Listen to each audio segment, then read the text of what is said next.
This program deals with devil worship and satanic beliefs. It contains explicit scenes and descriptions of violent crimes and rituals. Americans are asking, who attacked our country? You have declared a subliminal jihad against the United States. Can you tell us why? Everything pertaining to what's happening has never come to the surface. The world will never know the true facts of what occurred, my motives. And night fell on a different world. And Iblis is thinking, I should be getting this position, not Adam, and this guy is created from dirt. And how does the army feel about you being head of the Temple of Set? And the conspiracy theorists can say what they will, but I want you to give me power over Adam, and I want you to give me soldiers and minions and all of these things. The people have so much to gain and have such an ulterior motive for putting me in a position I'm in. We'll never let the true facts come aboard to the world. And I want you to be able to give me the ability to whisper into the hearts of mankind. And who was the grotto leader? Don't remember his name.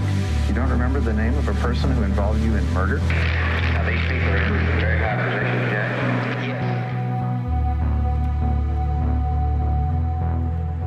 Welcome back to Subliminal Jihad, episode 293. I'm your co-host, Dimitri. I'm Khalid.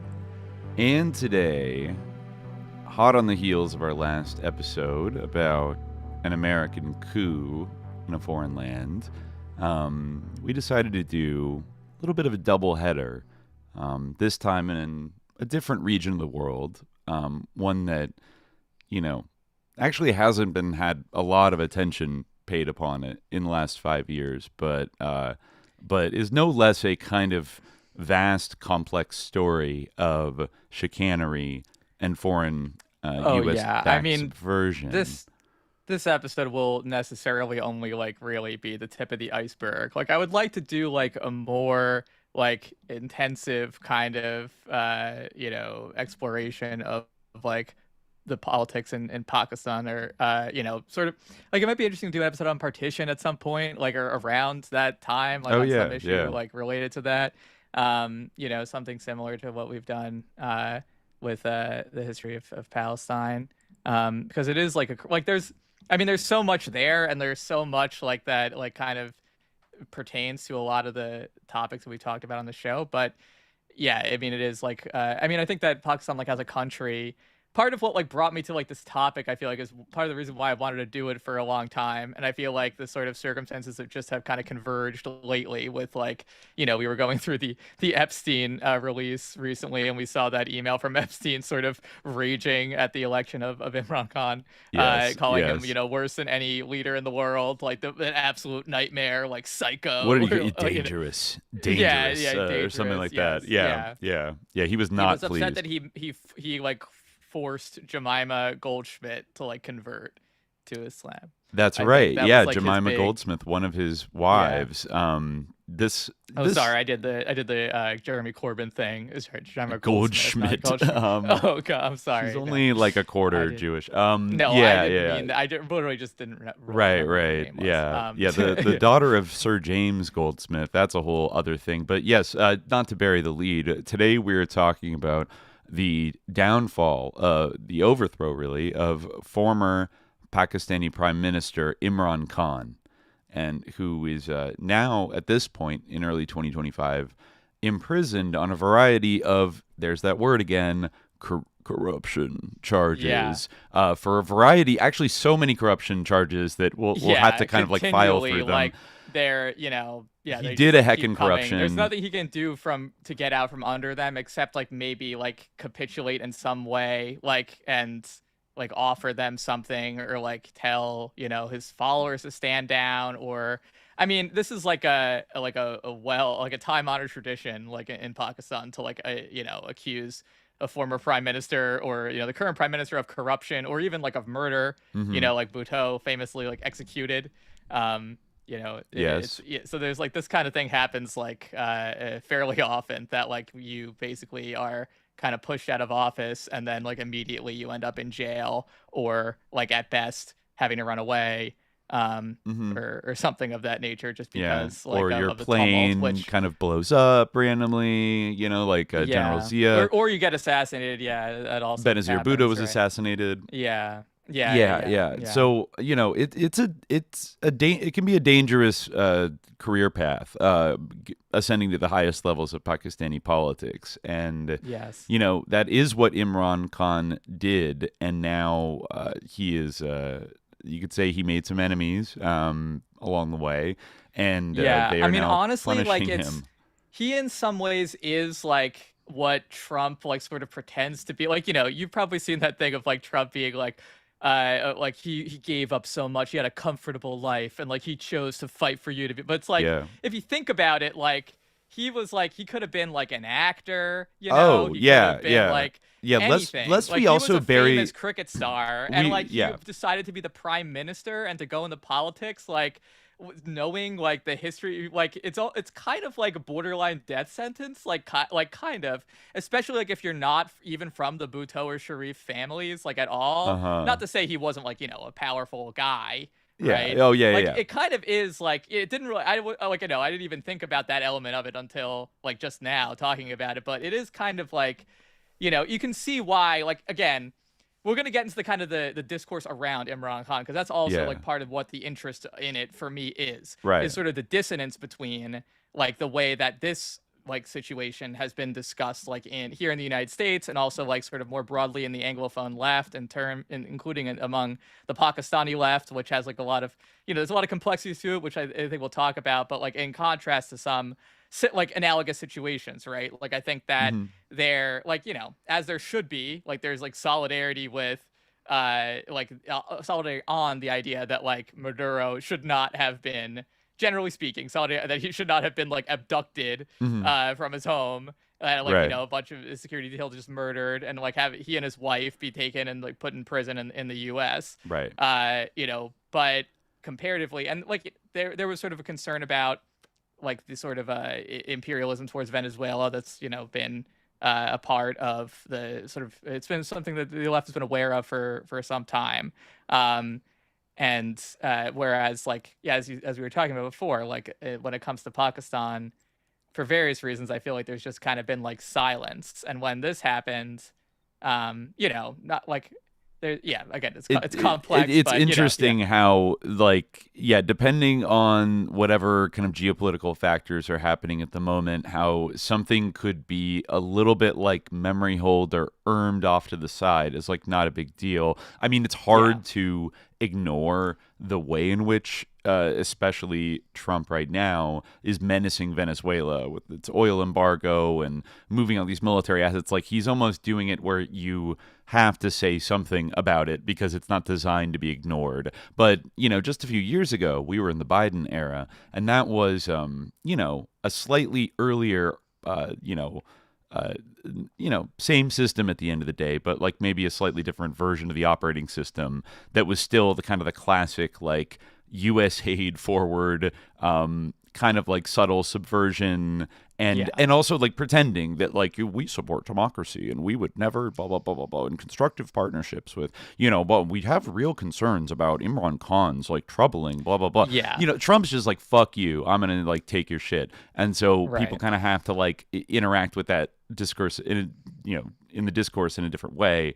But this also was also happening at the concurrently with a lot of big events like the beginning of the Russia-Ukraine conflict. And it was also coming on the tail end, I'm sure we'll get into this, of the U.S. And it actually uses a little bit of a ammo by certain commentators, that the U.S. wasn't that interested in Pakistan by 2022, because of the withdrawal from Afghanistan that, Biden had sort of finalized the year before. Yeah, and that was definitely an element of, I mean, I think the other side of that is that, like, there, like, at least according to what Imran Khan and some of his supporters have said, that there was kind of a desire for the presence to be maintained in Pakistan.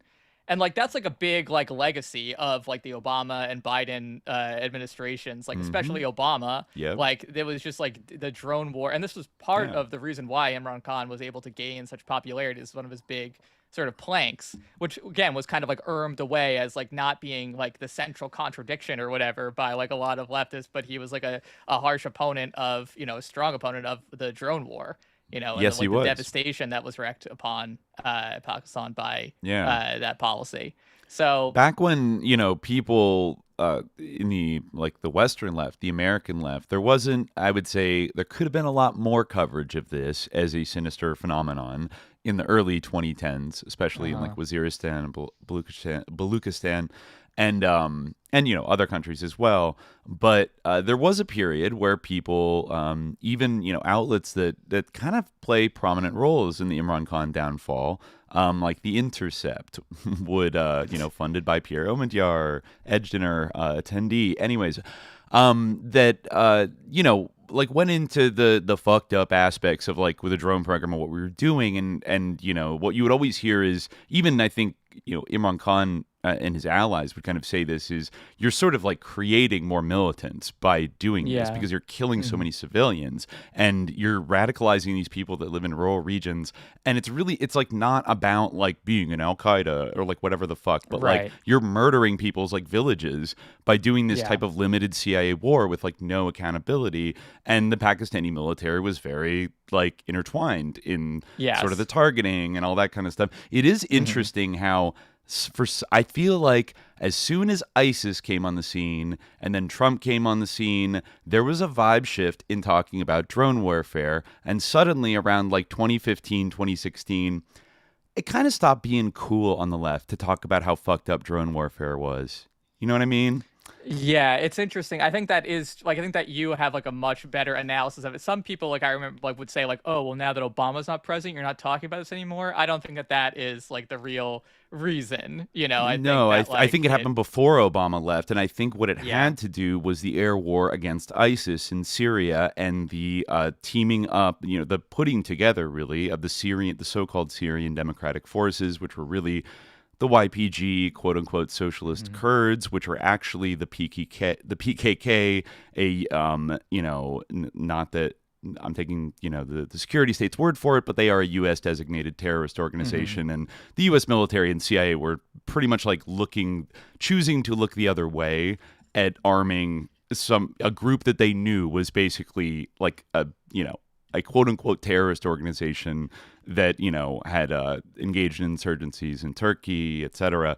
But I think because finally there was a bad guy target that you could kind of wrap your head around, instead of a kind of shadowy, this is like a Haqqani network operative living in a safe house up in near the Afghan border. It was, these videos came out and there were the beheadings and James Foley and Jihadi John being like, oh, I'm back Obama, and shit like that, where suddenly it became like permissible because we were like saving the Kurds and fighting the bad guy ISIS guys. I mean, I think like you again, and we have to like be very careful, and like very very like walk on eggshells when we're doing this, because like I think that you're getting at the central the sort of a central issue here, which is like the ickiness of like religion and the ickiness of like Muslim politics, like in particular, and like especially among like leftists. And that is like, I think, part of a big, this is partially like my like chip on my shoulder going off, but like there is this kind of like aversion, and like there's systemic reasons for it too, which I want to like get into a little bit about like why that kind of like rhetoric or that kind of rhetoric or that kind of attitude or orientation to like the idea of religious politics. And like, again, let me like take pains to say, like, I think there's like plenty of problems with like religious politics, like in Pakistan, which of course, really runs the gamut. There's not like any essential character to religious politics. I think that is like actually part of what is being like missed, is the idea that there is this essential character, which isn't quite really present. But I think that is like kind of a dimension of it where it's like, okay, well, and again, like obviously, as you mentioned, which is very true, like the Pakistani military is often like, a force that has like aided like the goals of the United States, the imperial goals of the United States on many occasions. But in the same way that Venezuela is subject to imperialism, Pakistan is in some ways like, forged in the crucible of Western imperialism, and also like has been subject to like, in a complex way, it needs to be sorted out, but has been subject to imperialism in various forms. very aggressively throughout its entire history. Right, and, this is something that, it's not like. And lot of I think it's also helpful to go back to some of our Contra episodes are the ones that have probably talked about Pakistan the most in terms of its intersections with U.S. power and specifically military intelligence and kind of deep state power, right? I mean, Pakistan was a big hub of the whatever that whole BCCI thing was. Remember Contra 6? We talked about from BCCI to 9/11 and the very complex, interesting relationship of the ISI both to U.S. power and to U.S. adversaries, right? Because that was a common gripe. I think we talked about in our Taliban episodes with Ibrahim Moise, the kind of the push and pull that often happens in these kind of neo-colonial relationships with the United States, where it's not I guess we don't want to paint too one-dimensional of a picture of the ISI are proxies of the U.S. because it's a little more complex than that. They are often partners. They also are kind of trying to pursue their own national kind of objectives while finessing the Americans and kind of managing that relationship, which looms very large for them. But sometimes obviously the national interest of Pakistan is not 100% in sync with that of the United States. So you would imagine that they are trying to get something out of this relationship. The U.S. is also trying to get something out of this relationship. And then when there is a big enough mismatch where, in the case of Imran Khan, he was, I think they started to see him as not on side enough on a number of issues, that's when sometimes intervention start at various levels of intervention and pressure can start to be applied. Even the big difference I think between Pakistan and Venezuela in terms of the U.S. their U.S. relationship is that Pakistan and the U.S. have definitely had their little kerfuffles and their issues, but on paper they're great friends, and they're allies and blah, blah, they're fighting the war on terror and stuff. Whereas Venezuela and the U.S. have a kind of irreconcilable ideological, rift that is much more, you're going to see a lot more of it play out in the open in terms of open hostility. So there's this kind of we're best friends, but sometimes we're quietly kind of pissed off at each other, and there's a couple different factions within Pakistan that don't all see exactly the same. Kind of this, and I think this is central to the Imran Khan issue, was that Pakistan is also fairly close to China, and Imran Khan had gone to Moscow, and this was obviously at the time of the invasion of Ukraine and all this stuff, so that kind of it's a wild card in some ways. The Russia thing was big. I don't know. I don't think it was the only reason, but I think it was at least in the short-term acute moment of him getting voted out of power in early 2022 was that he had agreed to meet with Putin, and he went to Moscow after the special military operation began. And I remember seeing that on Al Jazeera. It was kind of my first time really being introduced to him in kind of a big way. I was only vaguely aware of him before that. He came into office in 2018. He was a celebrity before that. We'll talk about that. But I remember the reaction from kind of the Western media, in that moment, the very beginning of Ghost of Kiev, Slava Ukraini, that fucking moment was you better not fucking say anything nice about Putler, you motherfucker. And I think him being he didn't endorse the Russian military action. He said, we're friends with the U.S., we're friends with Russia, we're friends with everybody. You could say, actually, that he took a page out of the old, Cold War playbook of, he did a classic non-alignment move. Which, I think Pakistan, India, the non-aligned movement was very powerful. Generally, in shaping in their... the past, it kind of was Pakistan was a little bit more U.S. aligned, and India was a little bit more Russia aligned. But there's I think that Zulfikar Bhutto, not Benazir, who I think she learned her lesson, and she was basically the Thatcherite of the family. Not to like say that Bhutto was like again like that's the thing, like you have like an lord on your shoulder like anytime you like say anything about any of these people. Like obviously there's no true heroes in this world, everyone is flawed, but Bhutto, I think there's a reason why people tend to have like a certain regard for him, while acknowledging the flaws that he also had. And I think that partially like his politics did seem to be maybe potentially drifting like a little bit in that in kind of a Russia direction. Maybe not, maybe that fear wasn't legitimate. Well, but yeah, I mean, he was one of the founding there's a forces reason why. behind the Pakistan People's Party, right? Yeah, which was like the ultimate, still around today. It's like it's like the DSA, it's like the Democratic Socialist kind of like center left kind of party, right? Yeah, well, it's funny like you should mention that. I mean, like I actually read like I was reading some articles on jamhur.org, which I guess is kind of like an outlet for like the South Asian or subcontinental left, like broadly. And they did this interview with Tariq Ali. I mean, I'm not sure if he's Tariq or Tariq, but I've seen him around. Yeah, I know. He's been around for a long time. Yeah. Like, I mean, recently actually, he's been kind of in the discourse because of he like said something about like Delcy Rodriguez being CIA. Like he was like, oh, she's sold out. Like she's like I think something like that. Like he threw under like he was like she's definite. Like he was like a source told me like that I trust that she's like sus or something like that, right? Like, and he like believed the CIA and people were mad at him. Interesting. He's like New Left Review, and like he's kind of like I think he was big in the pro WikiLeaks kind of milieu. If I recall correctly. Yeah. He's a big advocate. He's a big advocate. Editor of New Left Review, staunch supporter of WikiLeaks and Julian Assange. He co-edited books like In Defense of Julian Assange and frequently appears on platforms like Democracy Now! To advocate for Assange's freedom and criticize media silence on the issue. So, okay. Noted. So he immediately thinks that Rodriguez is a CIA asset. I'm going to hold off. I'm going to hold my judgment for now on whether or not anybody in the Venezuelan government is a CIA asset.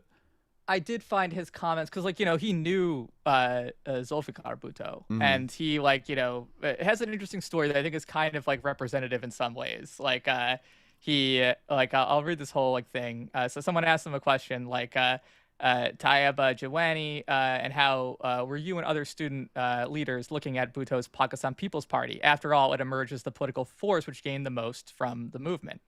And Tariq Ali replies, my immediate family was always on the left. And it's not that I hadn't met Pakistani trade unionists and peasant leaders before, but they had all been attached to the left. This time, you were meeting people who were not attached to anyone, and they were speaking openly. And it's in this period that I realized in a very vivid way that unless there were serious land reforms in this country, we were going to be screwed up for some time to come. That this was key to changing the country. Just ending landlordism, not by bullshit reforms. 508 acres, but you can have 2,000 acres if you have an orchard, or 3,000 acres if you have a stud farm, and all this nonsense. It had to go. So I started saying it in all my speeches, and others did too, students, etc. The grip of the landlord class on Pakistan was there from the very beginning. Pakistan was a landlord's country, created by landlords for landlords, with the exception of East Pakistan, where most of the big landlords were Hindus. So you had a strange class-religion conflation and oppression, which is why the movement for Pakistan was very popular in East Pakistan, much more than in the West. In the West, the Pashtuns voted against it, the Punjab was run by a landlord's party, the secular unionist party, the Baloch were forced into it, and the Sindhis were run by landlords. Effectively, the Punjabi and Sindhi landlords were for Pakistan, and they were dominant. It's worth remembering this because of the stranglehold of landlords in this country. Someone did a survey in 67-68 that all the landlords who were once part of the Unionist Party, which had collaborated with the British without exception, were later in the Muslim League, the ruling party at the time. This is no big secret. And later, when the PPP came to power, it was amazing to watch right before one's eye that these landlords were slipping gently and slowly into the PPP. First, they backed Ayub, then the PPP, then they moved to another party. Later, many of them joined Nawaz Sharif. So they've had this grip, though it's been weakened by the rise of a new capitalist class, especially the huge rise of petty bourgeois leaders in the towns. The growth of the towns has changed things. The MQM movement, the Mutahida Qawmi movement, is a classic example of the petty bourgeois layers in Karachi creating their own party linked to their past as refugees like Muhajir. It's like, yeah, a complicated thing, not super important.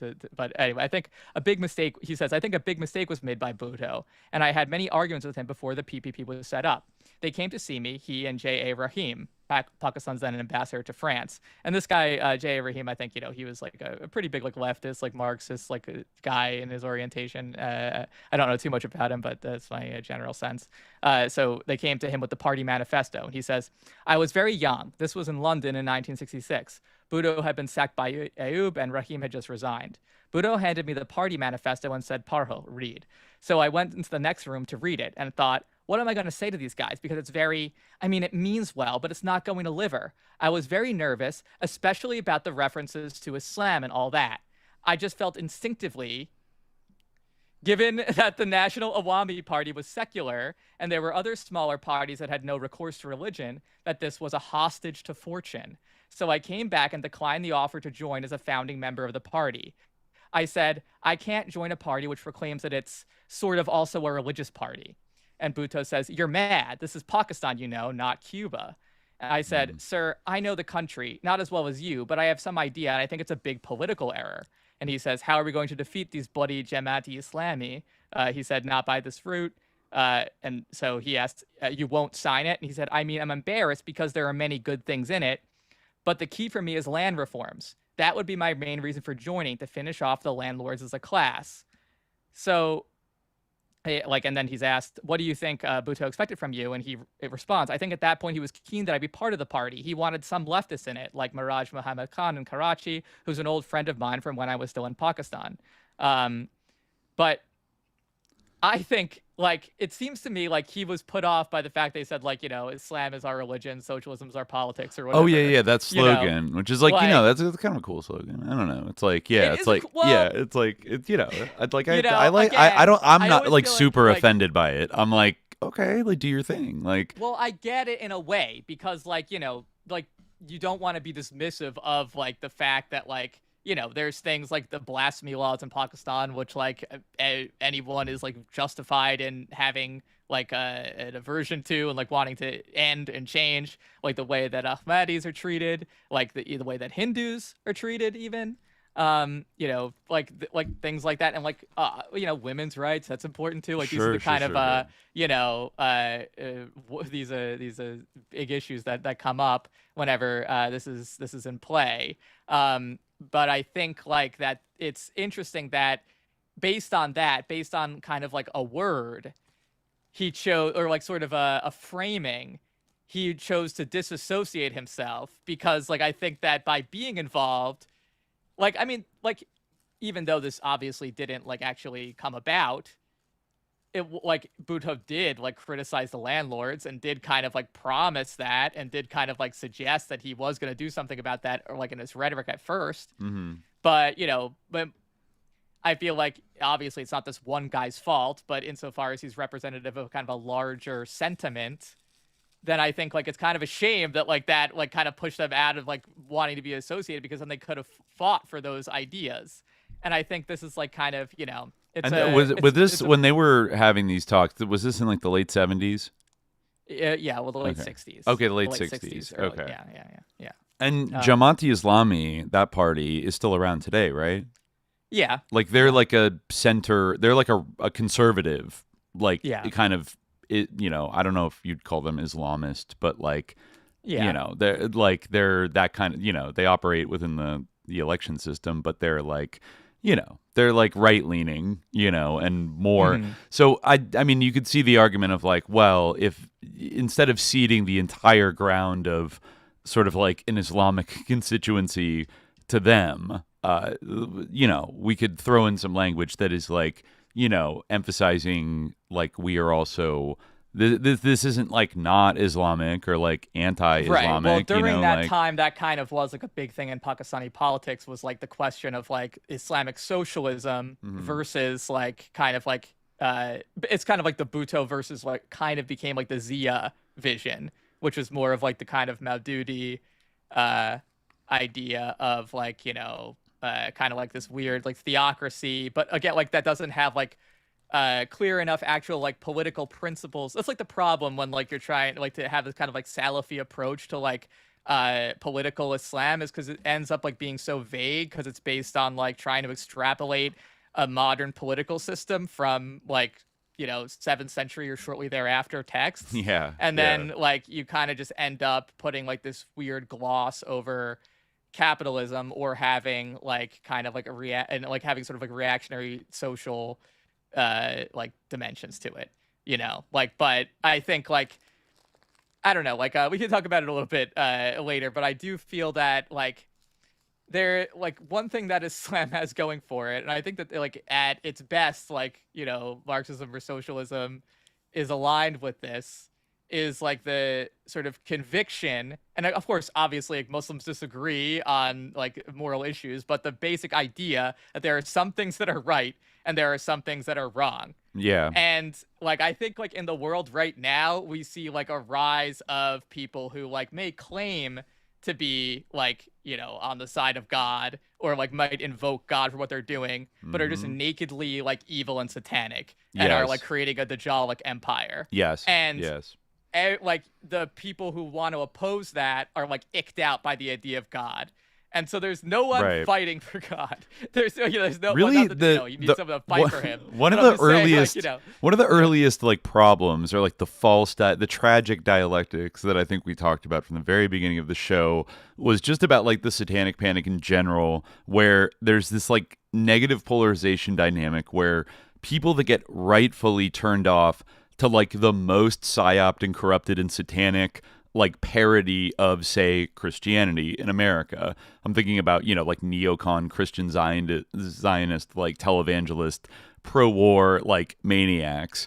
Anybody who's raised in that milieu and like rightfully realizes that it's like bad and wrong, then like throws the entire concept of like, like a religious thing that claims to like uphold rightness and oppose wrongness. Like they throw it all out, and they end up actually embracing kind of like the straw men that the evil sus like fake Christian, leaders like beat into their heads when they were young, which in the case would be like heavy metal, like satanic, like culture, or like a kind of like, just total like atheism, like a kind of Sam Harris atheism or something like that, or just like an extreme hostility to it, or embracing the straw man bad guy of like the fake religious people, and it like this weird like thing that happened where instead of calling the religious people out like in their own tongue, almost like in their own language and vocabulary, as being hypocrites,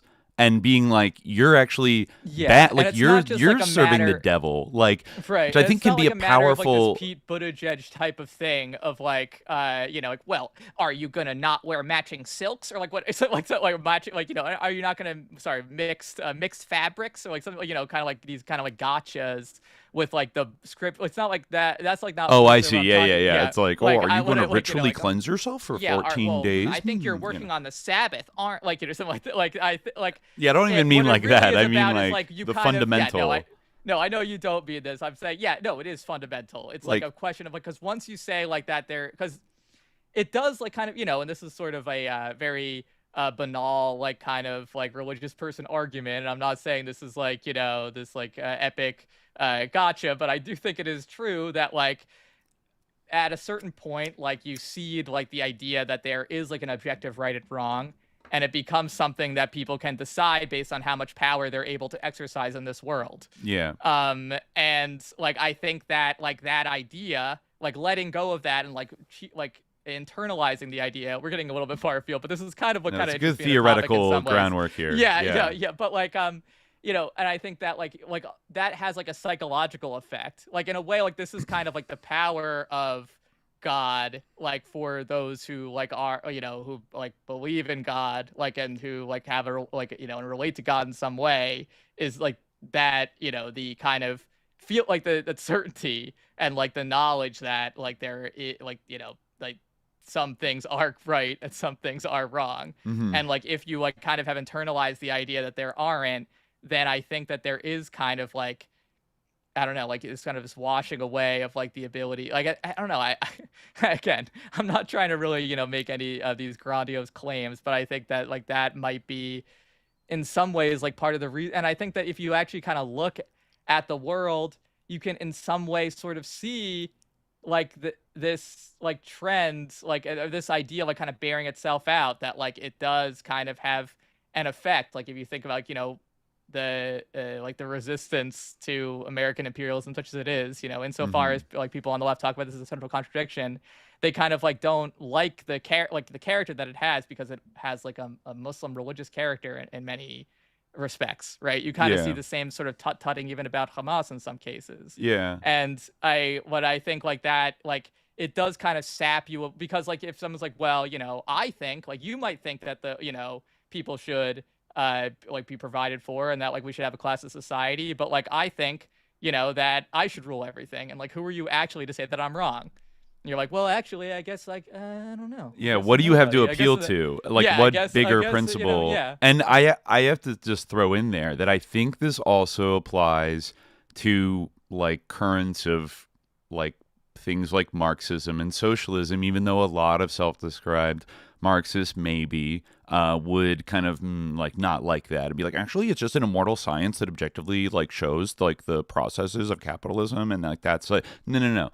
Marxism has a moral component, and it has no revolutionary potential unless you like accept that he's basically saying exploiting people is wrong, like, and bad. Exploiting people is bad, and people having their work, their labor, like sucked away vampire-like by people who don't do labor, who then hoard it and then use it to aggrandize their own power, is wrong. Like it's the underlying kind of like, I feel like Marx doesn't even need to like. I mean, he does lay it out, like many examples of like the immiseration, the horrible things people are subjected to. But like that is the vibe underpinning all of his work, is that like, and this is bad, and like we should do something to change it. And that requires like an ontological belief that there is like good and bad. Like, I don't know if you want to use evil, but like, good and bad. And bad and evil are basically synonyms. Yeah, like I'm fine to say like and of course like he also has the more like detached kind of thing, like these are the systems of economic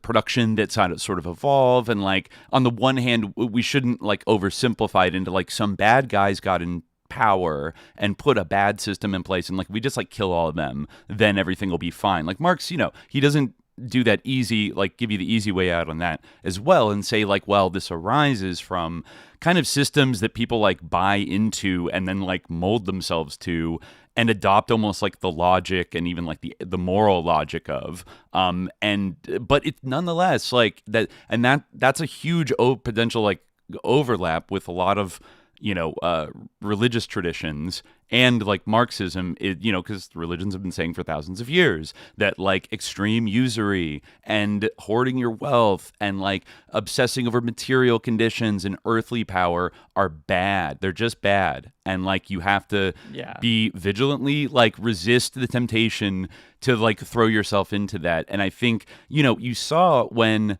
at the end of the Cold War, when that vigilance wanes, that capitalism is just wrong, okay? It's just plain wrong.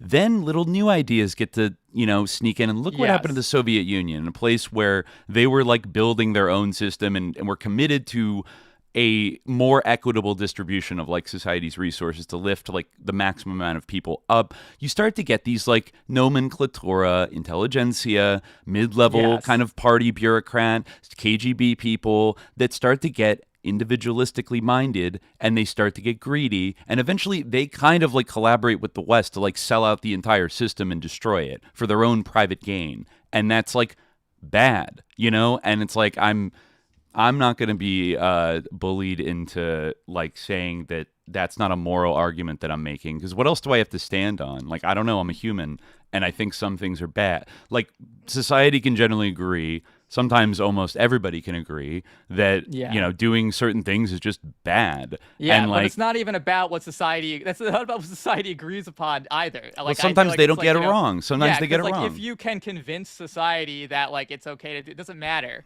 It doesn't matter what the whole world says. That's the thing. And you have that's a huge difference to me. And I think but Marxism does have that commitment to the idea of a truth, which I think is very valuable and actually does have something emerging from a different period of history, someone looking at the mechanisms of the society that he was part of, and also kind of synthesizing a lot of thought that kind of emerged from a religious tradition. I mean, if you look at Hegel, I'm not gonna say that Overthrow. Obviously, I know people say he didn't take that much, but he obviously took a lot. And Hegel is deeply religious. That's his big thing. It's all about Christianity, really. Right.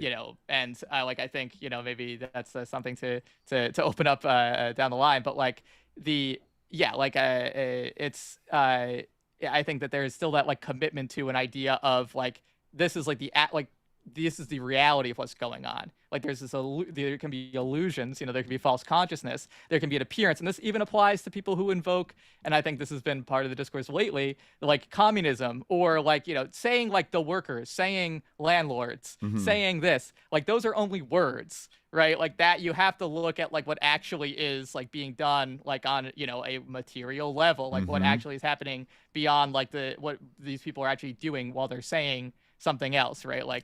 Words can't remake reality itself necessarily. Right. I mean, we could talk about these on tops and such things, but be and kind of a lesser black magic or greater black magic in Aquino's parlance. But but still this is just in sort of just a basic level of being this is socialism.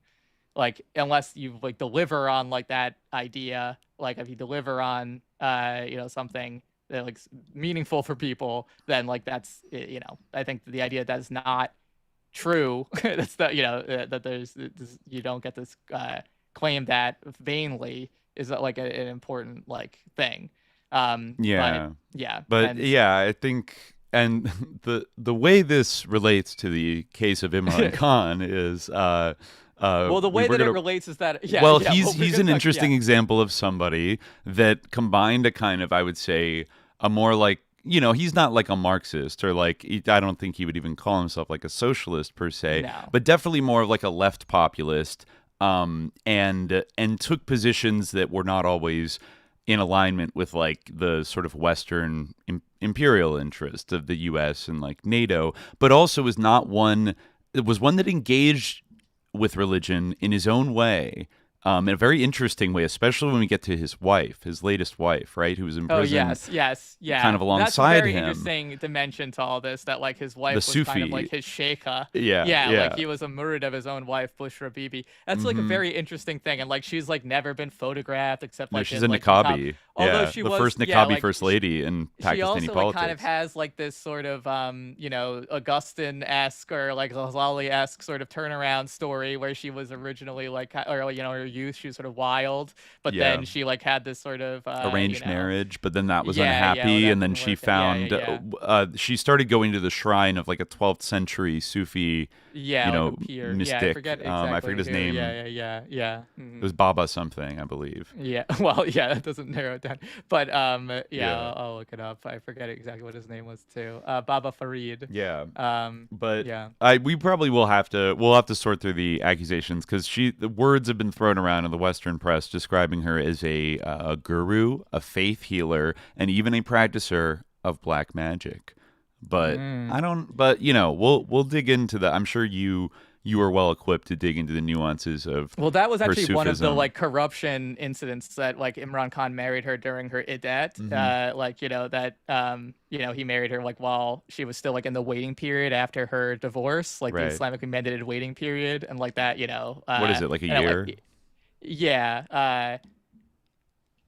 I think it's different under different circumstances. Okay. But but there were some allegations there that they broke the rules and stuff. But then it seems like people are also just triggered by her Her divorce is only mysterious 3 lunar aura. months.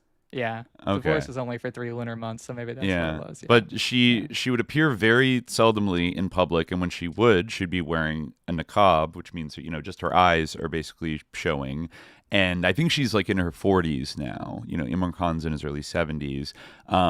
And I forget, one of the leading generals, allegedly, there were rumors that he developed a bit of a grudge against her because he requested to meet with her once Imran Khan was elected, and she politely denied. It's very interesting because I was watching an interview, I think, with her sister, who is recently the Imran Khan family. Just to give a present day update, he was just sentenced, I think, in December. Right? Less than a month ago, to a pretty long prison sentence. I think he has other cases still pending and stuff. Yeah. He might have gotten at least 15 years or something like that for these quote unquote corruption scandals. And now 2 of his sons, his sister-in-law, and some other close associates of his are kind of making the rounds in Western media and trying to spread the word about, bring more attention onto his case and what's happening in Pakistan. Because it is a kind of crazy, it's almost like if, the Democrats really got Trump and subjected him to put him in jail and subjected him to 1 million corruption investigations. It's similar to in that he, probably would not have the sort of kind of fame or a high regard or kind of for lack of a better word, cult of personality that he has if this hadn't happened. If he had just been allowed to sort of continue his premiership and just keep doing, the people would be like, oh, he was kind of disappointing or whatever, but instead because of his persecution that kind of made him into a martyr, right? Kind of and the very real crackdown by the military, and the further consolidation of power that has been going on, and the restrictions on press freedoms. There's been a lot of gang, extra state but probably coordinated, ISI coordinated violence against various allies of Imran Khan and journalists. I was listening to one lawyer who was the victim of an acid attack. Somebody came to his door and threw acid in his face and ran off. And, there's, other people have been thrown in jail. Now there's a kind of national mediation. Some people are calling for a kind of mediation between the opposition and, calling on a moratorium on talking about the military politically at all, either pro or anti. And it's getting it's a very tense situation. Totally, it sounds like there. I mean, they could have just let him go after he was voted out democratically in the spring of 2022. But I think he was basically the most popular he was politician. Trying to come back too, and people I mean, that's the thing. This was a huge, the sort of popularity of Tehreek and Saf, which was his political party that he founded, basically. It kind of had it was sort of a surprise, the sort of growing success that it had. At first it wasn't very popular. It was kind of this, very marginal party that was, and still kind of is sort of just based around the personality of Imran Khan. But since then, it's actually had success in elections more broadly, so it's and I think it was kind of a surprise and it was upsetting to kind of the political establishment in some ways. Not to say that this party can't be subverted or that it has any this truly radical character. But I mean, to bring it back to the question of what were you saying before, how is that relevant? It's that all this happened and it was I think pretty unambiguously something that was insisted upon by the US. The US said we don't want this person gone, remove him, and this is something that happens a lot, the Democratic, you could say it's about Morsi. Well, you're talking about Morsi recently. No one cared about that either because of a certain icky quality and that we mentioned before. And that's the thing, this all happened and no one cared.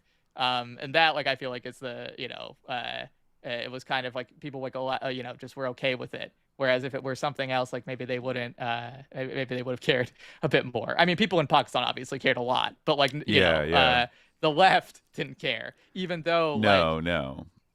I mean, I think for the U.S. power establishment itself, I think that maybe the perceived closest to China and Russia might have been a a primary impulse of like we can't fucking trust this guy kind of thing. But in terms of the U.S. like left or the Western left speaking up about him being overthrown, I think the relative lack of robustness of that response might have something to do with his associations, like on the domestic scene in Pakistan, with some of the stuff you're talking about, like his approach to like Islam and whatever, and his kind of left populist kind of thing. I mean, I was thinking you might even kind of like a center, like a just generically populist, like maybe you might even say like kind of center right, but like like in some ways, but like again like it's kind of like eclectic, and like I think it's kind of like mostly like just kind of like populist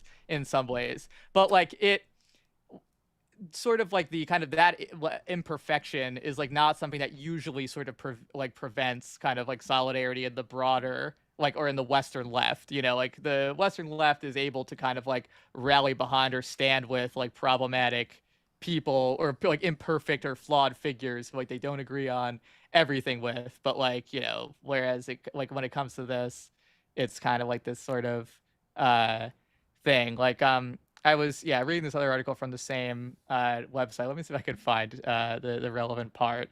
And I think this is like kind of the sort of same thing.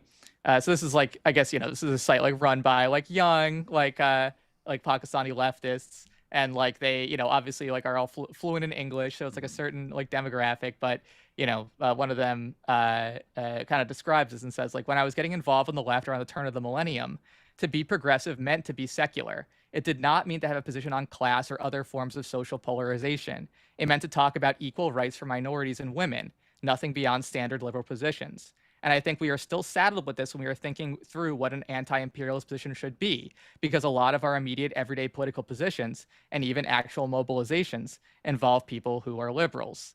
So I think this is a constant question of self-reflexivity.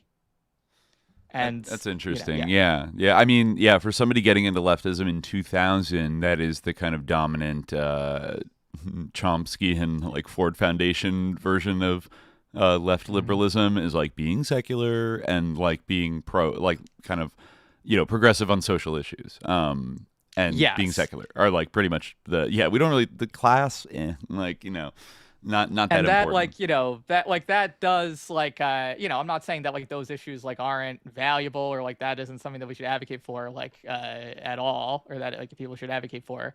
I think like it but I think like when it comes to kind of like obscuring like the sort of like affective like valence that it has, the kind of like emotional freight of like the like sort of commitment to like these things like overrides people's like sense, like and I mean like the the Chomsky thing is a great example. I feel like when you kind of compare like and I mean that's like a perfect kind of distillation of this, like this kind of sagely figure who at the time everyone still kind of like listened to and took his word as gospel, before kind of finally took like the ultimate thing, the only thing that could truly sink the Chomsky ship happened. At long last, and he's now incapable of spitting his golden tongue and coming up with some clever little phrase about that's just not serious, to hand wave it all away. But he did comment actually before, when Chomsky still was chiming in on current events in I think 2022 or 2023, he did comment on the overthrow of Imran Khan, right? Yes, he did. Yeah. And yes. Can we bring up where that exactly what his take was? Let's just check. Well, I wonder what his take was. I'm sure it was very serious. It was incredibly serious, and it was a call to seriousness. In fact, like if you search like Noam Chomsky, this Khan, is it. Like the first thing that comes up is like Noam Chomsky rubbishes Imran's claim. He rubbishes it. This is a it. site called India Empire. So you can kind of see like how like the utility that Chomsky's remarks had to certain contingents, just by the the name of the website. So we'll get to the ins and outs of the actual kind of overthrow itself, because I think it can be very instructive on how these things can be pulled off. But let me just jump in. May 2022 from IndiaEmpire.com. Noam Chomsky rubbishes Imran's claim. So it says here that former Prime Minister of Pakistan, Imran Khan, claims his government was ousted from power through a U.S.-led conspiracy for regime change. Khan referred to the conspiracy with a cipher sent by Pakistan's ambassador in Washington as the revealing truth, exposed a day before submission of the no-confidence motion by the joint opposition parties in the Pakistani parliament. That was published by The Intercept. We'll get to that. However, Khan's claims have been negated by Noam Chomsky, a leading voice against imperialism and a fierce critic of U.S. foreign policy, who said that there is no meaningful evidence of a coup by the U.S. against Imran Khan. Quote, and this is, quote, there is a tendency to attribute everything that happens in the world to the CIA or some diabolical Western plan. There is plenty to condemn sharply, and the U.S. is indeed powerful, but it's nothing like what is often believed. I do not consider the cable of Pakistan's former ambassador to the U.S., Asad Majid, as substantial evidence of American intervention for regime change in Pakistan. Chomsky said that connecting the dots with the alleged threat letter as claimed by Imran Khan was meaningless. Chomsky's statement is not the first to reject Imran Khan's claims. The U.S. has also repeatedly stated that it had no involvement in ousting the Imran Khan-led government. But Imran Khan seems to be using the same narrative and is gathering widespread support from his fans and followers, both domestically and internationally. Imran Khan has staged massive public gatherings in major cities, calling his ouster a part of a U.S.-led conspiracy done through the facilitation of Khan's opposition parties and the no-confidence vote done through the parliament. Imran Khan claims that his narrative has been reassured and reconfirmed by the country's National Security Council, which even though clarified that there was no evidence found of a foreign conspiracy, but added that the language used was, quote, undiplomatic and can be attributed to blatant intervention in Pakistan's internal matters. But Imran Khan is persistent on his claim that his ouster was in fact part of a foreign conspiracy. Khan claims that he was ousted because he wanted an independent foreign policy for Pakistan, under which he refused to provide the U.S. with bases after the NATO withdrawal from Afghanistan.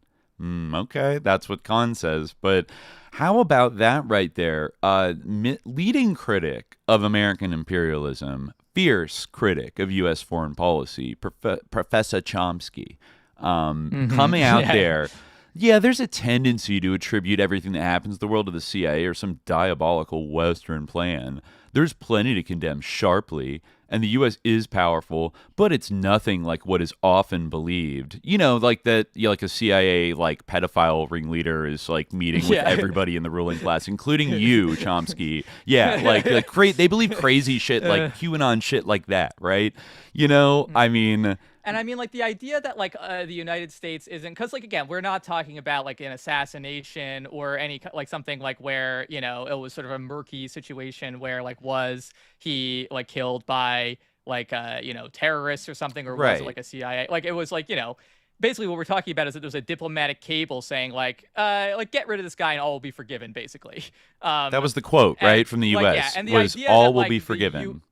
The idea that the U.S. isn't able to, like, exercise, like, influence and to, like, force sort of Pakistan, like, you know, the establishment of Pakistan to make, like, changes or to, like, reorient itself. I mean, they were able to do that. The IMF was able to do that with Imran Khan, who, like, came to power saying, like, I will not go begging to the IMF. But of course, like, you know, this is why I forced to. This is why I don't even. The same way they force other countries to do these things. Exactly. This is why I don't give Chomsky even like a little bit of credit for, like, quote unquote, well, he had some really good analysis or whatever. Like, for a man of his august age and experience to make like a sweeping statement about how, like, not effective the U.S. is, and, like, brushing it aside like it's no big deal after all the books he's written and all the quote-unquote critiques he's given of U.S. empire, like, it's almost unbelievable that he could honestly believe those words that he's saying. because like he's being so willfully ignorant of everything you just said, of like this is how U.S. diplomacy functions. Like they bully people and offer them deals and leverage, and oftentimes, like the IMF, just like in general, like as a historical phenomenon, does exactly this, of like it pressures and forces like local governments that are in debt to basically make radical changes to their government, or, sell off like public infrastructure, or change their leadership, or do all kinds of other things, like short of sending in like Delta Force and like, kidnapping them or killing them or whatever. Like their ability to, even through traditional economic and diplomatic channels, to go to like the generals that have immense power in Pakistan and say, our countries have had some little disagreements, and we could go two ways with this. Either you could, after Imran Khan not offering U.S. bases to us and not letting us stick around in the region, we could let you become alienated from America and not give you any more aid, not give you, like, become closer with India at your expense. How would you like that? Or you can get rid of this guy that we're sick of. And if you do that and put in somebody like amenable to us, everything's cool. We can go back to being best friends. We'll do the investment. Like, think of all the things. And let's not forget, I've seen this on like Reddit things on like Our Pakistan, of people arguing about the cipher back and forth. One comment I kept seeing that I don't know, seems to be maybe relatively popular like in Pakistan, is the idea that because Imran Khan is like independently very wealthy and successful from being a global cricket star and an international playboy. I mean, he grew up relatively wealthy as well, and like had a kind of international life in the UK, all that stuff. Like, he is the only major Pakistani figure that doesn't have like all of his money like parked in some kind of Western bank situation that could be like taken from them, which in the case of the generals and the people that are allied with them now, all of their money that they have, and they probably do have some, is overseas in such a way that they can't afford to piss off the West too much. Or else you saw what happened with Putin and Russia. If you piss off America too much, they'll freeze your accounts and they'll take your money. They did it with Iran. They did it with Venezuela. Like, they can do that. And so, maybe Imran Khan's got that dope offshore, blah, blah, blah network. Like, maybe he's got all that Bitcoin or something like that, where he's not as totally economically beholden to like Western elites and these kind of institutions. Therefore, he could be like, fuck you, I'm going to do what I want. And the U.S. does not want a leader of Pakistan that has that freedom, So, like, whatever else you think about his politics and shit, like, he couldn't be bribed and bought off and controlled the same way that any other prime minister candidate or, politician could be. And I don't know, Chomsky just, like, none of that stuff mattered. Not serious, overstated. That's conspiracy theory. That's not, as opposed to being like, that's just how the fucking world works, like, obviously it works that way. So they could pull 100 different levers to, be like, now's the time, and we will quietly like back you to the hill. Like, we're down with this. Like, if you want to really like make it, like, get him out of there and then make sure he stays out. It's funny that this was sort of developing also at the same time as like the Democrats were trying to like almost like do a version of this domestically with Trump that utterly failed, but like it actually seems to have been pretty successful in the case of Pakistan in terms of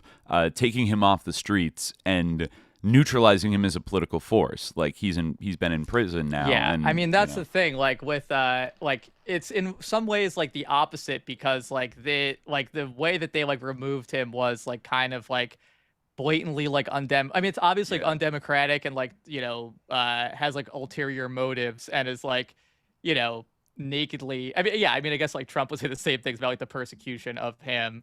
Except not to compare Trump and Imran Khan, because like in terms of the substance of kind of I think their overall vibe. I mean, even though I think you said at the beginning, it is interesting certain parallels of like a celebrity becoming the leader of a country. And like, he's kind of independently wealthy enough that he can kind of tell everybody to fuck off. And I mean, he was like he was a big celebrity. The women that he was in relationships with, in the 1980s in the UK. He dated a Rothschild heir. He dated the daughter of Sir James Goldsmith, very powerful corporate, business figure in the Thatcherite UK, and could have like kept on living that cool like rich guy life, like he totally didn't need to come back.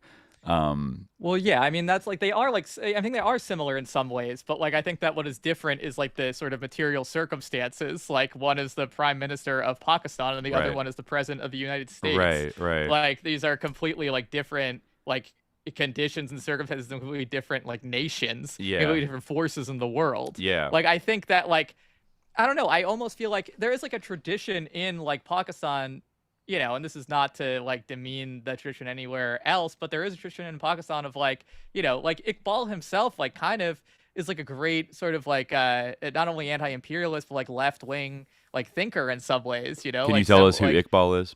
Muhammad Iqbal. He's like, like sort of poet, philosopher, like kind of the sort of the national hero of Pakistan, like seen as kind of like, like an intellectual like founder,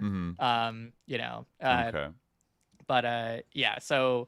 But like he, and I think that like, if like Pakistan were able to establish like sovereignty, like this actually could be like then like who like that I feel like is like the first step. You know what I mean? Like having sovereignty is like step one. Right. Like the other thing, like being like if you take seriously the idea that imperialism is like a central contradiction, and like the U.S. empire is this kind of like the central force, and like the I mean, we can kind of see this like if you think of like what is like the cause for the genocide in Gaza? It's like the U.S. empire, like not to like deflect blame from Israel, but like these are like deeply integrated forces. Like you can't talk about one or the other. And it's like kind of the sine qua non. The reason why Israel is able to do that is because of the largesse of the United States and the support of the United States and the the role that it plays on the chessboard for the United States. Yeah. Exactly.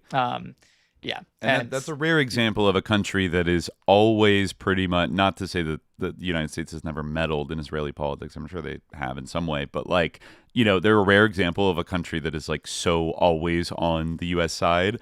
But then Pakistan is an interesting example of a country more, even though it did lean more pro-U.S., it also is a pretty big country. It's a big country. It's not as big as India, but it's big. And it kind of exists in this global south, developing world, and also kind of like nominally non-aligned kind of space where it could lean a little bit more towards one kind of, big actor or another, or have multiple kind of overlapping relationships with everybody at once. Like, they're kind of smack dab in the middle of Asia, so it makes sense. They border Iran, and so and like they're like this is like that's a great example in a way, because like like I think there's a lot of Pakistanis who would be, I think I think that it's like I think there's a lot of Pakistanis who would be willing like to like die for Gaza, like who would go and like fight actually against Israel, but like there's no sovereignty that like is going to enable that. There's no like support, like, and if you think about it, like in the it's kind of a tangent a little bit, but if you think like I mean it's related, like the recent kind of engagement between Pakistan and India over Kashmir, and Kashmir, that's another interesting issue where like the sort of like perspective on it, I think, like relative to the Palestine issue, on which the perspective is like very clear, and like I think that's great. That's like an issue that like people kind of get like they a little bit like disoriented on, and I do think like again, I'm thinking of all different directions right now, but like in that engagement, Pakistan, like a country that like India, they're like they've risen a lot, and they're like their capabilities have really grown. They are like they're sort of this Hindu nationalist like Zio state at this point. Like they they're very on board with that. With the sort of mission of like the U.S. empire and with Israel, right? Sure. And they like have all the freedom and a lot of power, and they've grown like much. And they engage with Pakistan, a weaker, smaller country, and Pakistan fought them basically to like a draw, like, and like he kind of humiliated them in some ways, Yeah, that really that blipped like in and out of the news a year ago. To see, Mm-hmm. but it's in terms of like when you see confrontations between or any kind of resistance to like the sort of U.S. imperial axis. Yeah. Well, let's also not forget, this is because I almost do sometimes, that Pakistan also is an exclusive club because they're a nuclear power, as is India, right? So the approach to dealing with such countries, I think, is always a little bit more careful and delicate than with non-nuclear armed countries, right? Yes. And that was, exactly. It seemed they like have a nuclear weapon. That's another thing. Yeah, I forgot to mention that. That's they have a nuclear weapon. So you don't want to just like recklessly like launch a crazy color revolution and like descend Pakistan into like chaos or something like that, right? Like, I mean, from like a U.S. national security perspective, that even if you wanted to like weaken Pakistan or something, that might not be the way you want to do it, right? Because they have nuclear weapons. You don't want like an uncontrollable situation to sort of unfurl. That said, I think that, that's one reason I think why the military is so powerful in Pakistan, like the military and the ISI. They have a very prominent role, like kind of in the government. And I assume they kind of have like primary control over the nuclear weapons.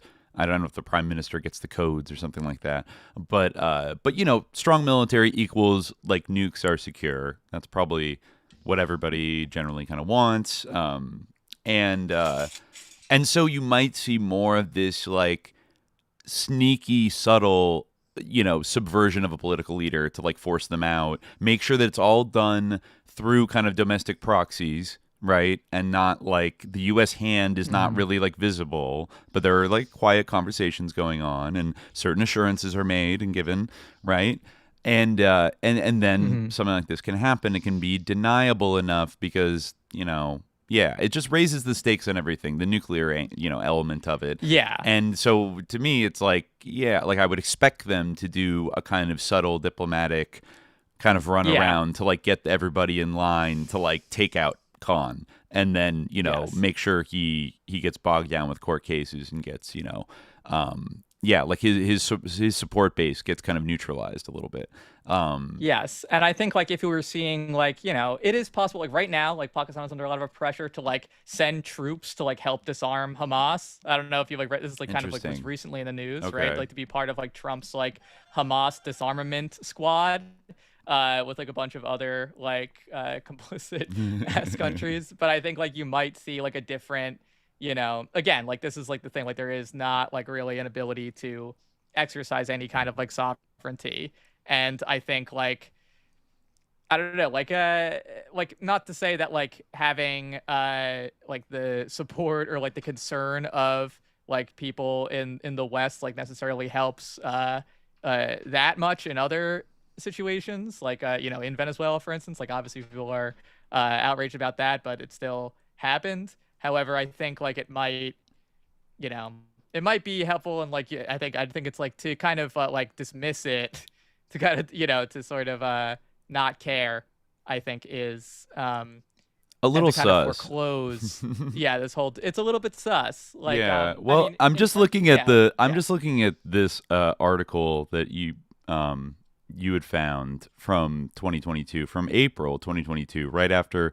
Imran Khan was forced out in the no confidence vote. Is this the this is article? A literal like talk about an fest right here. This is in Jacobin magazine, and it is titled. This is honestly a crazy one because like they really like what it's literally a no comma article. Like I was kind of blown away. No, Imran Khan isn't an anti-imperialist hero by Amar Ali Jan. It's starting with a great start, like a total straw man. Like I don't think anyway. So this is sometimes like a tactical thing that I find to be. I think I can already see from the beginning where this is going, and I kind of don't like this vibe of like being a milquetoast socktem until like you get the opportunity to dunk on somebody. Like it says that after being defeated in a no confidence vote, Pakistani Prime Minister Imran Khan is now claiming he's been replaced by an quote imported government. But for all the bombastic nationalism, Khan's rule was marked by deference to the IMF and handouts to the rich. Okay, like, deference to the IMF, we'll see. We'll look into that. But, like, that's the kind of thing where it's like, oh, now suddenly he's not, like, a good guy because he got, like, attacked by the IMF that was probably, like, coming around trying to, like, you know, strip. I mean, I don't know. Really funny because this exact same writer wrote an article in a year earlier that was titled "The IMF is Using the Debt Crisis to Hollow Out Pakistan's Sovereignty."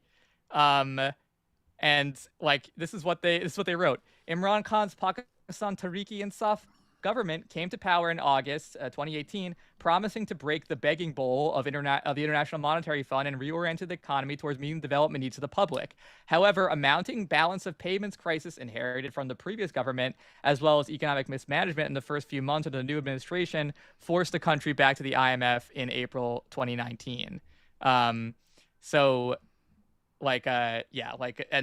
finance minister have been critical of the IMF and forced to resign. I mean, that's the thing. Like, you know, I feel like in that case, I mean, I guess they are saying like, oh, there was economic mismanagement, but in that case, it almost seems like they're placing the blame where I feel like it belongs, mostly with the IMF. Right. Yeah. Oh, look, a new like guy who wants to spread the wealth around in his country. Yeah, we're gonna need that debt. We're gonna need that debt repaid right now, like right fucking now. You know, kind of thing. I mean, it's kind of like the thing of like, you know, like why did Fidel Castro like meet with Epstein? Like you can kind of like, again, like kind of think like maybe like you don't necessarily need to, but there's a like the argument people made was that, well, he thought maybe he could bring money into Cuba. It's like, well, what is supposed to do? Like, you know, I feel like they're basically you can't do anything.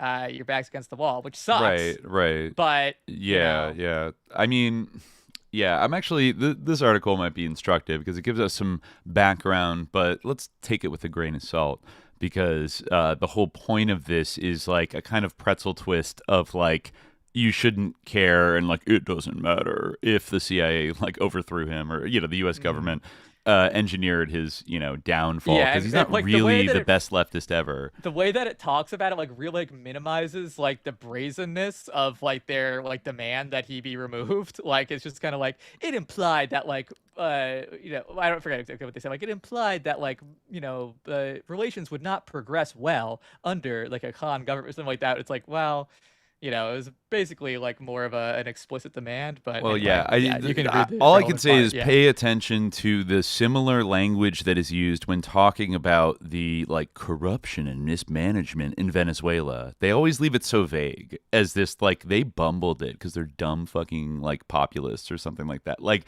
it's like they always say but they sucked like, and they don't elaborate on like why were economic outcomes not whatever, or were they that bad to begin with, and like what are the real reasons? In the case of the IMF debt, it was a problem that that debt was taken on before he came into office, and then he was stuck with dealing with it.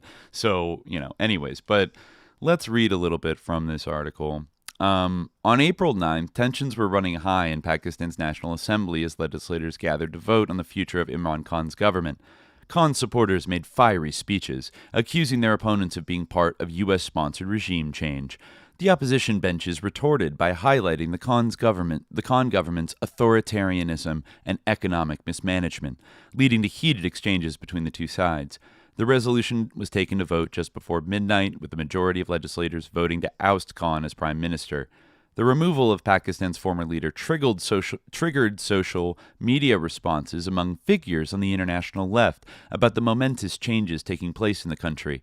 Khan's own rhetoric played into this. After all, he has announced a series of protests against what he calls an imported government, thus positioning himself as an anti-imperialist leader within Pakistan. But to understand what's happened in recent weeks, we also need to know about the internal dynamics of Pakistani politics. Without understanding the class forces that explain the nature of Khan's rule, categories such as anti-imperialism can be transformed into merely sentimental rhetoric, exploited by demagogues who merely seek to boost their own power. Uh-oh, we don't want that to happen. So, this section, Khan's rise of Khan. Cricketer turned politician Imran Khan formed his Pakistan Movement for Justice, the PTI, in 1996 as a third option against the two-party system dominated by the Bhutto, the Pakistan People's Party, and Sharif, Pakistan Muslim League families. Widespread allegations of corruption, nepotism, and poor governance created a popular appetite for change. In the party's first years, Khan was unable to initially translate his charisma as a sportsman into electoral gains. He lent support to General Pervez Musharraf's dictatorship after Nawaz Sharif's government was overthrown in 1999. In 2002, Khan broke with Musharraf and gave his support to Maulana Fazlur Rahman, a pro-Taliban cleric and Khan's major opponent today, in his failed bid to become the country's prime minister. PTI remained on the periphery of Pakistan's mainstream politics for the next decade before it began attracting bigger crowds in 2011. Khan had raised the pulse of upwardly mobile middle-class youth frustrated with the lack of political representation in mainstream parties who opposed the increasing costs of America's wars in the region. While this moment brought Khan into the political limelight, he had a major impediment to overcome. His base of support was mostly urban and middle-class people with the capacity to make noise on social media, but he did not have the mass support of the urban and rural poor, who were still tied to more orthodox networks of clientelism offered by mainstream politicians. At this point, Khan had a choice to make.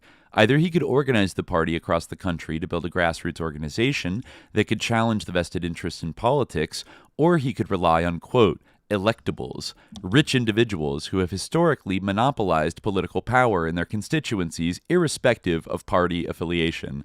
It's totally unlike the United States, where when we elect heckin' socialists, they come from like really humble working class backgrounds. They're not like the child of like a famous Hollywood producer in Columbia. Anyways, exactly.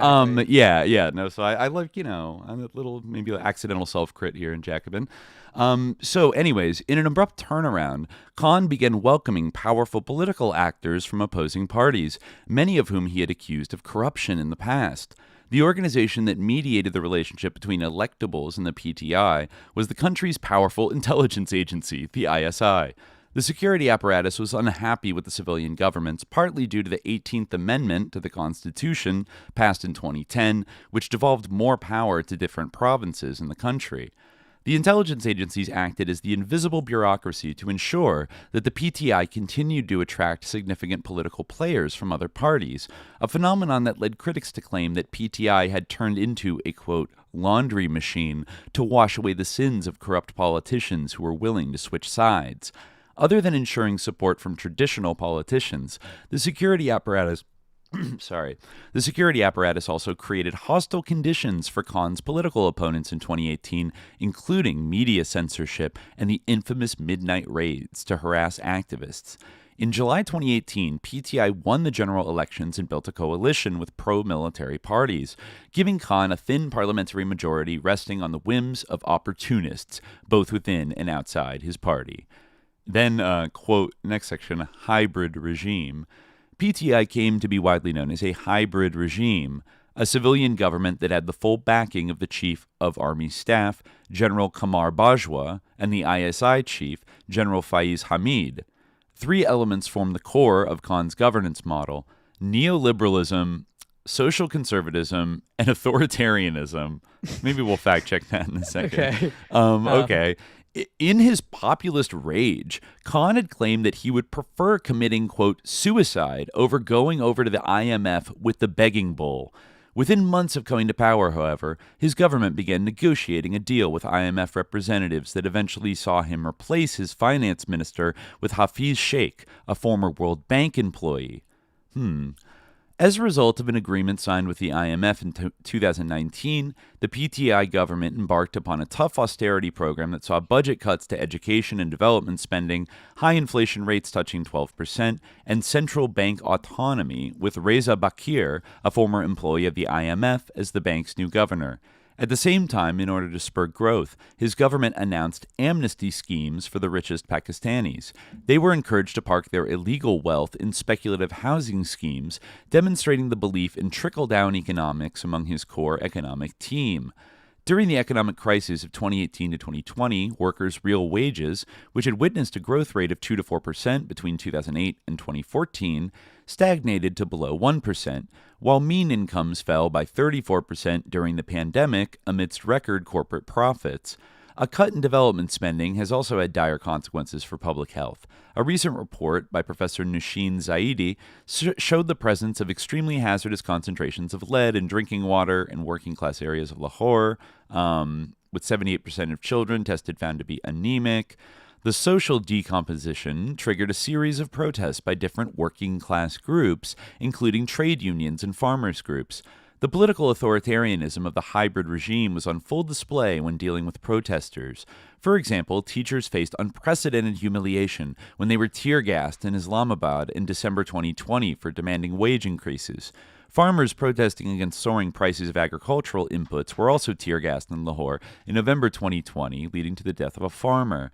In December 2019, students protesting for the right to unionize and a reduction of university fees were charged with sedition and arrested.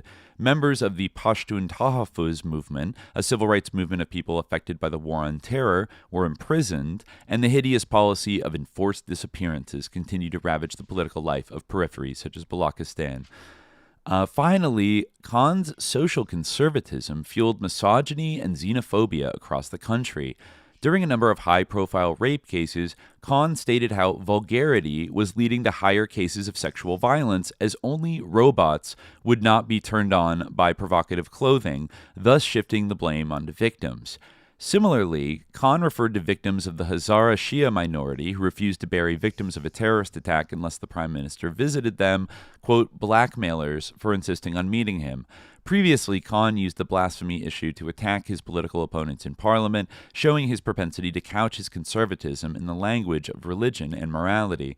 As a result, Pakistan experienced a government that practiced speculative capitalism on steroids while deploying fantasies of a culturally homogeneous past to fuel nationalism and religious sentiment. So this is the part that, like, really, like, this last paragraph is the part that really bothers me. Like, in terms of these other things, like, I think, like, I mean, like, the thing about the IMF, like, obviously that's bad, and, like, it would have been much better if you were able to, like, I mean, his solution to that was kind of like to borrow from Saudi and like China, you know, because like this is like kind of a perpetual feature of Pakistani politics or the economy in Pakistan. They need to constantly go to the IMF for loans, and like his doing this is definitely not the most egregious, but of course, you know, like promising not to do it and then like having to bend the knee, like, yeah, it is bad. Like, you know, I obviously would critique it, you know, in the same way, like and, you know, obviously, like, everything else in terms of the, like, you know, repression of protesters, like, that's a common thing that, you know, is, like, often, like, a critique that is kind of marshaled against. It's funny that the whole point of this article is that, like, you know, this guy is an anti-imperialist when this is kind of, like, and again, like, I'm not saying that it's good to be, like, repressive to, like, have protesters and free speech, but I think, like, you know, this is a kind of the thing, like those, like, I think that this is not necessarily the case with the Pashtun Tahaffuz movement, you know, like in general. I think that like it is kind of like a movement overall for like kind of justice for like a community that has, you know, suffered like and especially under the war on terror. Yeah. But I think like, you know, the concern is kind of the same as you see in like some other contexts that is in Iran. Even in Iran, you see the separatism. That's kind of like what the excuse they would use. Is that like the case always? Like, you know, and obviously, you know, it's like I'm not saying that those things like aren't bad, but this last like you know, again, does that like justify being like removed by U.S. fiat? Like maybe like no, but still like I'm not gonna like say like justify those things necessarily. But this last thing, like I feel like when he made that remark, it was like a gaffe that he apologized for, and like obviously, and I think it was the same the thing vulgarity with the thing. Yeah, that was obviously like a horrible event, and like in the aftermath, he immediately was like, "This is a like repugnant and like the worst thing ever." Like, you know, the exact reaction you expect. He wasn't like, "You're all blackmailers," like immediately afterwards. It was like they kind of like refused to like bury the dead until he like went to visit them. I see. And then he said like, I'm not going to be blackmailed, which like wasn't, a good thing. But again, like, is this like, right? I think it needs to be balanced with like him saying this is awful, it's the same time, like, is that really like something that like suggests like anything meaningful in terms of like the actual question this is about, which is the no confidence vote. I think like this, like, the worst example, this is in this article, but the worst example I read about this was that like at one point, like someone like he like said about like some critic of his, like, oh, you're talking about me so much, I think like your husband's gonna get jealous or something. And like, this is like, I think it was like even in his Wikipedia article that like this is an instance of like misogyny, like, and this is like the worst misogyny ever. Like, someone called this like from the absolute pit of the depths of misogyny. I'm like, that's what Taylor Swift said to Charlie XCX on like you're Showgirl. so obsessed with me. Yeah, like, it's like okay. Every time a liberal makes a joke about like Trump just like sucking off Putin, his gay fucking like, boyfriend, which is not good. I think it's like lame when people do that. But I think, it's like not the worst. I wouldn't call it like the heights of misogyny. Yeah, and also like I think like saying that like he didn't like care about the like this massacre that happened like is kind of like misleading, or we see in the way that any politician cares like about like these like horrible events that happen like in their country, right, like they right. He did the same thing that any politician does, and like there's like no context for like what the that remark. But this is the thing, like, Khan used the blasphemy issue to attack his political opponents in parliament, showing his propensity to couch his conservatism in the language of religion and morality. Like, what does that sentence even mean? I mean, the earlier part, like, okay, I get it. Like, he used the blasphemy issue to attack his political opponents, and like, obviously I think like his support of that is wrong. Yeah, like, I'm not like a proponent of the blasphemy laws. I think that like they are like basically counterproductive in every way to everybody who would even like be in favor of them, which I'm not. Yeah, but yeah. I just want to I just also want to throw up, because like this author just mentions this comment, which doesn't sound like great, like about the people are diseased because like they see people walking around, they see women walking around in provocative clothing, and that there was like too much like sex and degeneracy in society or whatever, to kind of imply that he's like a really like misogynistic, like doesn't support victims, whatever. But he also advocated for and got passed like a big like anti-rape law in 2020 that introduced the death penalty or chemical castration for people convicted of rape. The chemical castration part was removed from it law, was deemed un-Islamic in 2021, but the death penalty for repeat offenders, I think, was established, and it criminalized the disclosure of a rape survivor's identity, and introduced anti-rape crisis cells for timely evidence collection and victim support, and special measures to prevent victims from being directly questioned by the accused in court, and abolished the controversial and inhumane two-finger virginity test previously used in medico-legal examinations. So like, yeah, like he also backed like severe punishments for like sexual assault perpetrators, and so like I don't know where his opposition stood on those laws or whatever, but like again, like they're kind of painting him just as like, here's all the most reactionary, like problematic shit he ever said. Like, here's 3 reactionary things he said that make him seem like a crazy, like fundy, like woman-hating maniac. Like, it's just like they're, like I don't think that's an accurate representation of like his vibe necessarily as like a public figure and a politician and a celebrity who would like, was also like intimately familiar with like Western cultural, like the, norms, you could say, of, like he would know how things like this might play on the international stage, maybe like better than most, being kind of international playboy than he was. Yeah, and I think like it was like part of a broader comment. I'm trying to like find like what exactly he said. I do know that he like did eventually apologize for it and said like unequivocally that like rape is the fault of the rapist. Yeah, like he passed laws to that effect. Like, so yeah, I think actually like the whole thing like was kind of again, I don't want to like.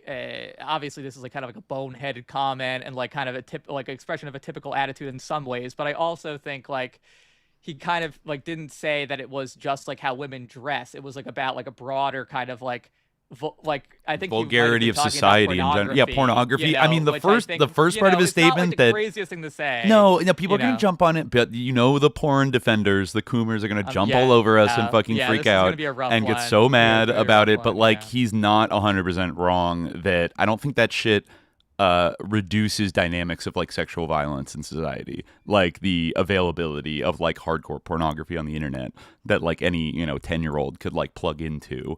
I don't think it's like the greatest thing, and it's also an exploitative system that is bad for all the people involved in it.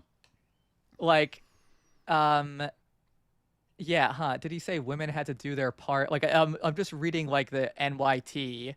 And I can't like find like his exact quote. The NYT, this is what he said. Like, Khan made comments on a live television show earlier this week when he was asked what the government was doing to curb an increase in sexual violence against women and children.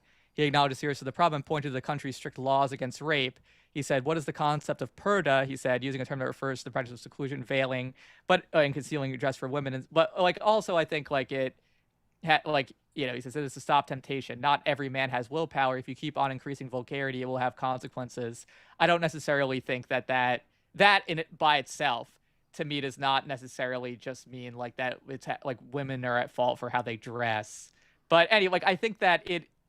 Again, right, I obviously I could quibble somewhat with maybe like some of the statement, totally. But I think he's trying to make a comment of like why that became a phenomenon in the first place is that like men are dogs and or like have the propensity to be dogs and it's like, oh, look at this like long-standing kind of traditional like practice. Like, I mean, yeah, where I diverge is the kind of thing of like, well, it's on a woman, like it's her responsibility to like not dress a certain way in order to not be assaulted by a man. And I'm actually I'm not like super sure. Like, I mean, I don't think he's like fully saying that. Hijab, it's like there's a whole thing about like men observe hijab too. It's not just like something that women do. Like it's about like guarding your modesty in general and like lowering your gaze. That's like hijab technically. I'm not sure if like he meant purda in that sense or like if it even is like ever used that way, but like that is something like it doesn't like he doesn't say the word that like it's women's clothing.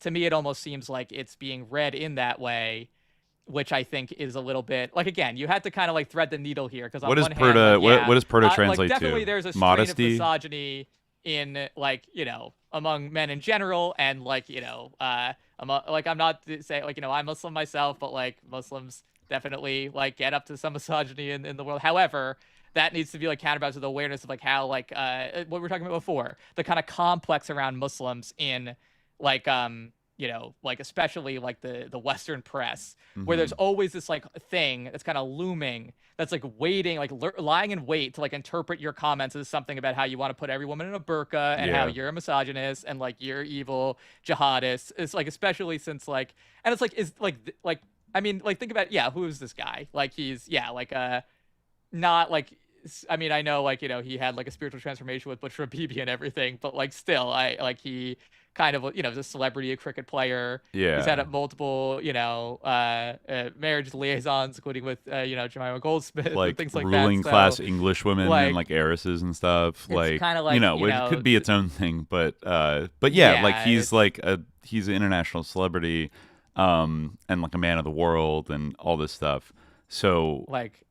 Yeah. I think that like kind of this idea that like he's this sort of like like regressive. Like it reminds me of like this. The portrait. The portrait they're painting of him in this article is like the same shadowy type of portrait that they paint of like Chavez or Maduro as like this mysterious, like barbaric, like reactionary, authoritarian thug that is just like a bad guy who just has bad opinions and he's bad and like he appeals to the lowest common denominator and blah, blah, blah, but also protects the rich, and he's just bad, everything bad about him, but it's not a very like three-dimensional portrait of him at all. Where for a guy that I think of all political leaders of the early 21st century had a very three-dimensional and like fascinating life, like before he got into politics, right? Yeah. Like he's had a crazy journey to end up where he is. And he's not just like a local demagogue that just popped up and like, you know what I mean? Like that's kind of what I feel like this article, maybe we should read the part about the no confidence vote and his like downfall through this person's eyes. Yeah, we should. But I was gonna say, it kind of reminds me like of this like article that was from 2008 that she's like a pretty prominent like Indian leftist, Arundhati Roy. Oh yeah, who like is like a she's like a big supporter of like Kashmir and like has been involved in that stuff. But like she wrote this article, about like her observation of like the Kashmiri freedom struggle in like at that time, and it's like kind of like it's indicative of something. She says like everywhere, like she's walking around like experiencing these like demonstrations, and she says like there was a green flag on every lamppost, every roof, every bus stop, and on top of chinar trees. A big one fluttered outside the All India radio building. Road signs were painted over Rawalpindi, they said, or simply Pakistan. It would be a mistake to assume that the public expression of affection for Pakistan automatically translates into a desire to accede to Pakistan. Some of it has to do with gratitude for the support, cynical or otherwise, for what Kashmiris see as their freedom struggle and the Indian state sees as a terrorist campaign. It also has to do with mischief, with saying and doing what galls India most of all. It's easy to scoff at the idea of a freedom struggle that wishes to distance itself from a country that is supposed to be a democracy and align itself with another that has, for the most part, been ruled by military dictators, a country whose army has committed genocide in what is now Bangladesh, a country that is even now being torn apart by its own ethnic war. These are important questions, but right now perhaps it's more useful to wonder what this so-called democracy did in Kashmir to make people hate it so. Good point. And she says, everywhere there were Pakistani flags, everywhere the cry, Pakistan si rishta kiya, la ilaha illallah. What is our bond with Pakistan? There is no God but Allah. What does freedom mean? There is no God but Allah. And so she says, for somebody like myself who is not Muslim, that interpretation of freedom is hard, if not impossible, to understand. I asked a young woman whether freedom for Kashmir would not mean less freedom for her as a woman. She shrugged and said, what kind of freedom do we have now? The freedom to be raped by Indian soldiers? Her reply silenced me. But the very fact that she was like, oh, they said la ilaha illallah, and then she turns to a woman and says like, well, do you think you're going to be oppressed in free Kashmir? Yeah. Like, what? Like, and this is like someone who's like a pretty like, big ally of the cause, Yeah. Like, it's like, so that's the kind of thing where like, yeah, I get it. But also like that has nothing to do with like the issue of anti-imperialism. And like, it speaks to this kind of like, like scary Muslim men. Yeah. Well, actually, the woman's retort is something I was just about to bring up as like a comparative case study of talking about like sexual violence in South Asia, because I have read articles about like there seems to be kind of a problem, like a significant problem with sexual assault in India, like among, and I think this is often, probably not always, but like often in Hindu areas of India, not like we're not talking about gangs of Muslim men running around, but Hindu men. But oftentimes, like, there's been like New York Times articles about the troubling, the rate of sexual assault, maybe the government's like kind of failure to adequately like address it. But you don't see Hinduism, like the Hindu religion, kind of invoked as aggressively like as part of the part of the issue, as you do when you talk about like maybe the same problem in Pakistan, where it's like, oh, well, this must be connected to some like Muslim thing, or even the Pakistani rape gangs in like Nottingham or whatever. That, like, there was a crazy case in the UK. Character, like, yeah, exactly. Like, oh, this is a normal cultural thing they do, and blah blah blah. But then like in India, which I think has like at least just as much of an issue, if not more so. And I don't know if they passed a national anti-rape law. Maybe they did. But like, I don't know if they did as much as Imran Khan did to address it. It's rare that you try to pass a pro-rape law. The only place rather than just do nothing. Israel. Yeah. But also, that just a little side. It's funny that you brought Arundhati Roy up, because I was doing like a little side quest reading about related Pakistani and India issues, and I was reminded of something that is just kind of like, I don't know if there's really like anything to it, but it is kind of interesting that this is long memory hold now, but ultra, liberal Silicon Valley billionaire Pierre Omidyar, actually, he had a pretty intensive relationship through his philanthropy with India in the early 2010s. Yeah, we talked about this in our Tulsi episode. Right? Yeah, we did. And it's been like really buried in like memory hold. This is around the same exact time that he was launching First Look Media and The Intercept with Glenn Greenwald and Jeremy Scahill and Matt Taibbi. All three of them still have like the most solid reputations for not being sus.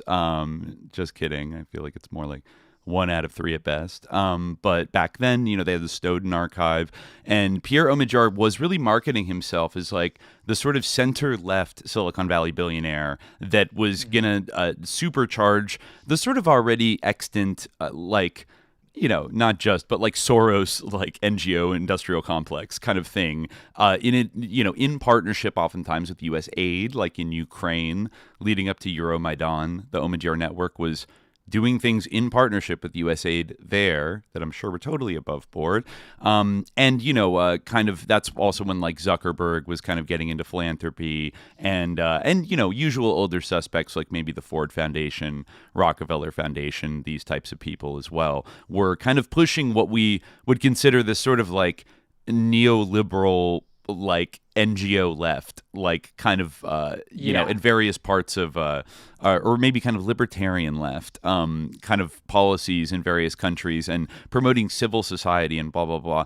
And I was just reading, I forgot that one of the biggest exposés in 2013 or 2014 about Pierre Omidyar's activities in India and maybe how they were a little bit sus came from and also totally memory hold online publication, a Silicon Valley news publication from the early 2010s called Pando Daily. And, they got some interesting people to write for them, including, I think, most of the Exiled crew. So there was a big expose from Mark Ames, who was, formerly the Exiled, then moved to Pando Daily, along with Yasha Levine and the War Nerd and, people like that. And actually, Mark Ames in this article about Omidyar's sus connections to Modi, he does mention, he thanks Arundhati Roy for giving him like important background into like the complexities of Indian politics. So they were like in contact, like writing this article that is pretty much like, it's pretty good in terms of like the evidence that, Pierre Omidyar, far from being a kind of just like disinterested guy who just like wants to help expand microcredit in fucking India or something, like he was very enthusiastically on board with Modi early on, like before he ran for president and, won and everything. And so was Google. Google was also like I guess Modi had run a very like tech positive campaign and was like, I am going to open up India to like tech and the internet and everything else. And one of the big things that just so happened to be like in Pierre Omidyar's favor at this point was he really wanted eBay to get access to the Indian market, which it did not have in like 2011, 2012, because that's like a massive fucking market, right? And eventually when Modi became president, that was allowed. And I think Google got in there, eBay got in there, all the Silicon Valley companies, got to do business and open up to a massive emerging market in India. Now, if you go look up today, like Modi and Pierre Omidyar, remember, I think we touched on in some episode about how the Omidyar network was actually pulling out of India in like 2024, right? And there were, in fact, if you search the names, you'll find a bunch of like Hindutva like Facebook videos and like YouTube videos about how like Pierre Omidyar, the ultimate funder of like anti-Hindu like fucking woke leftist bullshit, like he funds all of these different like alternative media outlets. I think it was like News Laundry and a few other ones.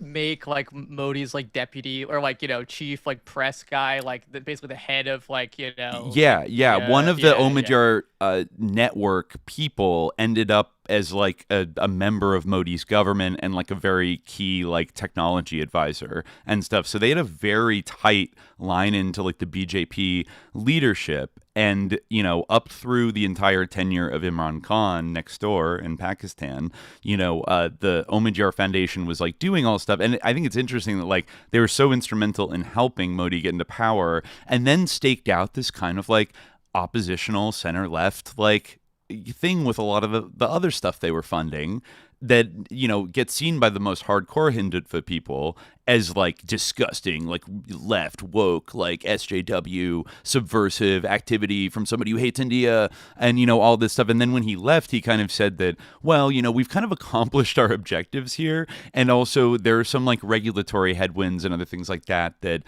are challenging. And so we're going to like pull our funding out of India. And so that was kind of, it may be looked at as like, ooh, there was a little falling out between Omidyar and Modi and blah, blah, blah. But then I do think it's interesting, just to wrap this back around, I do think it's interesting that like the main conduit through which the cipher letter, the memo, was delivered to like Western journalists was through Pierre Omidyar's The Intercept in 2018, when he was still very much involved in India. And then subsequent interviews, I think Ryan Grimm interviewed Imran Khan after he was overthrown, maybe in late 2022 or 2023. They had like a long conversation and stuff. And so it seems like the Intercept is actually very on this beat about the overthrow of Imran Khan, and pretty much, I would say, had mostly an editorial line of this was a U.S.-backed operation and like it was sus and like he was targeted, to be taken out. And so I just think it's like interesting. It's like you go back to 2014. Peter Thiel publication is like allowing investigative journalism to be published that is kind of saying that like Omidyar is actually like a right wing. He's not the left wing guy you think he is, and he's involved with Modi and all these like dirty like right wing kind of like figures. And then a few years later, Omidyar is kind of throwing down the gauntlet in Pakistani politics by kind of like sticking up for Imran Khan when most of the U.S. media was pretty much willing to like, including like, I mean, Jacobin right here, pretty close to The Intercept. There's a lot of like social and career overlaps with these crowds. Jacobin's publishing shit. It's like, oh, fuck him. He wasn't really an anti-imperialist. But like the Pierre Omidyar funded one is like, no, we're actually getting exclusive intel. I mean, even the cipher letter itself, we can kind of like read it in a bit, but that was there's still accusations to this day that I forget if Chomsky said it or not, that like that's fake, like he made it up. Like Imran Khan made up this memo. I think that was something that like the opposition said like at first, but then they admitted it was real. And then they prosecuted him for leaking it. Yeah, exactly. Like he's on trial for leaking the cipher memo now, which is like, it makes it hard for the Khan haters to be like, oh, well, he just made up that shit. It's like, well, if he like made it up, then you can't prosecute him really for like releasing a fake classified thing, right? And then other people were like, no, that's actually not how classification works. Like, if he thought it was classified, it's still a crime. Like, and but I think, I know it's probably real. I mean, The Intercept does get, they get real stuff. It just gets intercepted sometimes. Like, the people who have the most to lose from it being fake, the most to lose from it being real have admitted that it's real. So, right. I feel like it's definitely real. I think the argument is that, like, oh, there wasn't a conspiracy. Like, yes, they said that, but that's not why we did it. We did it for like some other reason, like we actually had no confidence in him or whatever, which like that's not like illegal. However, it is like I wish that like that's splitting hairs where you really don't need to, I think. And like I saw it's definitely like an instance of U.S. imperialism. Interference. So far as, like, again, I think that there's kind of this Mott and Bailey type of thing where, like, it's like the issue of, like, heroism. It's very hard to find heroes, you know, in this world. Heroes are, especially in politics, right? They're hard to come by. You know, politicians who are heroes, who rise to the highest level of politics, is someone that you say that's a hero.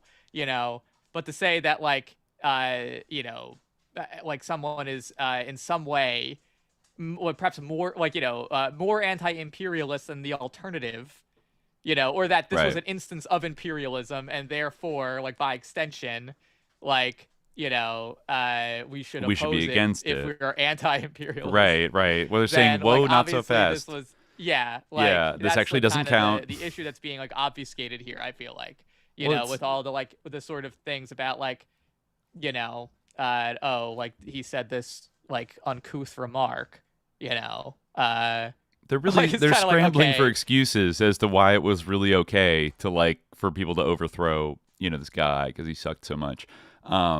Maybe let me just read the end of this article as we get to the actual moment. Good things here too. Yeah, and you know the takeaway.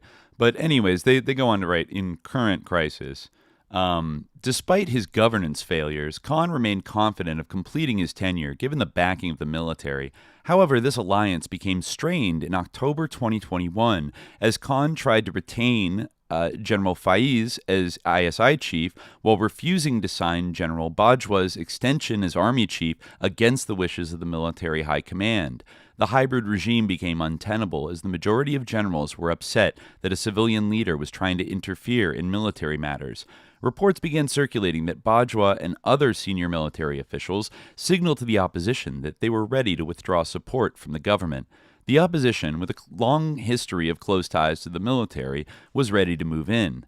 Opposition members submitted a vote of no confidence in Parliament, claiming that the Prime Minister no longer had the support of the majority of parliamentarians. The key elements that the opposition were counting on were coalition partners and members of Khan's team who had switched sides since 2012 under pressure from the intelligence apparatus. It was widely believed that these electables were now lured back into the opposition camp with promises of financial reward. Okay, that's very above board. Eventually, the resolution was submitted on March 8th by the National Assembly, but voting was deferred until April 3rd. Initially, Khan was confident that he would defeat the vote of no confidence, but as his coalition partners began joining the opposition ranks, Khan declared that he was being removed due to a foreign conspiracy. All right, now he gets to the so-called proof. I already have problems with how he's describing it, but big ones. But he says, the only proof of the conspiracy Khan has presented, although not shared in public so far, is a diplomatic cable from his own ambassador in the United States that quotes an American diplomat suggesting that Pakistan-U.S. relations cannot improve under the Khan government, especially after his recent visit to Russia. This was not unprecedented, as relations between the two countries have been tense for over a decade. The raid to kill Osama bin Laden, the killing of 28 Pakistani soldiers by NATO at Salalah in 2011, which prompted Pakistan to suspend NATO's supply routes facilitating the war in Afghanistan, and the initiation of the China-Pakistan Economic Corridor, that's probably like One Belt, One Road, led to serious differences between the two states.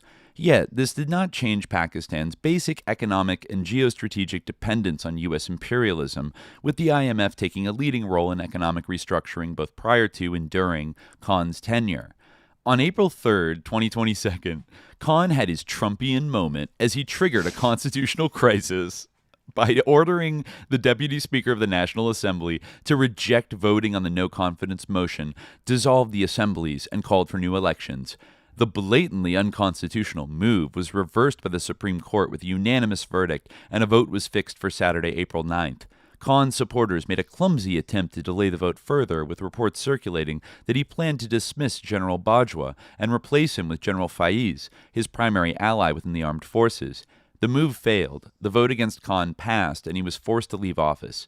Since then, Khan's allies have deserted him, while his original middle-class support has again coalesced around him with impressive demonstrations of thousands of people. I like how in it's the like country's his original middle, I like the middle class thing of like, okay, yeah, I'm sure that he has like bourgeois supporters, but that's not like, his only support. Saying middle class like a slur is funny. I feel like it is a jackknife. Didn't one of Zoran's advisors just get in trouble for being like middle class white people are the problem in like 2020?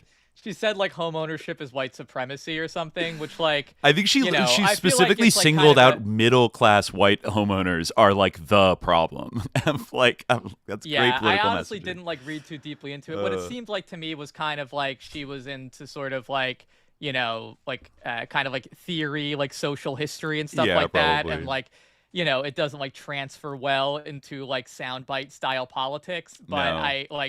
So, I mean, I kind of like feel like, honestly, like that's like the last of my problems with Zoran is that like he's like, not pro white people enough. No, I mean, I don't give a shit. To me, just to be clear, like you bringing that up, like to me, what the right wing, like the way they're jumping on it is like stupid. Of course, they think it's part of this is like a white looks very bougie like white lady that works in nonprofits. Like this does not look like a even like a blue haired like radical like anarchist or whatever. This is like a rich white millennial woman probably. I'm willing to guess. And all I'll say is that I think it is interesting sometimes where I feel like very high bourgeois people that get involved in politics will often, I think there's something appealing about kind of shitting on like the quote unquote like middle class of white people as like actually they're the real, that's where all the fascism comes from. They're actually the most disgusting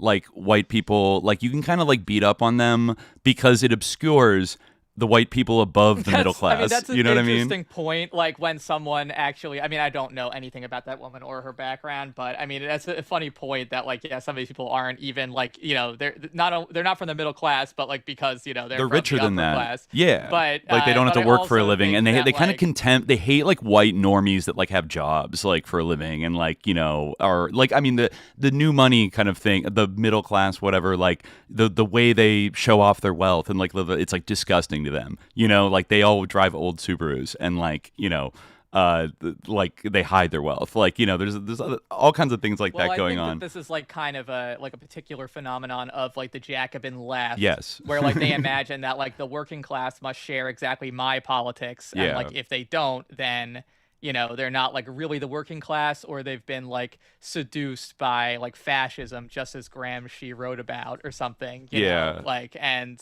Yeah, like I mean, like I think they picture like a PMC Elizabeth Warren voter is like the person they actually hate like the most of it, like anybody, kind of thing, and like the meritocratic strivers are like that kind of hate, like they've probably encountered them in the various institutions they've come up in, and kind of hate like their and not always without reason, like those types of like PMC normies can be. They can kind of like suck, like and have like terrible politics and whatever and stuff like that. But I do think sometimes it's like using it as like this his middle class supporters, like the most disgusting kind possible, instead of saying like his bourgeois supporters or like his ruling class supporters, which are still like the primary people I'm worried about are people from like that. I guess she said that she wanted to impoverish. Is that true? She wanted to impoverish the white middle class. Like that's she might have tweeted like, that. Great. To say like that you want to impoverish anybody like is like. I wonder if she's the one that worked for the Open Society Foundations, because one of Zoran's inner circle was an Open Society veteran, and it's like that kind of tracks in a weird way, like that they're like I don't believe that they believe this in like a literal sense, but like it's kind of a weird like weaponized like ultra left like the rad lib kind of like way of posturing about stuff that was like very popular between like 2018 and like 2020, that it's also like, I mean, it is kind of the thing of like, okay, well then why should only the white middle class be impoverished? Like we should have a middle class, but it should not like, I mean, it is kind of like silly. Like it's, I just think like, and like increasingly now, like anybody that lives in New York City that is saying that about like middle class people that live in the rest of the country is kind of like, all right, like fuck you, like like you're in New York. Her father like... also, I guess, is a landlord, which is like really. He manages a rental property. I don't know what that means, but okay, just one or okay, yeah. Well, I don't know. No, he manages rental property. Okay. Yeah, or at least Weaver. It's unclear. Yeah. Sia Weaver. Or I mean, yeah, like, well, I think it's interesting. There's like kind of there's a continuity there, and I think like with like some of what we're talking about in general. But yeah, I mean, I feel like there's kind of a broader or less specific tendency just to be like, oh, it was the bourgeoisie that actually is like this, and really the heckin' working class would never like disagree with me about anything. Yeah, it's kind of doing an end run around the middle class PMCs that often are involved in like discourse production or whatever. It's doing an end run around them and saying you guys are like disgusting, but like the dock worker that says slurs, like, well, we listen to the same comedy, so like actually like I can speak to them on a deep level. It's like and they get it. Yeah, it's kind of, well, I think in the Pakistan context it's a little bit different, but like right. I think that they're also kind of imagined like that. It's kind of the thing of like, oh, the plumber, which, fair enough. Like they have a bunch of money, like they're, middle class, like with their big truck, like they're not actually workers, they're real workers. Like rather than kind of like, again, it's kind of like an excuse to like not reckon with like the appeal of like this politics to the middle class, to the working class, including to the aspects of it that like, we both may not like, like those are things like rather than just like put your head in the ground, why, why not like, deal like, why is that appealing, and not just because like they're heckin' stupid or whatever, or like they've been deceived by like the evil spell of fascism or something. It's not like why, Yeah. But anyways, I mean, let's we can keep going through this. We keep going, yeah. So right. Once his middle class supporters, right. This is the sort of takeaway of this is an interesting part, I think. Yeah. So the last part here, anti-imperialism ?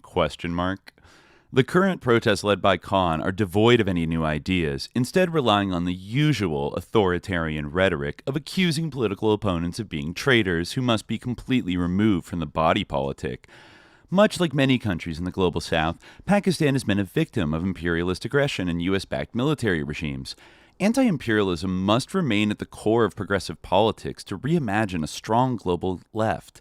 Yet, today we increasingly witness a rhetoric of imperialism completely divorced from anti-capitalism, and without even a mention of the working class or peasantry, the social forces that were at the forefront of anti-imperialist struggles in the 20th century. The result is that populists who accept neoliberalism as their economic principle equate anti-imperialism with authoritarian nationalism, disregard for civil liberties, controlling women's bodies, and repressing minorities. In other words, we are left with a neoliberalism without civil liberties, and anti-imperialism without a vision of emancipation. Leaders such as Rodrigo Duterte, Recep Tayyip Erdogan, and Narendra Modi have used anti-Western sentiment to build authoritarian politics at home, while incorporating themselves within the global capitalist order in a subordinate position to Western imperialism. I think that there's a totally, that is like a totally flawed comparison between Erdogan, like Modi, of course, is absurd, but like Erdogan, even, like, this is like not an accurate comparison. Like, I think like that's, really overblowing it to say that like his alignment with the West was equivalent to Erdogan. Like, well, they're saying that like he's saying that these types of leaders, Duterte, Erdogan, Modi, have used anti-Western sentiment to build authoritarian politics at home, right, while incorporating themselves within the global capitalist order in a subordinate position to Western imperialism. And I'm not saying that like right. Again, I'm not saying the strawman claim at the article's title that like he was the ultimate anti-imperialist hero or whatever. But I think that like the degree to which he was willing to assimilate himself to like Western imperialism, it was significantantly less than even Erdogan, and especially than Modi. That seems like very pertinent to the issue at hand. If we're comparing these people, right? Like, because Duterte kind of got thrown out by like Bongbong Marcos, and like because he was seen as too pro-China, even though he was like also pro-US. Like, he was also pro-China. There's a bunch of weird shit, like, going, in the Philippines with, like, oh, the Maoists, like, they're so heckin' cool, but, like, they're anti-China Maoists, you know what I'm saying? Like, so there might be strange bedfellows. Anyways, but I think that you're right. Like, like saying that lumping, obviously one of them got overthrown and the other, well, two of them actually got overthrown. Two of them, like, obviously kind of are in alignment enough with the U.S. that they're not necessarily under threat, of having their regimes, like, destabilized and overthrown. Probably Modi least of all. Like, Modi has a pretty fucking cozy relationship with the United States overall. Erdogan, there was that coup in 2016 that was a little weird, but since then, it feels like more or less Erdogan and, like, they're in NATO, they're, like, on the same side, and, maybe Duterte he outlived his usefulness and got a little too cozy to China and got thrown out. So, like, we're seeing a pattern here of, like, there's a acceptable, like, degree of, like, fake anti-Western sentiment you can indulge in, but when you actually start doing things that they don't, if you actually start going against the U.S., they will move against you. So, like, this whole argument is not really, like, refuting the central assertion that Khan was like, too, kind of, out of alignment I think it's also, with the U.S. like, fundamentally, like, a straw man in a way, because, like, it's kind of like, should we hold up, like, Imran Khan as, like, the leader of, like, a left-wing anti-imperialist movement? Obviously not. However, like, was he, like, removed for reasons of U.S.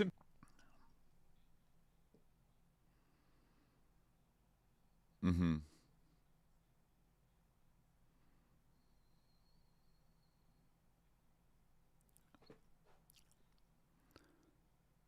Yeah.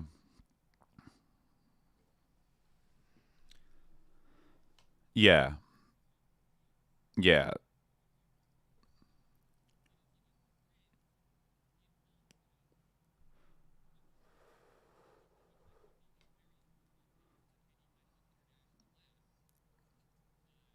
Yeah. Yeah, and you're not going to get, like, the reincarnation of, like, Hugo Chavez or Fidel Castro or, like, Ho Chi Minh all the time. But, even Marxists during the Cold War, like, made these distinctions between, like, are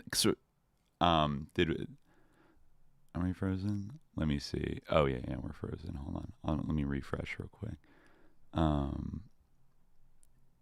There we go. How about that? Yep, I think we should be back now.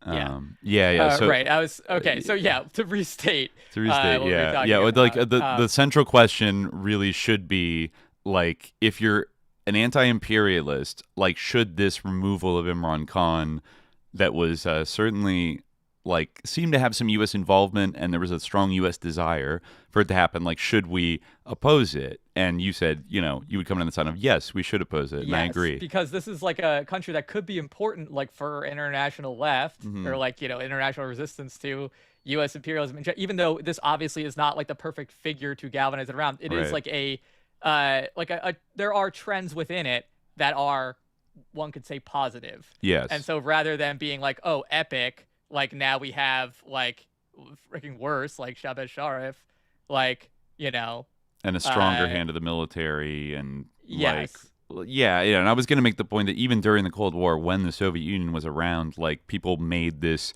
kind of distinction within, like, Leninist thought that, especially as regards, like, post-colonial countries, that in terms of, like, national liberation movements, like, even we saw this in China as well under Mao, like, during the Civil War, that the sort of, like, local bourgeoisie can sometimes play, or elements of the local bourgeoisie can play a progressive role, kind of like in coalition with other kind of, like, left-wing elements, towards, like, a qualitative improvement in terms of, like, kicking out sort of, like, the colonialists or the neo-colonialist, imperialist powers, and, like, wrestling the country free so that it can, like, decide its own destiny. Like, I think in the view of a lot of, like, the 20th century Marxists, like, that was something worth supporting, even if they didn't have, perfect, they weren't Marxists themselves, but if they were, say, like, a liberal bourgeois nationalist that wanted to do, like, land reform, or, like, nationalize their oil company or something like that, then that would be, like, like, on the whole balance, like, that's these are really important issues, and that's at least like that does get you somewhere, you know, this is like, let me like get into this a little bit. Like, you know, he says, you know, the task today is to locate. Sorry, I don't actually remember this author as a. Well, are you really going to skip past the weird today platitude that he wrote before that? Okay, no, sure. The structural analysis. You know, when he names all those dictators, he says, without a concrete agenda for challenging neoliberalism and for redistribution of wealth, talk of foreign conspiracies can lead to delusional thinking manufactured by socially regressive forces like the Subliminal Jihad podcast in order to avoid discussions on internal contradictions. Unfortunately, the forces of the status quo in Pakistan that have replaced Khan represent a moribund social structure that continues to exploit the public, suspending politics between uninspiring Democrats and an insurgent authoritarianism. Sorry, I don't think that they're like the adverb "unfortunately" is not justified here because there was no like other possibility. That's the thing. Like that, like fortunately implies that there's luck involved or like chance or like more than like one possibility. Right. It's like, what did you think? That's the thing. There's no alternative. Yeah. Like the only alternative is going to be more capitulation to the U.S. He addresses this. Let me read this last part. The task today is to create an independent politics that stems from the needs of the working classes and links the struggles against authoritarianism with a social revolution against the structures of neo-feudalism and capitalism. In Pakistan, unity among trade unions, farmers associations, student activists, women, minorities, and professionals can build a strong coalition that no longer relies on support from electables to win elections and can pose a durable challenge to imperialism.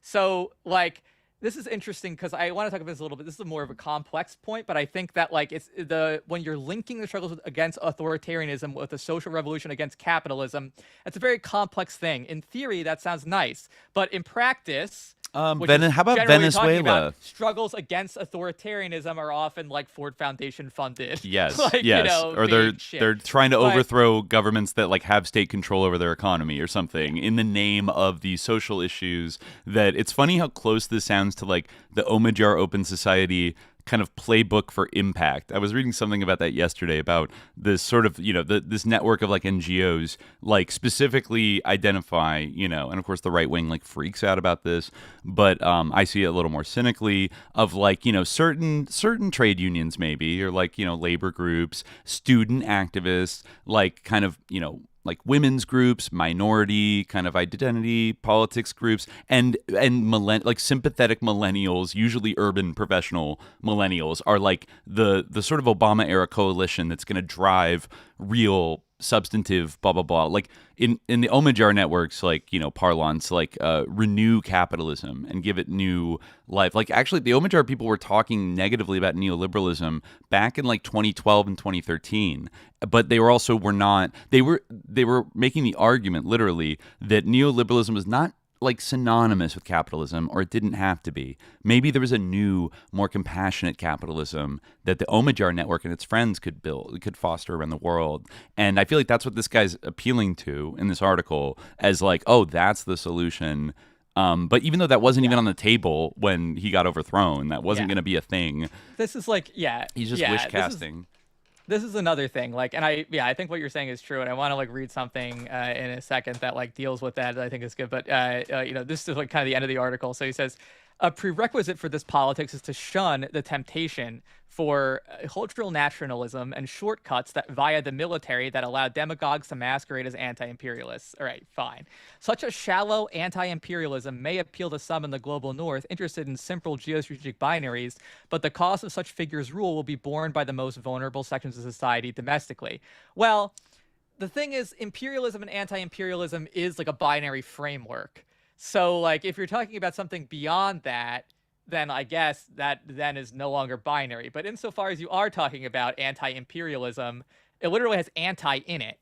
You know, like that is, like you can't. Yeah. That's not. Yeah. That like is binary. What is this like? The shallow anti-imperialism. You know, it's gonna harm poor people along the way. Unlike my hypothetical deep anti-imperialism. Yeah. It's like it's kind of implied. It's like people are going to be harmed either way. I mean. Like that, it's not like it's doing a weird like harm reduction thing of like, well, like it could be worse for Imran Khan to stay in charge with all his demagoguery and corruption than if like a more pliant, like neoliberal military-backed guy, like who's pro-U.S. takes over. Like, what do you think is going to happen? Like, they're going to do better with the economy? Like what, They say, he said, if so, why are you anti-imperialist? Yeah, this is how he ends. Courage and patience remain the greatest virtues if we are to reorient ourselves toward a politics of emancipation. So to me, like, if you like, obviously, I agree with the point that, like, we shouldn't assume that everything is being solved by the premiership of Imran Khan in Pakistan. Yeah, obviously. However, I think that, like, it is actually, in a way, impatient to be like, well, this didn't instantly resolve capitalism, therefore it doesn't count as anything. So, like, it almost seems like the real answer is to do nothing, or I don't know.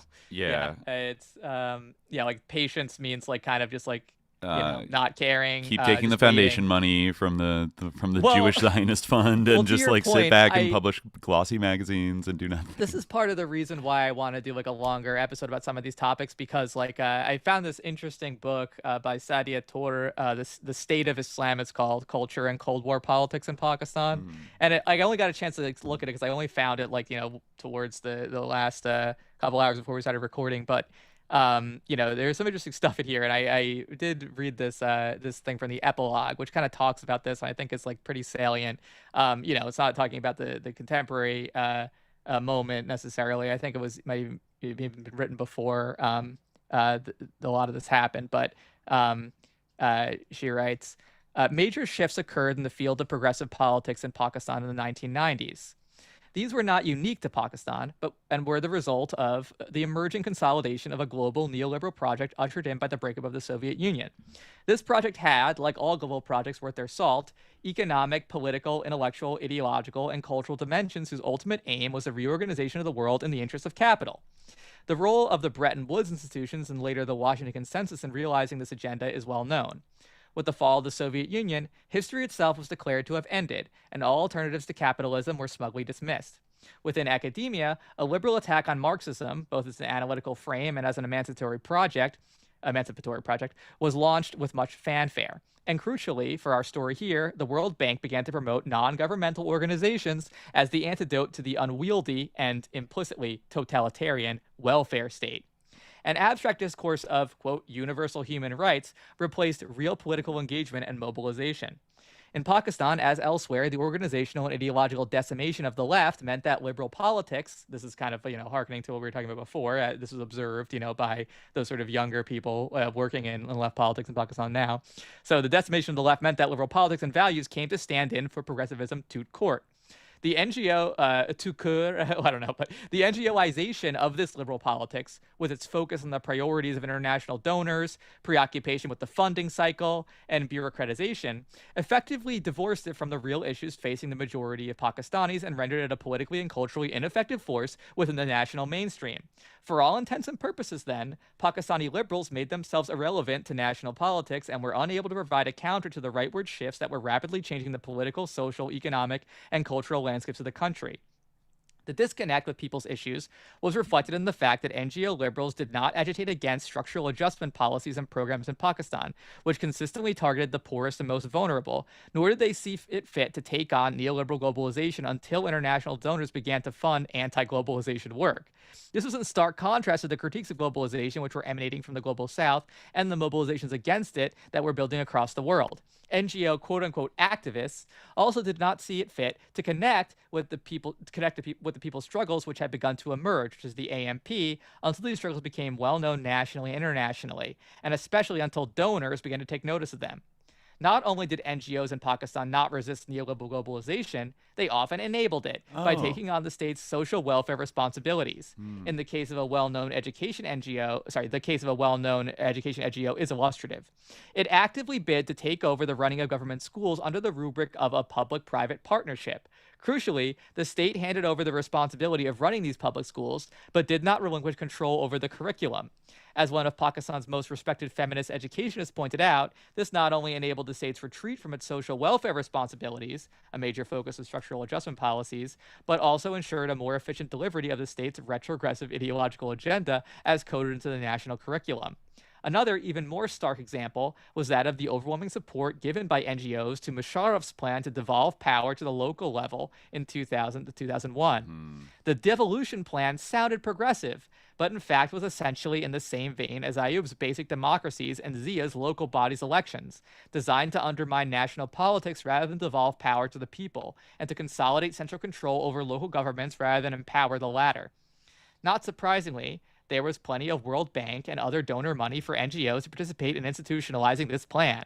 The idea of a 30% representation of women at all levels, I'm like, made it especially appealing to NGOs and international donors alike. It's just like the instrumentalization of this that makes me like roll my eyes, obviously. NGO liberals' endorsement of this devolution plan was not an anomaly, for they were, in fact, Musharraf's biggest supporters. It may seem paradoxical for those whose bread and butter, literally, is human rights, and who were, in many cases, veterans of the anti-Zia movement, to be openly supportive of a military dictatorship. The explanation lies in the shifts in the political priorities of Pakistani liberals from the Zia era onwards, both in terms of their material interests and in terms of specific class-based anxieties. Following Zia's regime, and especially after the Taliban takeover in Afghanistan in the 1990s, Pakistani liberals became increasingly obsessed with what they referred to as Talibanization, a catch-all term which included everything from state-led Islamization efforts to the rise in social conservatism and an increase in public displays of piety. As we have seen, the rightward shift in Pakistani politics, society, and culture did in fact continue after the literal and metaphorical demise of Zia. However, liberals focused only on one aspect of it, the rise of a militant and narrow version of Sunni Islam, while ignoring all the others, particularly the reactionary thrust of the state's economic agenda. Unfortunately, not only did the obsession with quote-unquote Talibanization not translate into any form of organized resistance at the social, political, or cultural level, but it also led Pakistani liberals in dangerous and fundamentally anti-progressive directions, a particularly egregious example of which was their open support for Musharraf's coup d'etat in 1999. The government of Nawaz Sharif was about to push through the controversial and draconian 15th Amendment to the Constitution, otherwise known as the Sharia Bill, and had been taking an increasingly aggressive stance vis-a-vis women's rights and human rights NGOs. Binyamin, the Punjab government's Minister of Social Welfare, had openly vilified these organizations, denouncing them as fifth columnists working to undermine Pakistan and Islam, and serving the interests of Israel, India, and the West, and had explicitly begun threatening those that ran them. As a result, instead of condemning the overthrow of a democratically elected government by a military dictator, most NGO activists openly celebrated it as a release and welcomed the general as a savior. Nagat Saeed Khan, a prominent women's rights activist from Lahore who had been singled out for special mention by Binyamin, relates her shock at the proceedings of the meeting of the Joint Action Committee for Peace and Democracy, a Lahore-based alliance of 36 organizations and political parties, convened immediately following the coup. I assumed that all we would be doing, this is her quote, I assumed that all we would be doing was deciding the wording of our immediate resolution and working out our strategy. The reaction of a majority of the organizations was stunning. They supported the military taking over. This despite the fact that the JAC was for democracy and most of them were familiar with the history of the military as an institution and its role in politics in Pakistan. There was much excitement, this is the author again, there was much excitement among the NGO elite at the fact that the NGO bill, which Nawaz Sharif's government had been trying to pass, would not see the light of day.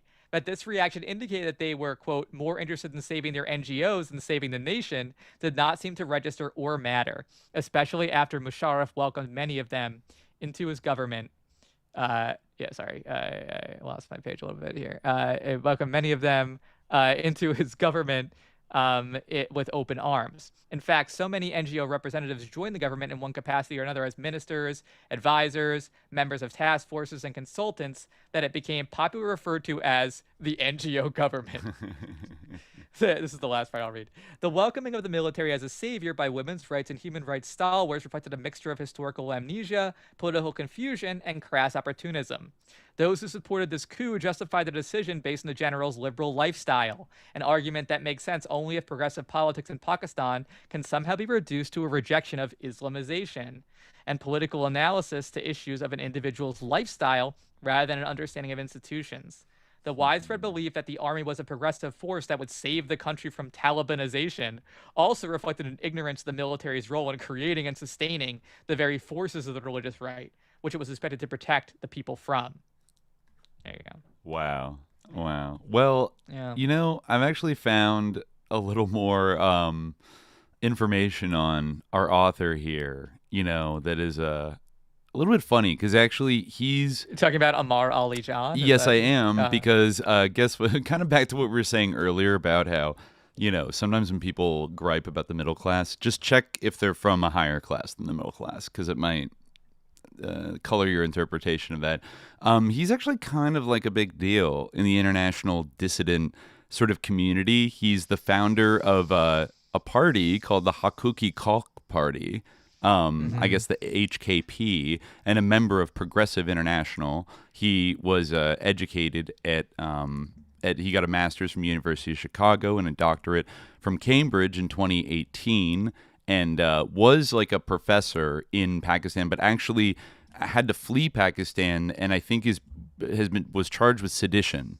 I guess in absentia, and so he's like not allowed to go back there. I think that was as of 2019 or 2020 when he wrote that. So before he wrote this article about Imran Khan, but I guess he's been very he was publishing, I think, in Al Jazeera and some other things like is right when Imran Khan came into power, that is like, oh, fuck this guy, he sucks, like he's so sus, like blah blah blah. Just to underline what I was saying earlier, good old r/Pakistan has this again, a picture of this guy hanging out with another guy talking, and it's titled "Hypocrisy of Liberals." Amar Ali Khan hanging out with Bilawal Bhutto of the PPP, the same PPP that abused and tortured Bullock protesters this week in Sindh. Link in the comment. And it's a picture of them like hanging out together, and then all the comments say, dude, Amar Ali Khan is the son of the former chief of his party. He studied in UT Austin and Oxford, and he studied history. He comes from money and from a political family. So the two young men you're looking at in this picture are practically the same people. And yeah, I guess like this guy claims to be a Marxist also. Like he claims to be like a Marxist, anti-imperialist, blah, blah, blah. But I guess he's very, very close to the Bhutto family and the PPP, probably grew up with them and stuff like that. So he is from a very high class, and then went to Cambridge, and et cetera, et cetera. Other people, another commenter says, again, stop giving these people a win by acknowledging these parasites as, quote, liberals. These lot are feudal lords larping as progressives. By repeatedly calling them liberals, you aren't harming them. You're only giving them more fuel to use at the international level and cry foul. They literally get to deflect attention away from their moronic decisions and not address any critique by saying that they are being persecuted for being liberals in a non-liberal nation, all the while being allies with right-wing nutbags like Mulvey Diesel, of all people. I don't know who that is, but I guess I don't know. They hang out at Sovereign House sometimes, it's kind of funny. So yeah, I guess I don't know who his father is, not listed on his Wikipedia, but I guess it sounds like his father was the head of a political party. Mulvey Diesel is Fazlur Rahman, maybe? Is that it's like a term for him? He's known as Maulana Diesel. Oh, okay, okay. Yeah. Yeah. So I don't know if his father comes from, let me see, Ali Khan father. I don't know if he was a PPP, like the head of the PPP. That'd be kind of crazy. It says that Dr. Let's see. A renowned Kashmiri physician known as the Lukman of Kashmir was, but actually I don't know if that's like literally his father. That's a Dr. Ali Khan, who's like a famous doctor. Oh, there he is. Dr. Khalid Javed 3. Oh, okay. Yes, he's on Twitter, the father. They posted a pic together. That's very nice. His struggle for democracy. This is him talking about his father. Happy birthday, my father. His struggle for democracy and his iconic poem, Mein Bagi Hun, continue to inspire us. He has always supported his children in pursuing their own unique paths. Blessed to have him in our lives. So this is Dr. Khalid Javed Khan, medical doctor, poet, columnist, social activist. So I guess this guy, I don't know what his party history is. He was born in Lahore. He is a doctor and a poet. I don't know if he was a student leader at Rawalpindi College during General Zia's monstrous regime. As a young idealist, he spoke out in favor of democracy. So this guy goes back to the Zia days as like a student, dissident. I guess. Mm-hmm. So, he comes from like a very politically prominent like family that I guess has like pretty tight ties to the Bhuttos and the PPP. Mm-hmm. So he's like an undisclosed partisan of like one side in this like, political conflict without like mentioning that at any point or even really alluding to like his activist career in this like long Jacobin article. He's just a smart Marxist who's just writing some random comments about how much Imran Khan totally sucks. And, oh, Jacobin, that's all I got to say about that. He wrote The Silencing of Pakistan in November 2018, like, I don't know, 6 months after Imran Khan came into power. The state is trying to decimate dissent in hopes of resuscitating a political order that has lost all vitality. He was attacking him right out of the gate. The Clooney Foundation for Justice, I assume that's George Clooney's NGO, but published in a memo or something, like a statement, like end harassment of Dr. Amar Ali Jan in Pakistan. I guess they want like the treason charges dropped against him. So he's plugged in with the NGO thing, and he's on the speaking circuit with a lot of other like diaspora. I found one conference where he's talking alongside somebody who was a U.S. aid person, Human Rights Watch. I think there might be some Omandyar network people also speaking at this thing. I don't know what, let me see what this is. The LUMS, Office of Accessibility and Inclusion, Conference on Dignity and Inclusion. This might be a Pakistani university or something when they had a global thing. But anyways, I just thought that was a little bit interesting. Somebody says, like, this is kind of written, I don't know, but it's like something, period, Munafiq.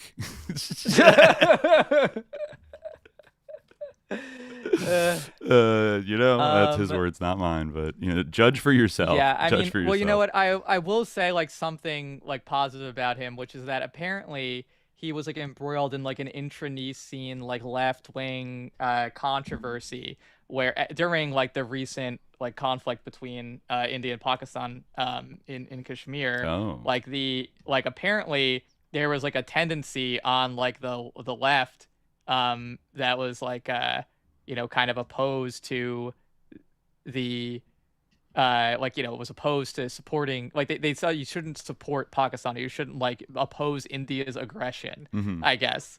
Amar Ali Jan, to his credit, did do that, and I guess he had to write like a long thing. He was like criticized as being the Lahori left, which may be true, but I see. So he did some revolutionary defeatism of like don't rally to Pakistan's like defense, like don't participate in the war, like oppose the war. Is that what you're saying? He did the opposite. So to his credit, his party, the Haquqi Khalq Party, did support Pakistan in that conflict. I see. He has this little it's on the same website, which I guess is the hub for like a lot of these people, johnporter.org. He was criticized by let me see, this guy Malik, Ayaz Malik, anti-imperialism versus it's funny, he actually was being accused of like the exact same thing he was accusing other people of reducing everything happening to geopolitical rivalries between the U.S. and others, in particular China. And he says, let us briefly recount the core of his analysis. He claims that a sub-imperialist power, India, endowed with both the ambition and the capability, hence sub-imperialist, to establish regional hegemony and guided by an ideology, Hindutva, he deems worse than Zionism, launched an attack on a neighboring country, Pakistan, a state whose political economy is shaped by opportunistic rent-seeking and which has a sordid record of internal repression primarily in its peripheries. Note that he describes Hindutva as an ideology worse than Zionism, a force that has not only perpetrated genocide in Gaza, but has also participated in the destruction of several countries across the Middle East. As with most wars of aggression since the onset of the unipolar order, we are faced here, in the case of both Zionism and Hindutva, with hegemonic powers seeking to establish hegemony over, maybe not the best writing here, hegemonic powers seeking to establish hegemony over countries ruled by repressive governments. This is hardly an ideal configuration, but historical contradictions seldom appear in neat moral binaries. Actual history unfolds through such contradictions, constantly in motion, colliding and recombining, producing unexpected situations that demand difficult and at times tragic political choices. Okay. Where was this guy in the Jacobin article? Any serious political commentator can decipher that the primary question raised with this collision of contradictions is whether the weaker country, despite its neocolonial structure, retains the right to defend itself. No answer to such question would be ideal. Does the Iranian government, with its long record of repression against leftists, women, and minorities, have a right to defend itself when attacked ferociously by a genocidal Zionist entity backed by the U.S.? Does this right also extend to Libya, Syria, Iraq, Yemen, Afghanistan, and other states that were far from ideal? What should be the stance of the left when a sub-imperialist power unleashes its violence to turn these civilizations into vast wastelands? Thank you, Amar Ali Jan. Where was that guy? I mean, I don't know. Maybe there's a kind of vibe where, I mean, who were the leftists what were people opposed to him saying? That, like, we should just, protest? I won't take his word for it. I'll, try to figure out from their article. Yeah, because I could see that you would lose kind of credit. You could lose credibility in a crisis moment like that by kind of saying that, we should just let India, who cares? Let them do whatever they want. It doesn't matter. That could be incredibly unpopular across the board.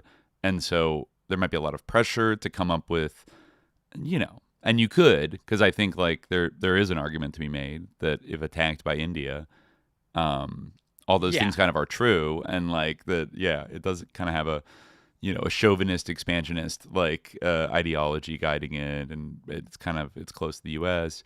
But I'm curious I think maybe he's being tactical. I don't know. I think the idea is that I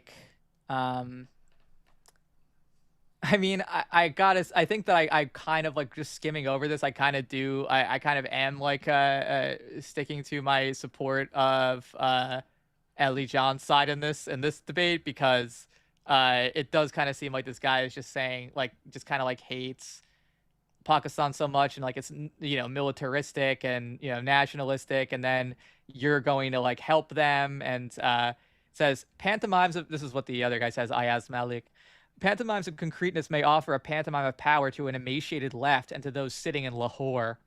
But to reduce questions of the longue durée to the immediate reaction economy of social media, to reduce questions of the social to that of merely and only the geopolitical, and to reduce questions of strategy to morality makes for neither revolutionary analysis nor revolutionary practice. A new anti-imperialist program in Pakistan will either be of a plurinational consciousness or it will be nothing. To me, that sounds sus as hell. Wait, say that last part again. A new anti-imperialist program in Pakistan will either be of a plurinational consciousness or it will be nothing. Trotsky alert. Trotsky alert. Yeah, I don't know about that. I think that the whole plurinational thing, it seems and I don't know, obviously I think that, these ethnic groups that are marginalized, they should have rights, and they should not be treated unfairly. I don't necessarily think that the solution to that is for them to become Bantustans that have that are sort of a US funded kind of, buffer state, balkanized microstate kind of deal. Yeah, exactly. Because that's what, and they all acknowledge this, a lot of those movements, if they are talking about splitting off, that's who they appeal to, and that's, who they imagine will help them, and they are basically, and that is a time-honored strategy. In some ways, I think it's more complicated, and I'm not trying to minimize the complications of any kind of question of national self-determination, but in some ways the issue of partition itself kind of has to do with this, and that's kind of why all these issues are so problematic, is because of the trauma of the colonialism under Britain, and then the situation of partition and the two nation issue, et cetera, but I kind of, I don't know, when, and I get supporting those people and defending their rights, but supporting their goals, I don't know, I think from, if you're talking about anti-imperialism and having sovereignty to resist right, like very nakedly at this point, like evil goals of the United States. You know, the it's kind divide of, like, and conquer rough is to be talking about. Let's like split off like a bunch of It's not a good idea if you want to resist like the United States fucking with you to break up into a bunch of like anarcho microstates. Like it just isn't, and like you know, doesn't stop people from calling for it, but. And it's like rare that has actually like solved the problem. Like maybe like in some ways, but often it like creates new problems. Like there's always like a new minority that can split. Like you can't like it's like Zeno's paradox. You can only split off like so many minorities. Like Yeah, and you do see some of that like. Yeah, that danger coming to fruition right now. I'm not sure what's happening in Iran in the last couple of days, but it does seem like things are happening, and they're a little bit. I'm kind of not good. Like the internet, I think, was shut down by the government maybe earlier today or yesterday, and I know that there was an attack by Kurds on I think a police station where Kurdish militants who are there is a minority population there in like the western kind of frontier of Iran. It seems maybe coordinated a little bit, happening in Syria at the exact same time. I remember, I think I saw reports of Kurdish attacks on Aleppo actually in the last day. Yeah. And I remember, I think it was back during our Mormon Mafia episode where we discussed Graham Fuller, CIA sus lord Graham Fuller's nebulous connections to running guns for the YPG in like 2016, that going back to the 2000s, there were whispers in Washington of basically, I forget the name of like the front group, but it's basically the Iranian branch of the PKK meeting with representatives of the United States and even Israel. And this is back when the Bush administration was still kind of salivating for some kind of, knock-on war to like take out Iran that they didn't really get to. But the idea would be to fund and train and, arm this branch of the PKK in Iran, which would rise up during like a coordinated U.S. assault. And, the PKK has only gotten stronger and closer to the United States and its allies and copiously armed by them over the last decade. And so, there's no, despite the national, obviously they have to smuggle over borders and stuff, but like it's worth repeating the PKK at the end of the day, despite having these national branches in Iraq, Syria, Turkey, and Iran, they are all part of the same centralized organization, right?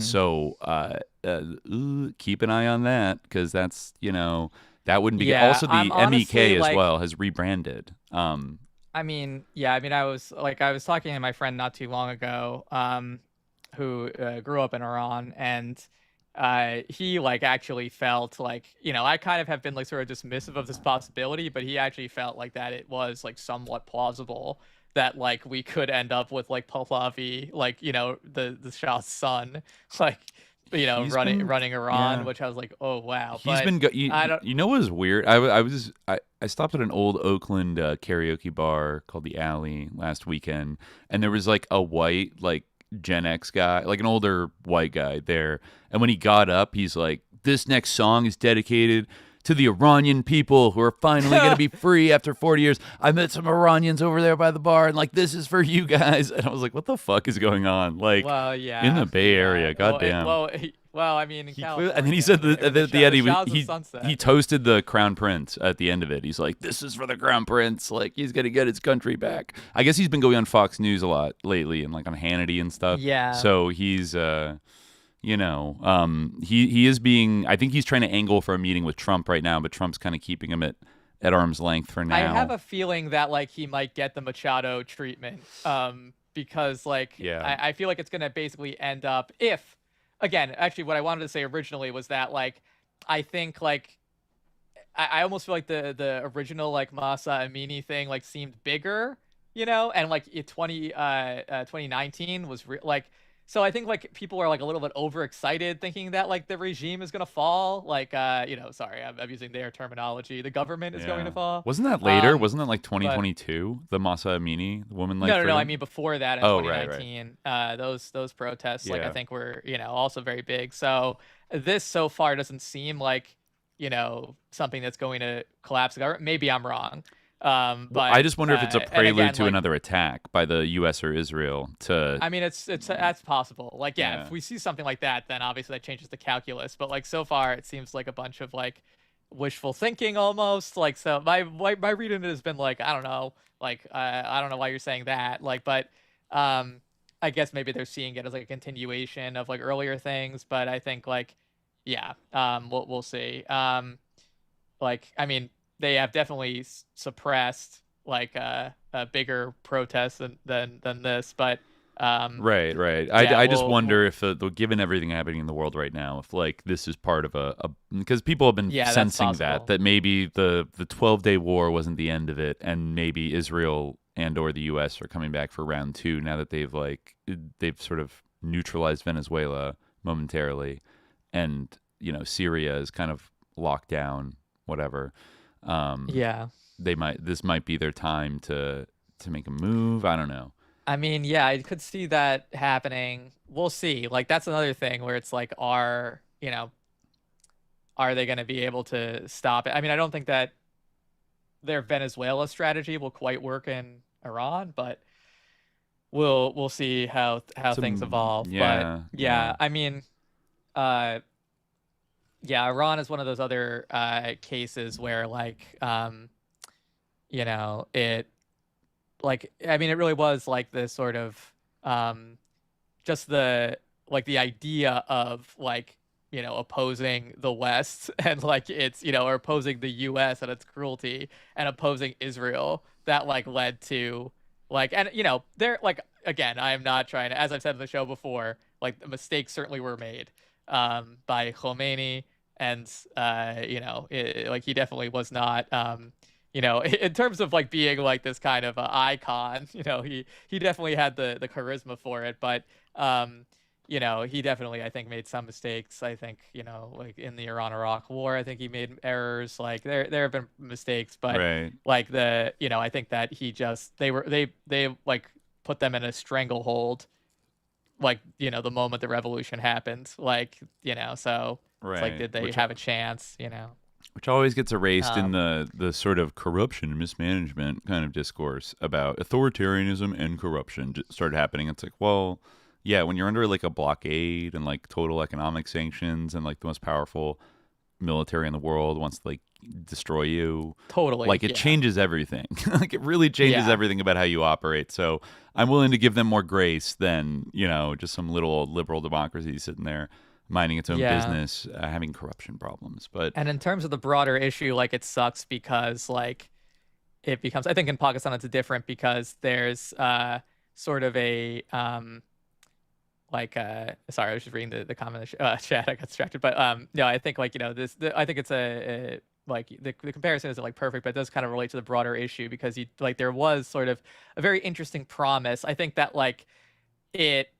From early on, like, things kind of went wrong, but like, like the ideas of like Shariati, like I think we should do an episode on him eventually, but like, I do not know how that is, like, so like there's something compelling about like the vision of the Islamic Republic.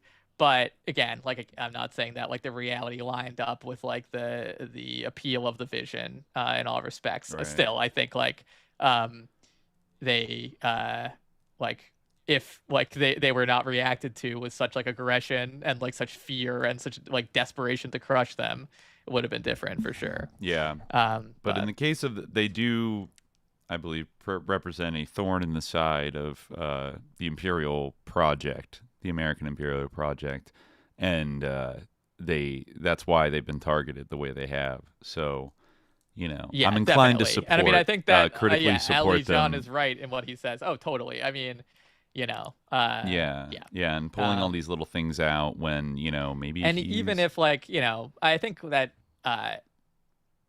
like almost like I said, like I think that anybody can recognize like whatever your view like that if they fall, like what comes after will be worse.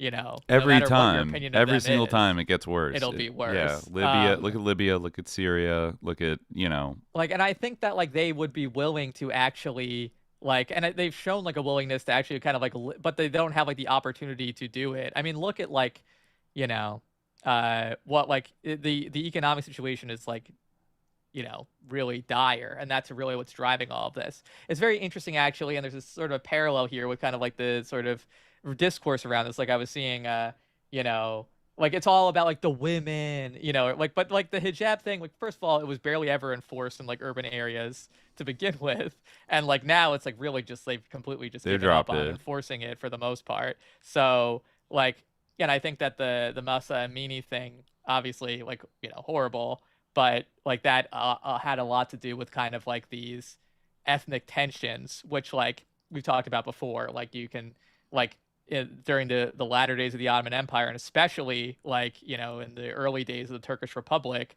like those the use of minorities by like imperial powers to like undermine the Ottoman Empire was like a real phenomenon that they actively did. But the response to that was wrong. Of course, I think, certainly the repression of ethnic minorities or religious minorities in Iran, insofar as obviously this is something that is exaggerated and there's like atrocity pornography about it, but Saddam when we abandoned the Kurds, when Bush abandoned the Kurds.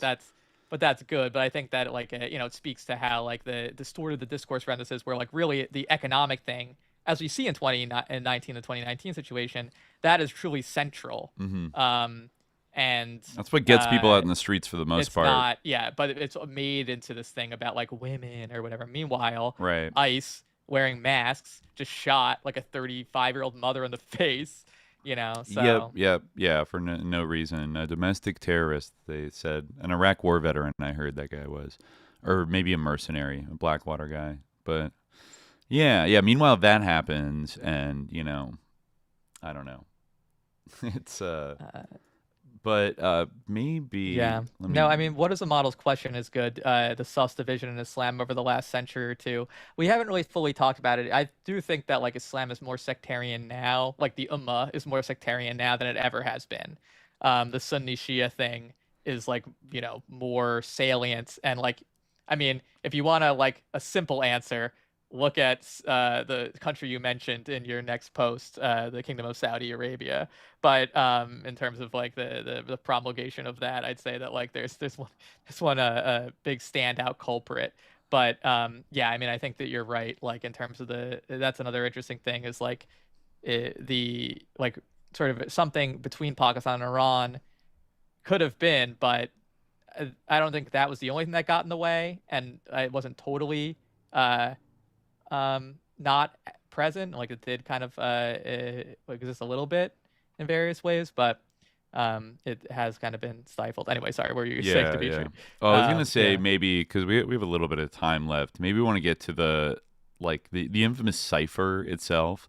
As reported we still don't actually have the text of it, but we can talk about it. Oh, but the Intercept can kindly summarize it for us on our behalf because they can be trusted. So, but I mean, I do assume this cipher is real. It's just like, oh, they get it once again. Cool. But let's see. So I wonder, do you think that's because of Murtaza Hussein's like contacts? Do you think that's why he gets it? Maybe. Where is Murtaza Hussein from? I think he's Pakistani. Oh, okay. Okay.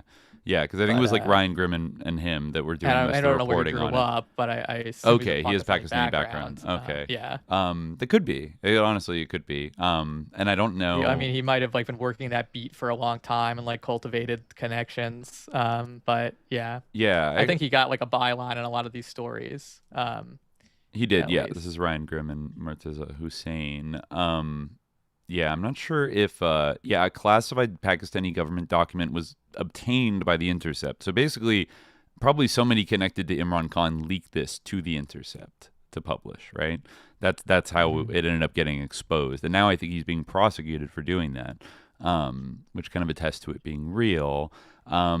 They write that this is about a March 7th, 2022 meeting to remove Imran Khan as prime minister over his neutrality on the Russian invasion of Ukraine. The meeting between the Pakistani ambassador to the U.S. and two State Department officials has been the subject of intense scrutiny, controversy, and speculation in Pakistan over the past year and a half. So this is written in August 2023. So, they didn't drop this, right when he was voted out of power, but almost a little over a year later. As supporters of Khan and his military and civilian opponents jockeyed for power, the political struggle escalated on August 5th when Khan was sentenced to 3 years in prison on corruption charges and taken into custody for the second time since his ouster. Khan's defenders dismissed the charges as baseless. The sentence also blocks Khan, Pakistan's most popular politician, from contesting elections expected in Pakistan later this year. 1 month after meeting with U.S. officials documented in the leaked Pakistani government document, a no-confidence vote was held in parliament, leading to Khan's removal from power. The vote is believed to have been organized with the backing of Pakistan's powerful military. Since that time, Khan and his supporters have been engaged in a struggle with the military and its civilian allies, whom Khan claims engineered his removal from power at the request of the U.S. The text of the cable, produced from the meeting and transmitted to Pakistan, has not previously been published. Known internally as a cipher, it reveals both the carrots and the sticks that the State Department deployed in its push against Khan, promising warmer relations if Khan was removed and isolation if he was not. The document, labeled secret, includes an account of the meeting between State Department officials, including Assistant Secretary of State for the Bureau of South and Central Asian Affairs Donald Liu and Asad Majid Khan, who was at the time Pakistan's ambassador to the U.S. The document was provided to The Intercept by an anonymous source in the Pakistani military, who said that they had no ties to Imran Khan or Khan's party. The Intercept is publishing the body of the cable below. The contents of the document obtained are consistent with reporting in the Pakistani newspaper Dawn and elsewhere, describing the circumstances of the meeting and details in the cable itself, including in the classification markings omitted from the Intercept's presentation. The dynamics of the relationship between Pakistan and the U.S. described in the cable were subsequently borne out by events. In the cable, the U.S. objects to Khan's foreign policy on the Ukraine war. Those positions were quickly reversed after his removal, which was followed, as promised in the meeting, by a warming between the U.S. and Pakistan. The diplomatic meeting came 2 weeks after the Russian invasion of Ukraine, which launched as Khan was en route to Moscow, a visit that infuriated Washington. On March 2nd, just days before the meeting, Liu had been questioned at a Senate Foreign Relations Committee hearing over the neutrality of India, Sri Lanka, and Pakistan in the Ukraine conflict. In a response to a question from Senator Chris Van Hollen about a recent decision by Pakistan to abstain from a UN resolution condemning Russia's role in the conflict, Liu said, "Prime Minister Khan has recently visited Moscow, and so I think we are trying to figure out how to engage specifically with the Prime Minister following that decision." Van Hollen appeared to be indignant that officials from the State Department were not in communication with Khan about the issue. The day before the meeting, Khan addressed a rally and responded directly to European calls that Pakistan rally behind Ukraine. "Are we your slaves?" Khan thundered to the crowd. "What do you think of us? That we are your slaves and that we will do whatever you ask of us? We are friends of Russia, and we are also friends of the United States. We are friends of China and Europe. We are not part of any alliance." So yeah, truly non-aligned. In the meeting, Liu spoke in forthright terms about Washington's displeasure with Pakistan's stance. The document quotes Liu saying that people here and in Europe are quite concerned about why Pakistan is taking such an aggressively neutral position on Ukraine. If such a position is even possible, it does not seem such a neutral stand to us. Liu added that he had held internal discussions with the U.S. National Security Council, and it seems quite clear that this is the Prime Minister's policy. Liu then bluntly raises the issue of a no-confidence vote. Quote, "I think if the no-confidence vote against the Prime Minister succeeds, all will be forgiven in Washington, because the Russia visit is being looked at as a decision by the Prime Minister," Liu said. "Otherwise," he continued, "I think it will be tough going ahead." Yet that's State Department diplomat speak for we're gonna make your life fucking miserable. It will be. I think it's going to be tough going ahead. I mean, certainly there's much power, but I don't see how. Like, what are you talking about? Like, are you kidding me? Like, it's the type of power where you can speak you can threaten somebody politely, and it's understood. Yeah. That's real power, right? You know. Yes. And that's also like not vague or like unclear. It's incredibly explicit. Like, yeah, it's like if Chomsky heard a mafioso on tape saying he's going to be sleeping with the fishes, and he's like, actually, Italian Americans are very proud fishermen, so we can't take this too literally. And it's like, no. He's inviting me to go to Epstein's underground undersea hotel room. Yeah, his submarine access. Has a beautiful view of the clownfish reef or whatever. Like, I could sleep and wake up and see those beautiful fish. Oh, Chomsky. Yeah, Liu warned that if the situation wasn't resolved, Pakistan would be marginalized by its Western allies. Quote, I cannot tell how this will be seen by Europe, but I suspect their reaction will be similar, Liu said, adding that Khan could face, quote, isolation by Europe and the U.S. should he remain in office. Asked about quotes from Liu in the Pakistani cable, State Department spokesperson, remember this guy, Matthew Miller, this sicko, said, nothing in these purported documents shows the U.S. taking a position on who the leader of Pakistan should be. Miller said he would not comment on private diplomatic discussions. Well, insofar as it's not Imran Khan, yes, it does. Like not this guy. Not this guy is kind of taking a position, I would say. The Pakistani ambassador responded. Yeah, but it's taking a position who it should not be is not taking a position on who it should be. Right. I guess in their minds, although really it is. But sneaky little Matt Miller.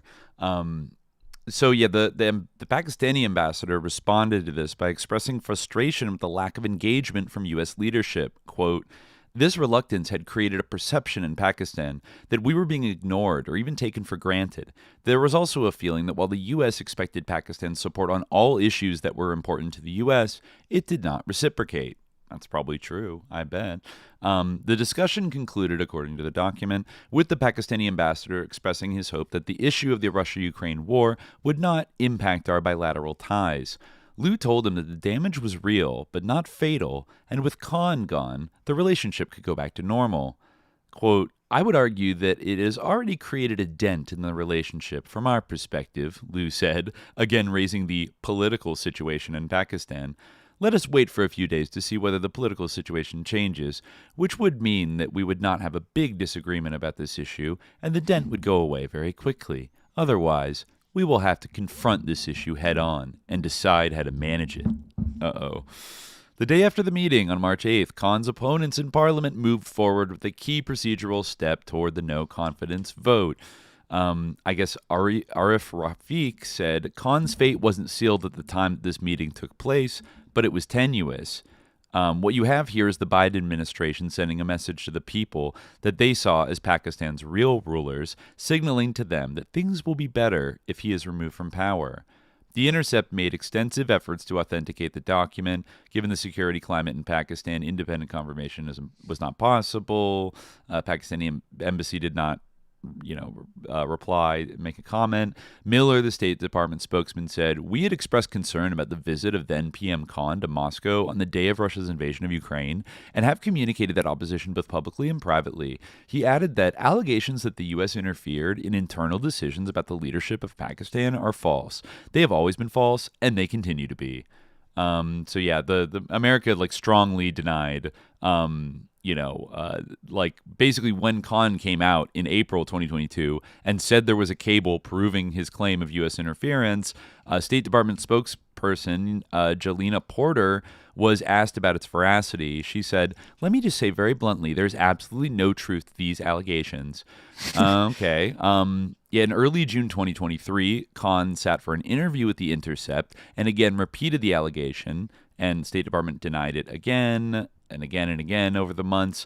The latest occasion, when Miller was asked, he said, I feel like I need to just bring a sign that I can hold up in response to this question and say that that allegation is not true, laughing and drawing cackles from the press.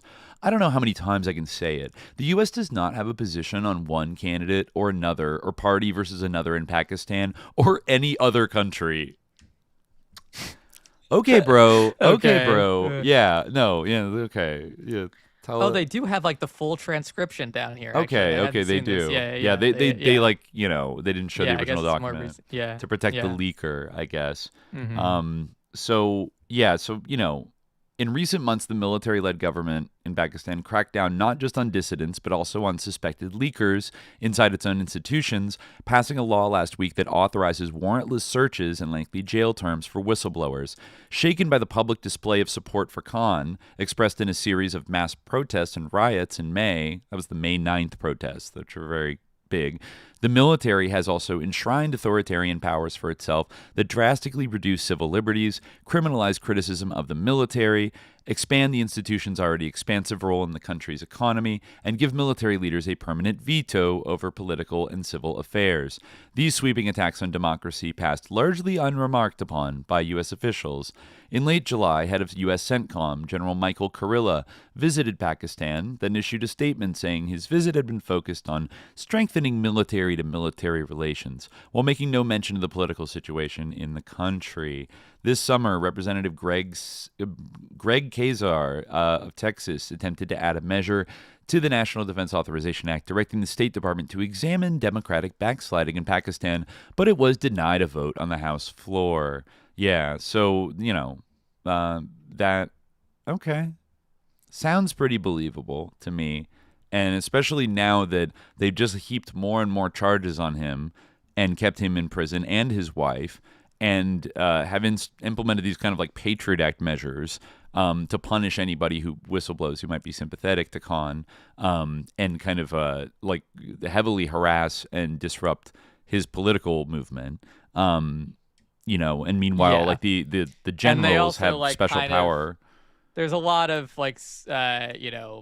indication that they like kind of rigged even though like his party did like do really well in 2024. Mm-hmm.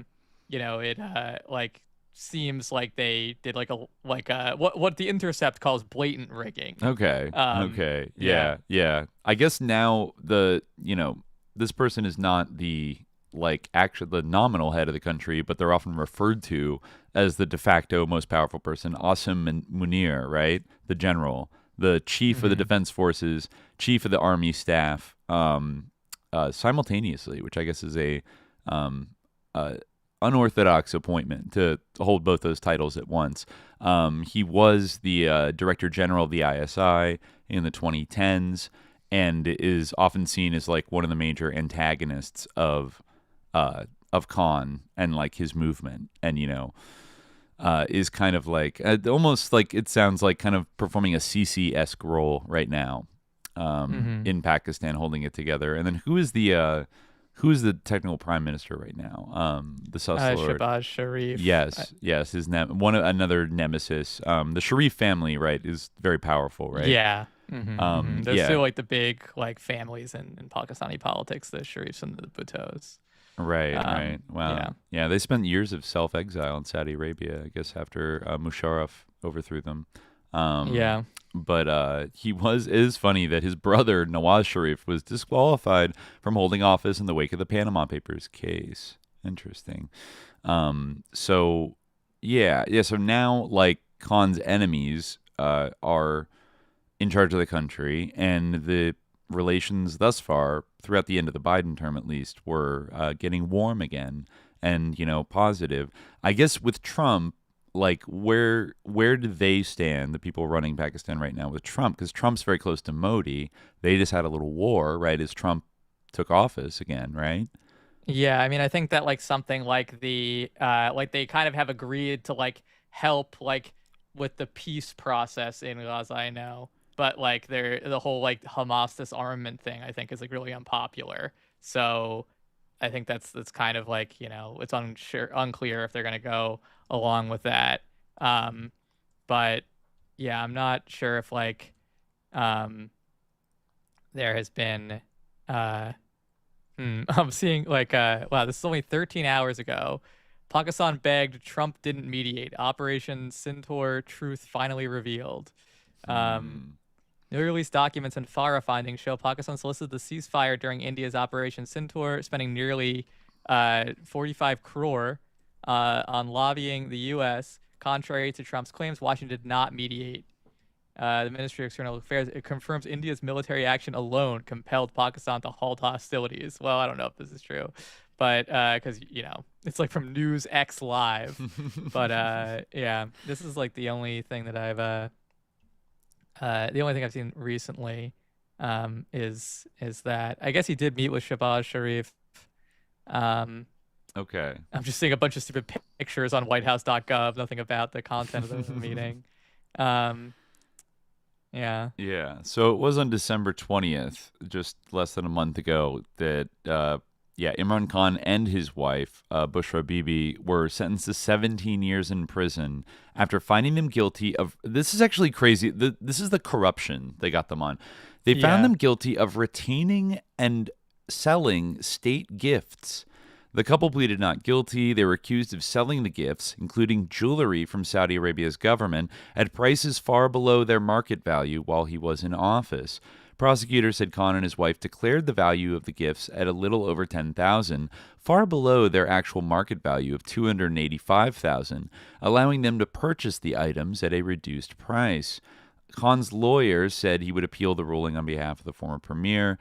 Under Pakistani law, for government officials and politicians to keep gifts received from foreign dignitaries, they must buy them at the assessed market value and declare any proceeds earned from selling them.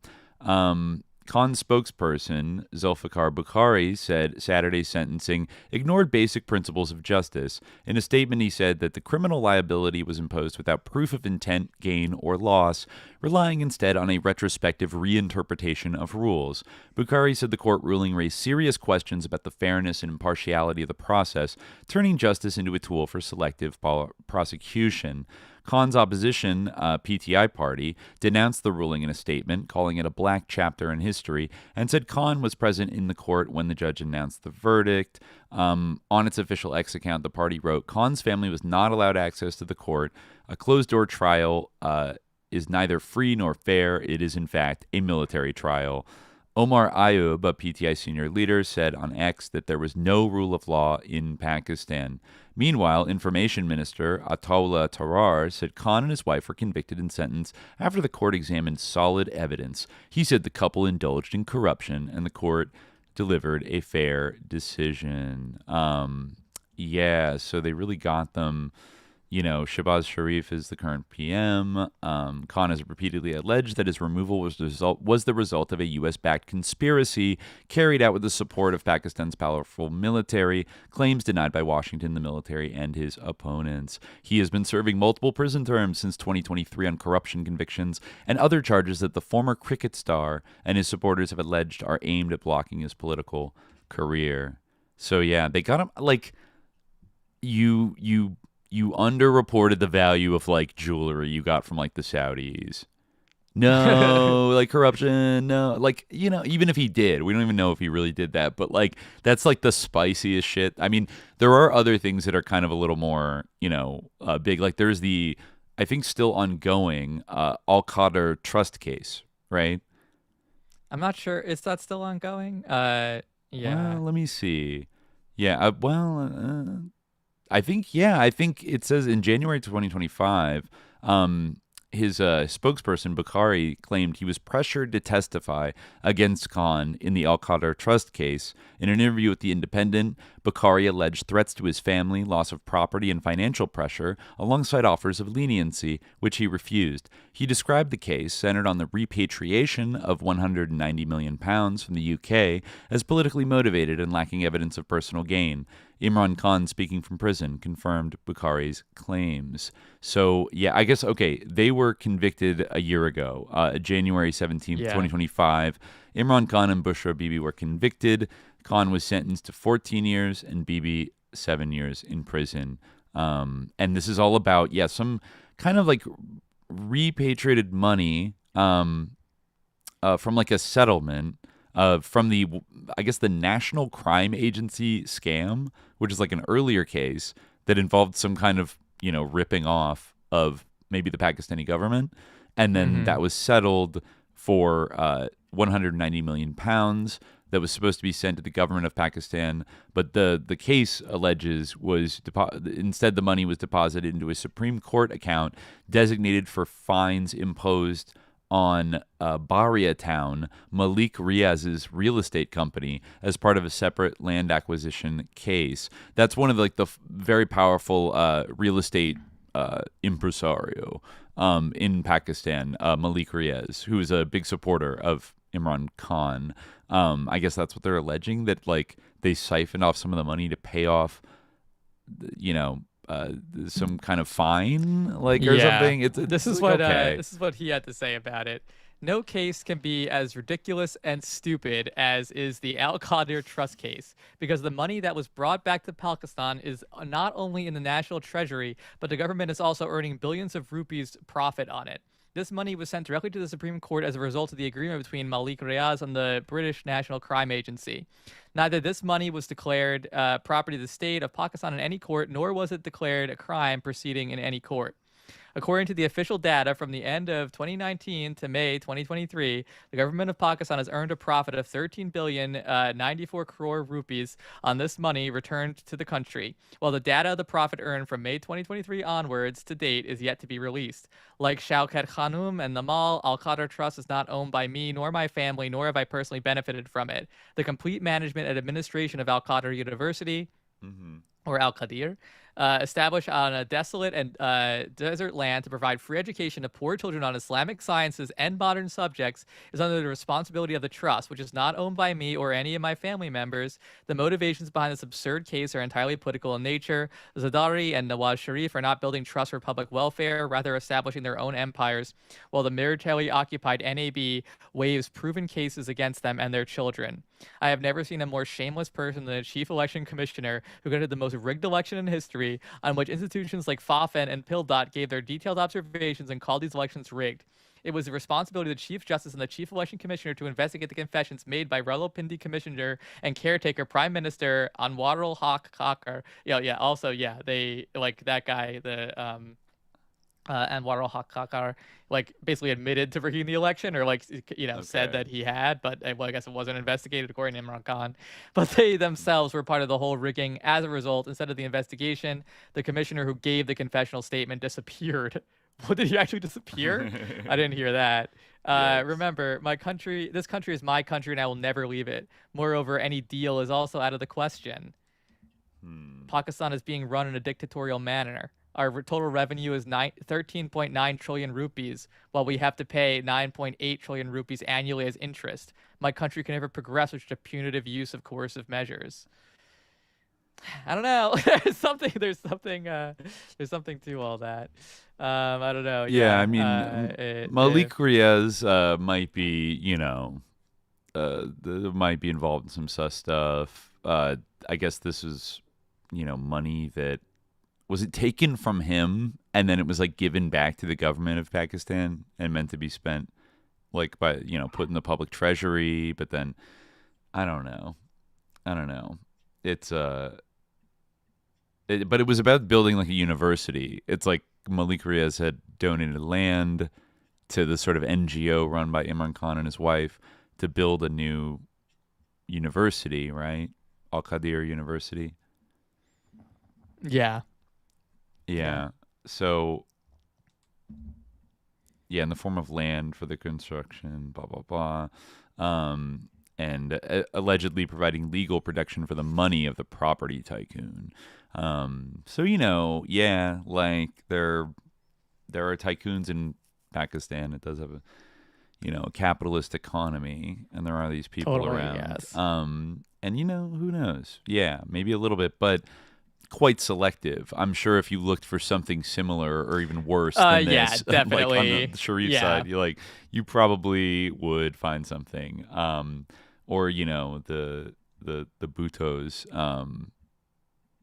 who are just heckin' sock dems or whatever, and are perfect. I mean, and not corrupt. Benazir Bhutto's government is considered to maybe be the most corrupt government in the history of Pakistan.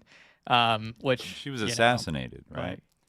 Yeah, she was assassinated. Mm-hmm.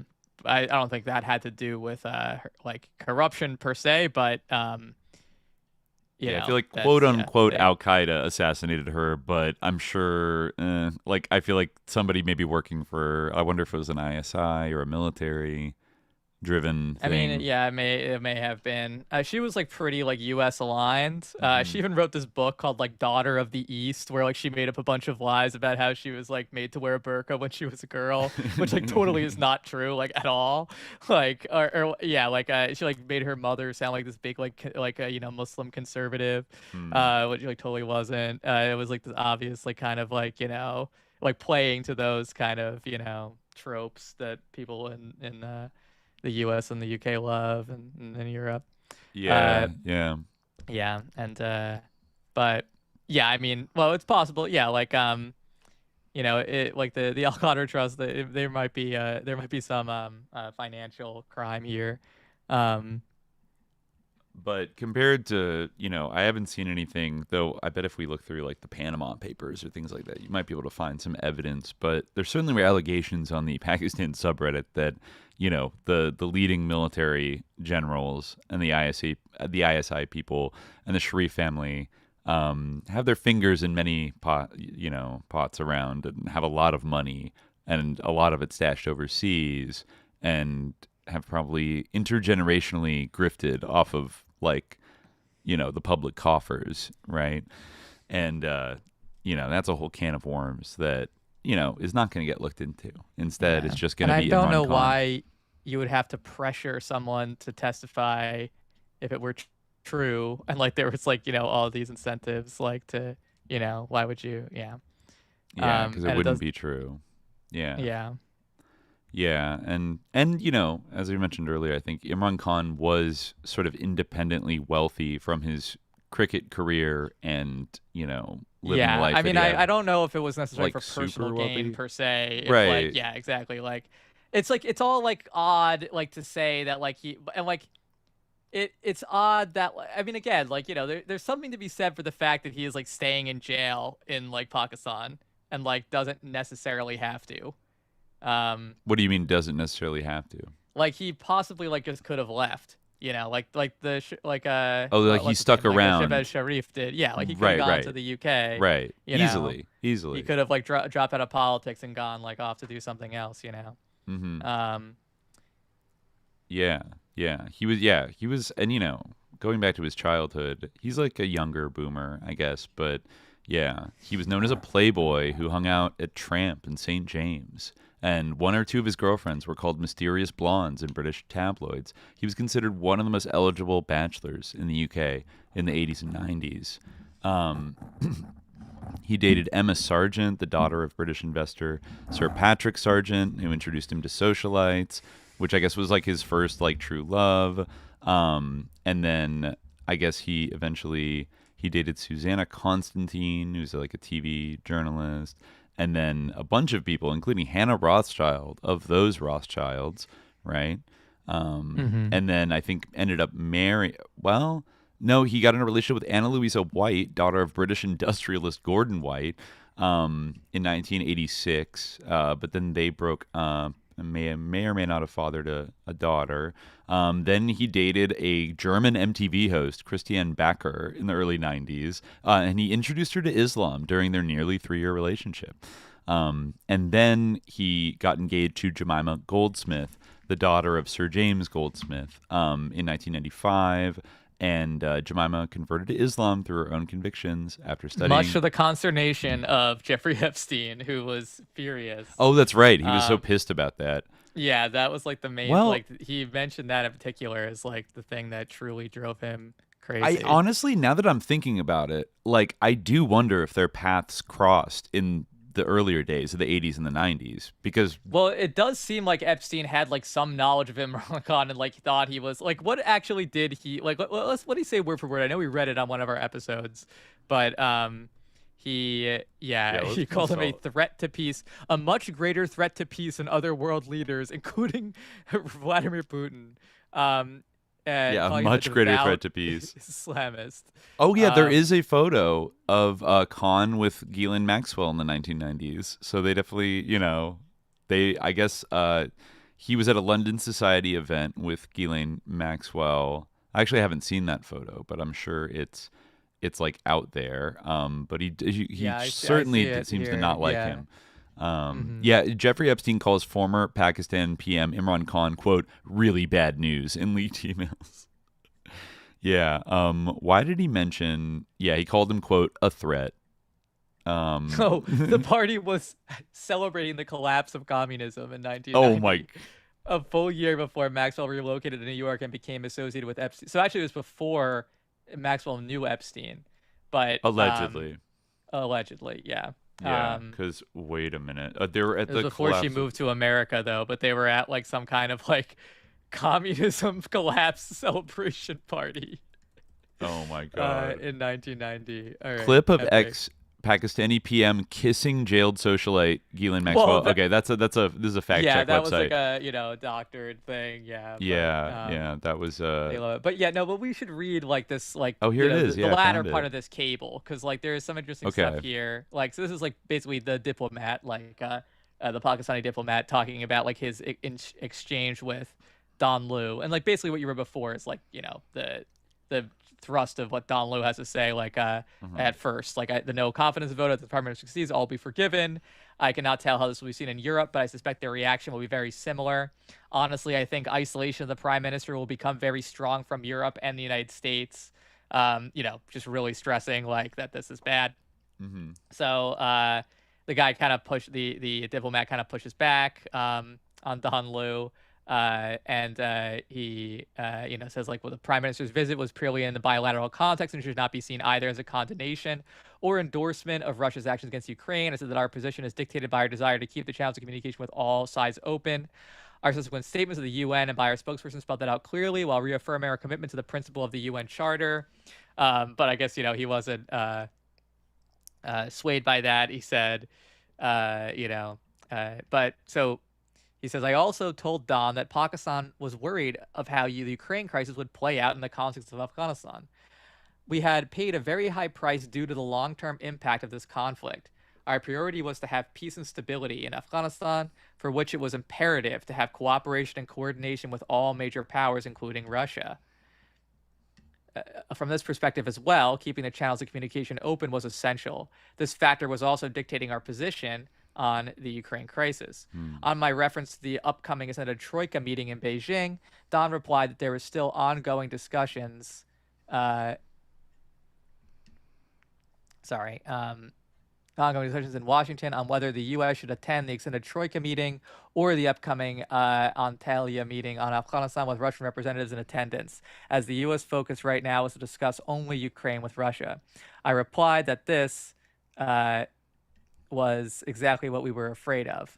We did not want the Ukraine crisis to divert focus away from Afghanistan. Don did not comment. I told Don that just like him, I would also convey our perspective in a forthright manner. I said that over the past 1 year, we have been consistently sensing reluctance on the part of the U.S. leadership to engage with our leadership. This reluctance had created a perception in Pakistan that we were being ignored or even taken for granted. There was also a feeling that while the U.S. expected Pakistan to report on all issues that were important to the U.S., it did not reciprocate, and we did not see much U.S. support on issues of concern for Pakistan, particularly on Kashmir. I said that it was extremely important to have functioning channels of communication at the highest level to remove such perception. I also said that we were surprised that if our position in the Ukraine crisis was so important to the U.S., why the U.S. had not engaged with us at the top leadership level prior to the Moscow visit, and even when the UN was scheduled to vote. The State Department had raised it at the DCM level. Pakistan valued continued high-level engagement, and for this reason, the foreign minister sought to speak with Secretary Blinken to personally explain Pakistan's position and perspective on the Ukraine crisis. The call has not materialized yet. Don replied, the thinking in Washington was that given the current political turmoil in Pakistan, this was not the right time for such engagement, and it could wait till the political situation in Pakistan had settled down. I reiterated our position that the country should not be made to choose sides in a complex situation like the Ukraine crisis and stressed the need for having active bilateral communications at the political leadership level. Don replied that you have conveyed your position clearly, and I will take it back to my leadership. I also told Don that we had seen his defense of the Indian position on the Ukraine crisis during the recently held Senate subcommittee hearing on U.S.-India relations. It seemed the U.S. was applying different criteria for India and Pakistan. Don responded the U.S. lawmakers' strong feelings about India's abstentions in the UNSC and UNGA came out clearly during the hearing. I said that from the hearing, it appeared the U.S. expected more from India than Pakistan, yet it appeared to be more concerned about Pakistan's position. Don was evasive and responded that Washington looked at the U.S.-India relationship very much through the lens of what was happening in China. He added that while India had a close relationship with Moscow, I think we will actually see a change in India's policy once all Indian students are out of Ukraine. I expressed the hope that the issue of the Prime Minister's visit to Russia will not impact our bilateral ties. Don replied that, I would argue it has already created a dent in the relationship from our perspective. Let us wait for a few days to see whether the political situation changes, which would mean that we would not have a big disagreement about this issue, and the dent would go away very quickly. Otherwise, we will have to confront this issue head on and decide how to manage it. Terrifying language. Are you kidding me? Yeah. It's like, it's pretty fucking clear that exactly what's going on here. Yeah. You know? Like, give me a break. Oh my god. Yes. By the way, for everybody to see on the screen here, you can see Ghislaine Maxwell eating an hors d'oeuvre, standing next to a not super happy looking Imran Khan at the Fall of Communism party in 1990 that was actually hosted by like a Greek sus lord. Where is he? Taki Theodorakopoulos,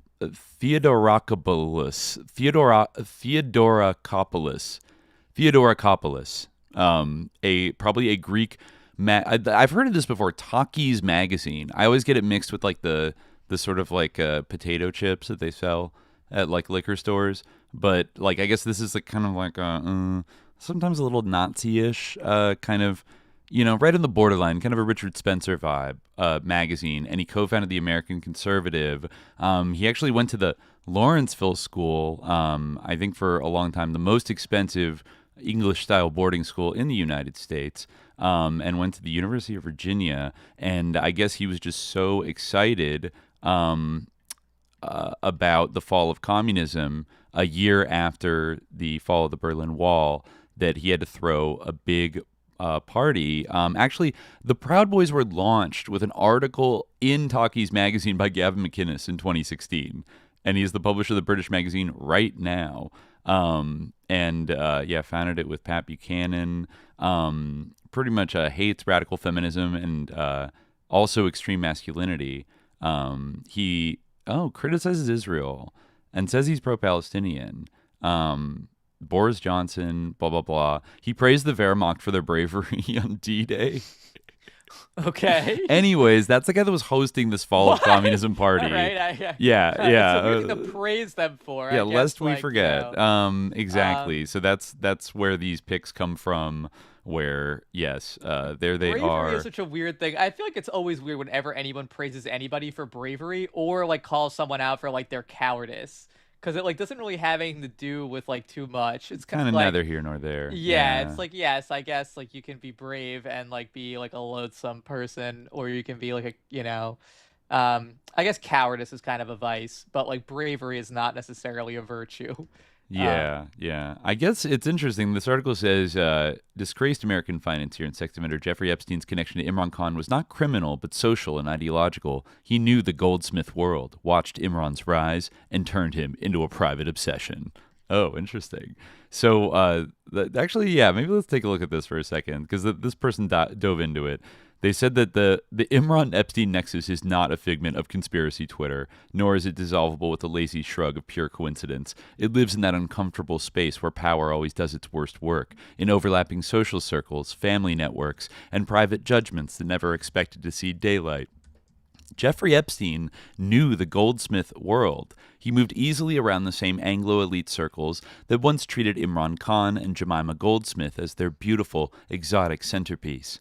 Decades later, when Imran became the prime minister at the head of a nuclear-armed Muslim country, Epstein's correspondence shows not ignorance, but obsession. To pretend there was no connection at all is as dishonest as claiming they were partners in crime. The most direct bridge in this story is not Imran himself, but the Goldsmith dynasty he married into. Isabel Goldsmith, Jemima's half-sister, turns up in Epstein's infamous contact infrastructure not as an afterthought, but as a fixture. Multiple numbers, multiple addresses, a name that recurs because she was part of his regular social orbit. Epstein did not just know of the Goldsmiths, he knew at least one of them well enough to make her a hub in his Rolodex. That alone tells you the distance between his world and that of the man who would later be Pakistan's prime minister. It was not measured in continents, but in dinner tables. From Isabel, the line to Imran and Jemima is not speculative, it is familial. When Imran married Jemima in 1995, it was not a private, anonymous union. It was a front-page news in the very same Anglo-American media ecosystem that orbited Epstein and Ghislaine Maxwell. A Pakistani cricket legend, the darling of London's social pages, marrying the daughter of financier James Goldsmith and the half-sister of Epstein's friend Isabel, then guiding her conversion to Islam and transplanting her to Lahore. This is exactly the kind of story that would ripple through that world. You did not need to be best friends to feel the shockwave. At the level of elite gossip, Imran and Jemima walked straight through Epstein's mental living room. The photograph of Imran and Ghislaine in black tie at a London party is not, on its own, proof of anything more than shared oxygen, but placed against the Goldsmith background, it becomes a fragment of a real social map.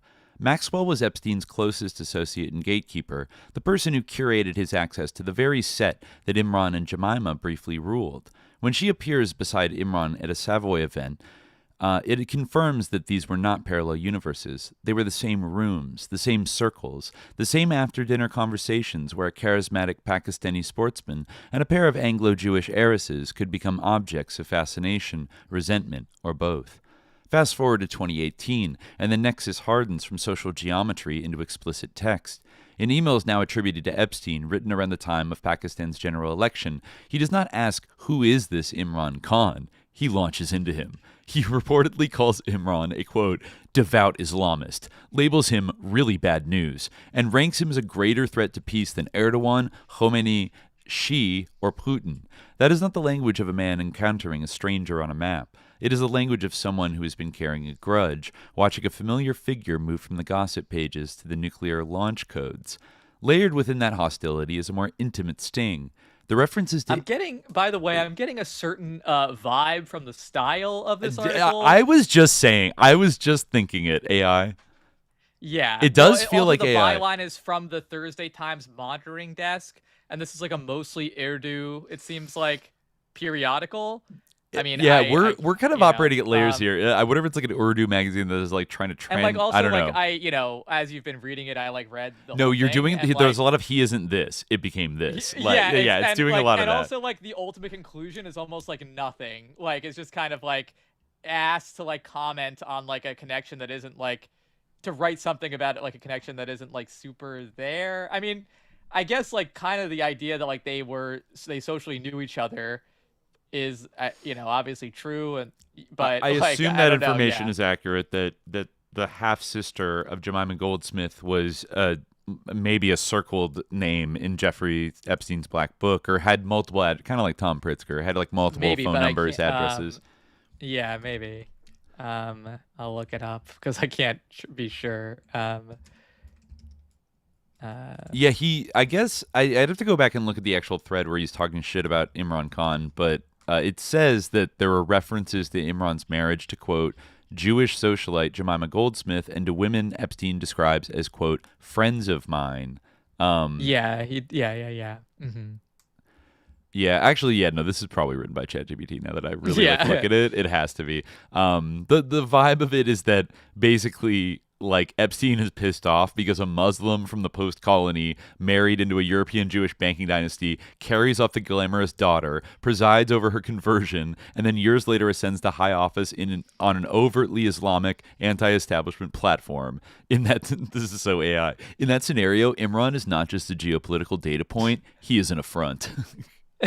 This is like, in the end, this is all like, political, seen this way, the, quote, Imran Epstein nexus is less a smoking gun than a case study in 21st century smear politics.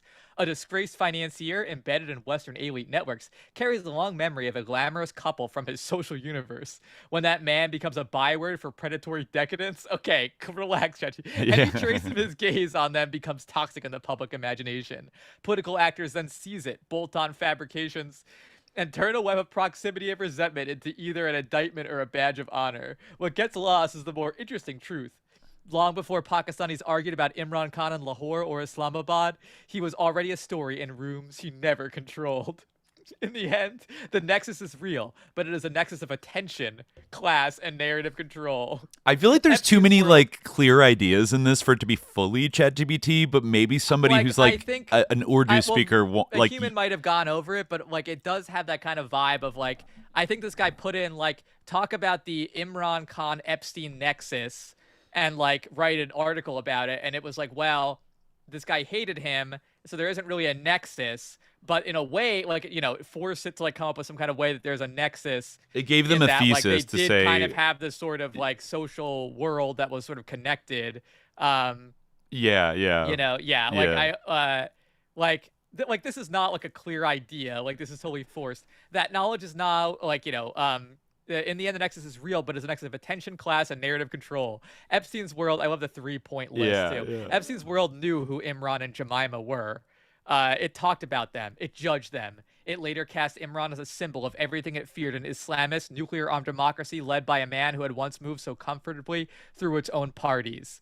That knowledge is now being recycled, crudely, into memes and counter-memes. Wow. If there is a smear here, it lies not only in the lies told about flights and islands, but in the fact that one of the darkest figures of the Western establishment could turn a Pakistani politician and his ex-wife into characters in his private, poisonous morality play, M-, and that even in exposure, his frame continues to shape the way the story is told. Wow. Yeah. No, right, that's I don't vagaries. know. Like, I'm not like thinking there's I do think they gave it instructions to like say that they were in the same world, but like emphasize that Imran Khan was like not complicit in the crimes, and that Jeffrey Epstein probably was like had some Islamophobic like rage about him, like, you know, like being in that world or something. Like there's some idea that was returned to, but that was like at least what it came up with. Like, but I do think like obviously like it's true, like he was like in that world, and like he was like kind of the type of person who would be at like a fall of Communist Party with Ghislaine Maxwell,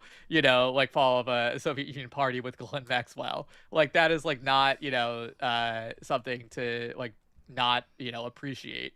Like, and that's like, I think like it is like, you know, like I said before, it is kind of interesting that he like chose to enter like politics at all, you know, rather than do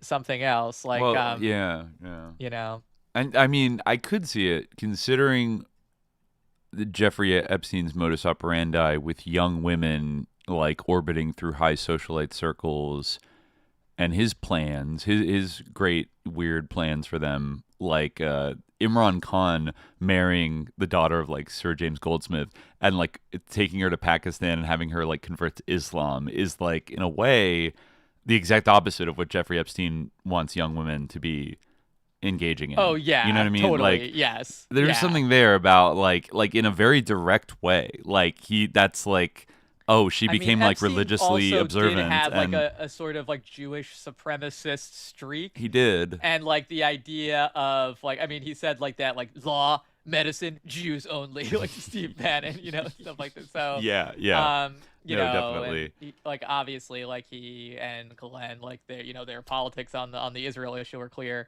So I feel like, like the idea of like converting, you know, a woman who is even like slightly, because you know she's still Jewish, and that's still like, you know, Goldsmith is like, I think Goldsmith, Sir James Goldsmith was like he had a Jewish grandfather, so like they're not even like I think they all converted to Christianity. Jewish. Yeah, no, yeah. but I guess for the British upper class that was still exotic, you know, in the 80s. Probably, I don't know, yeah, you know. But I mean, I feel like he did like I feel like the only reason why I'm saying that is because like he mentioned that she was Jewish. Like in the email, I think he might have viewed her as a like, you know, the Jewish billionaire heiress or something like that. I mean, I'm looking it up now just so we can read it again. I didn't like bring this time. Unfortunately, Jmail. Of course, Jmail. Jmail does not have the Imran Khan emails easily searchable, so that's great. I'm going to look on the other one. Yeah. Journalist Studio. The Doc ETL. That's good. That one. Let me check. Yeah, he says, this is, I guess this were his texts. Putin has been kind so far not to point out how the U.S. involves itself in others' elections. Hasn't pointed out assassinations to overthrow governments, coup funding, Imran Khan in Pakistan, a much greater threat to peace than Erdogan, Khomeini, Z, or Putin. And the person replies, the populace in Pakistan? Epstein, really bad news. The cricket player? How could he be worse than the Islamist? He says, makes Donald look like Einstein. Incapable of truth. Devout Islamist. Many nuclear weapons. Not Erdogan or Khomeini. He was married to 2 friends of mine. One daughter of Jimmy Goldsmith. Super wealthy takeover guy. Forced her to convert. Wacko.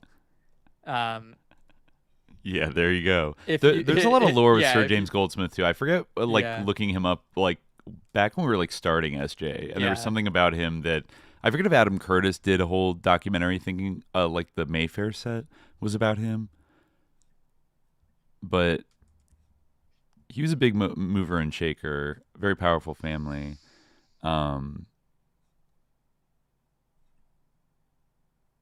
I'm pretty sure the sons that are going on news channels right now talking about, the conditions that, their parent, that Imran Khan's being held in and stuff. Pretty sure they're goldsmiths from that marriage. They're the children of Jemima Goldsmith, who I think has also been calling for Imran Khan's release. I see. I think maybe why I had thought of her as Jewish is because she was that was a critique of Imran Khan by his political opponents, that she was of a Jewish background. So maybe that's why I got, even though she was technically Anglican, but was made familiar with Jewish traditions. Okay. Okay. Yeah, that makes sense. So, yeah. This guy. Yeah. Wow. Sir James Goldsmith had 3 different families.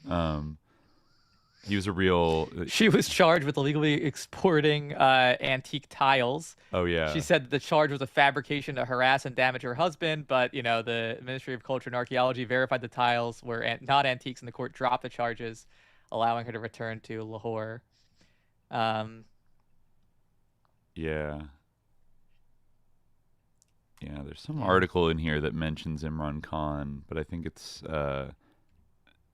one of those that has no formatting. It might be the Vanity Fair article or something, but yeah, it says it was. I mean, no, I guess I could see how but I don't know. It is odd that rather than do something else, he would go into politics. But I guess maybe if you have that kind of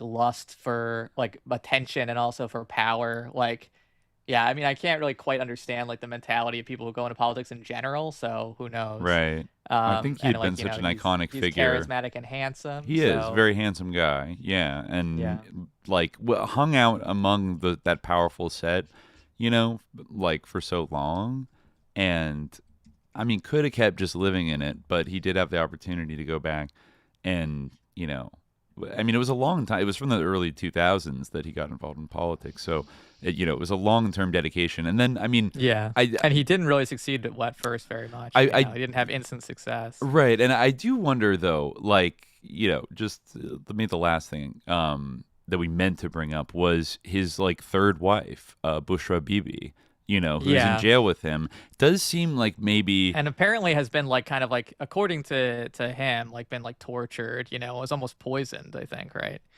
I think so. I think she's definitely, been subject to mistreatment. There was an allegation that she... Asim Munir, who was accused of holding a personal grudge against her, Khan stated that Bushra Bibi was targeted as a means to emotionally pressure him. He rated she was subject to inhuman and degrading treatment, claiming she had denied access to medical care, books, television. Khan also argued that according to rulings by superior courts, female prisoners are entitled to leniency through bail as a matter of right, but asserted this principle had been suspended in her case. I mean, yeah. Mashal Yousafzai, spokesperson for Bushra Bibi, claimed that Bibi was poisoned in prison and faced medical negligence after 2 to 3 drops of toilet cleaner were dropped in her meal on 24th February. Yousafzai had claimed that an endoscopy revealed ulceration and inflammation in Bibi's stomach, but authorities barred her from getting a blood test done. Yeah. Damn. All right. Yeah. But she's like an interesting figure. They only met in 2015, and I guess they met through Bushra's sister, Mariam Riaz Watu, who had been involved in the PTI party, I guess, for some time.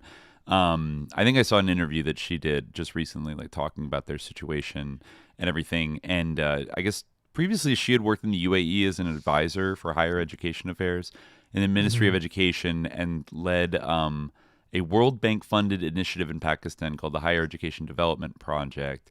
But I guess they met through that, and then Khan started going to Baba Farid's shrine in Pakpatan, where I guess this is the 12th century Sufi, quote unquote, saint or figure that Bushra Bibi was like, you know, kind of gravitated towards and kind of became devoted towards.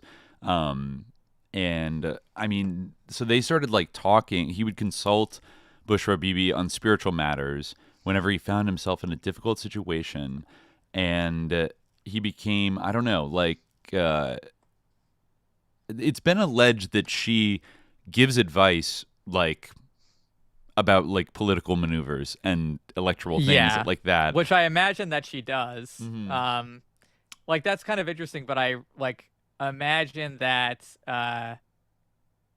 you know, this is like a pretty common thing, like that, like, you know, she's kind of like a spiritual figure. Like the very fact that like she is like a niqabi, like that gives her a certain like kind of a religious charisma, you know, and like that is like a very interesting element of their relationship. But like, you know, there is the idea that like someone who has like an advanced spiritual station, someone who has been like involved in Sufism for like 30 years and is like, you know, a devotee. She's a murshid. A murshid. Yeah, exactly. Yeah.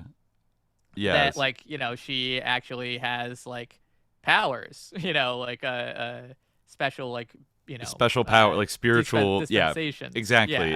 It's talked about a lot, and like it's thrown around a lot. I guess that gets her, you know, Pakistani political rivals that throw around things like she's like communing with jinn and like doing black magic rituals or something. Like she's doing rituals. And then I mean the way her sister described it to an American podcaster was like, you know, she's just kind of like a therapist, but like in an Islamic way. Like it's totally chill. Like, you know, you just go talk. And I was like, I feel like you're maybe underselling it like a little bit, like so as to not come off in the West, like to Western audiences, maybe as like. But I mean, I'm not saying that like, oh, it's like underselling it, but like it is. I mean, it's fundamentally true, but like it's a totally different paradigm of what therapy is. Yeah. Well, she's saying like she was trying like the like, oh, you kind of think about it in a parallel way, but like made it sound like she's just somebody who kind of does like gives advice to people sometimes and is very like, you know, devout. But I'm like, she sounds like a kind of like a leader of like a community. Like she's, you know, a respected like spiritual teacher and has like, she sounds a little more of like a big deal than just like somebody. And, you know, she, I guess I've heard, I don't know if this is exactly true, but I guess Aoun Chowdhury, a former political aide to Khan, claimed he was dismissed from the prime minister's oath-taking ceremony based on an undisclosed quote, dream Bushra Bibi had. Other accounts claim she would advise Khan on propitious times to travel. And I guess there was something about how, like, she was told, she kind of, I don't know, received in a kind of vision or something that like Imran Khan was going to be the prime minister, but like she had to marry him and they had to be like a couple. Yeah, there's like an allegation like that they married twice, like once, like, and that was part of the Iddat case, like that she was married within her Iddat period, you know, the period that you're supposed to wait after getting divorced. And you know, like so this is like kind of I can just read this blurb from Wikipedia here. She was sentenced to 7 years in prison along with her husband by a local court for violating the Pakistan Penal Code by marrying during her Iddat period. Judge Qudratullah also invalidated their initial marriage dated 1st January 2018, then imposed a fine of 0.5 million rupees on each. The court concluded that Khan and Bibi had unknowingly engaged in unlawful marriage on 1st January 2018. Despite the couple's claim that a February 2018 ceremony was a non-marital religious event, the judge determined it was a valid marriage based on witness testimonies and rejected their claims that it occurred post-Iddat. However, on 13th July 2024, ADSJ Afzal Majoka dismissed the case and ordered their immediate release. But of course, there were subsequent issues that are still ongoing. Right. Tosha Khana case and the one we mentioned. But yeah, are you saying it's possible? People are alleging that like they rushed to get married even though it violated the Iddat thing because like they had to be married before the election, kind of that thing. She might have seen some kind of vision that they needed to be married on a particular date. Yeah, by the time of the election. And that circumvented, this is kind of, in some ways, a classic Sufi thing, right? Like that it maybe even in some ways, like the, going against the exoteric Sharia might have actually given it more power. Wow. This is really something that is, a long tradition, like the involvement of Sufi saints or sheikhs or whatever in politics, during the Mughal period, there'd be all types of consultations with these figures and courting these figures. If you look at a Mughal miniature painting, you'll often see the whatever a sheikh is patronized by the emperor who's depicted. Even if you watch the famous movie Mughal-e-Azam, the famous Bollywood movie, you can see Akbar going to visit the Chishti Sufi to ask for a son. So this is a pretty a tradition in subcontinental politics, and it's not even necessarily limited to Muslims. There's kind of a trans-religious reverence that a lot of Sufi figures have, and the visitation of their shrines is pretty common. Yeah. Imran Khan said, "My interest in Sufism started 30 years ago. It changed my life. Sufism is an order with many levels, but I've never met anyone who is as high as my wife. My interest in her began with that." So yeah, in his words, he's she's the most advanced person I've ever come across, So, it sounds like, she's she's kind of upholding that tradition of being, and I almost get a sense of people are kind of afraid of her because they think she does have some kind of dispensation or something, and she keeps herself very private. She's the first. Like I said, the first niqab-wearing spouse of a Pakistani prime minister. Yeah. Yes. And, she says it's a personal choice. It's very unusual in general. In Pakistan. Yeah, it's not a normal. So it's for her, it's it's kind of she remains a mysterious kind of figure, And it's it's partial, it's kind of on purpose, I think. It's that's kind of the ultimate form of docs protection. That's exactly in the modern period, I could definitely see why someone who was a Sufi female figure, a female Sufi would wear a niqab because it gives you that sort of a mystique, it Absolutely. gives you that kind of air of Sufism is all about the access to the hidden and the experience of the ineffable, and she definitely. So that's why I think when I brought up earlier that one of the top generals that came out turned and went against Imran Khan, it was reported that there was a bit of a turning point when he requested a meeting with Bushra Bibi, and she politely declined, and you could see that being kind of turbocharged by her mystique of being I got to talk to this woman and see what she's about, and she's like, oh no, thank you. I'm not interested. And then what? No. What are they up to? Exactly. You know? Mm-hmm. Yeah. So, she was born into a conservative, politically active landowning family in central Punjab, belonging to the Watu clan. She ran wild in her youth, was described as ultra-modern. But then after her troubled arranged marriage, she turned to Sufism and started hanging out in the Baba Farid shrine, and then establish herself as a peer, or I guess that's what. Yeah, it's interesting, peer, because like the British Lord, this isn't the House of Lords. No, it's like a peer, different derivation. Like it's a different derivation. Yeah, that's interesting. Interesting coincidence, I guess. It just means like somewhat of like authority or respect. I think it means like old man. Actually, I think it's like kind of the same thing as sheikh. Okay. Okay. If I recall correctly. Yeah, but like, so usually someone in this role would be like kind of an old man, or but in this case it's a woman. Yeah, she's still quite young. There are examples of that throughout history. It's not it's rarer than male Sufi masters, but not unheard of. For sure. Yeah, but yeah, she's only in her late 40s, so she's quite young, so she, if she keeps getting thrown back in jail on these spurious charges, but she could remain, a force in Pakistani politics in the future. But it seems like they're really trying to like suppress her freedom and punish her right now, just like they're doing with Imran Khan.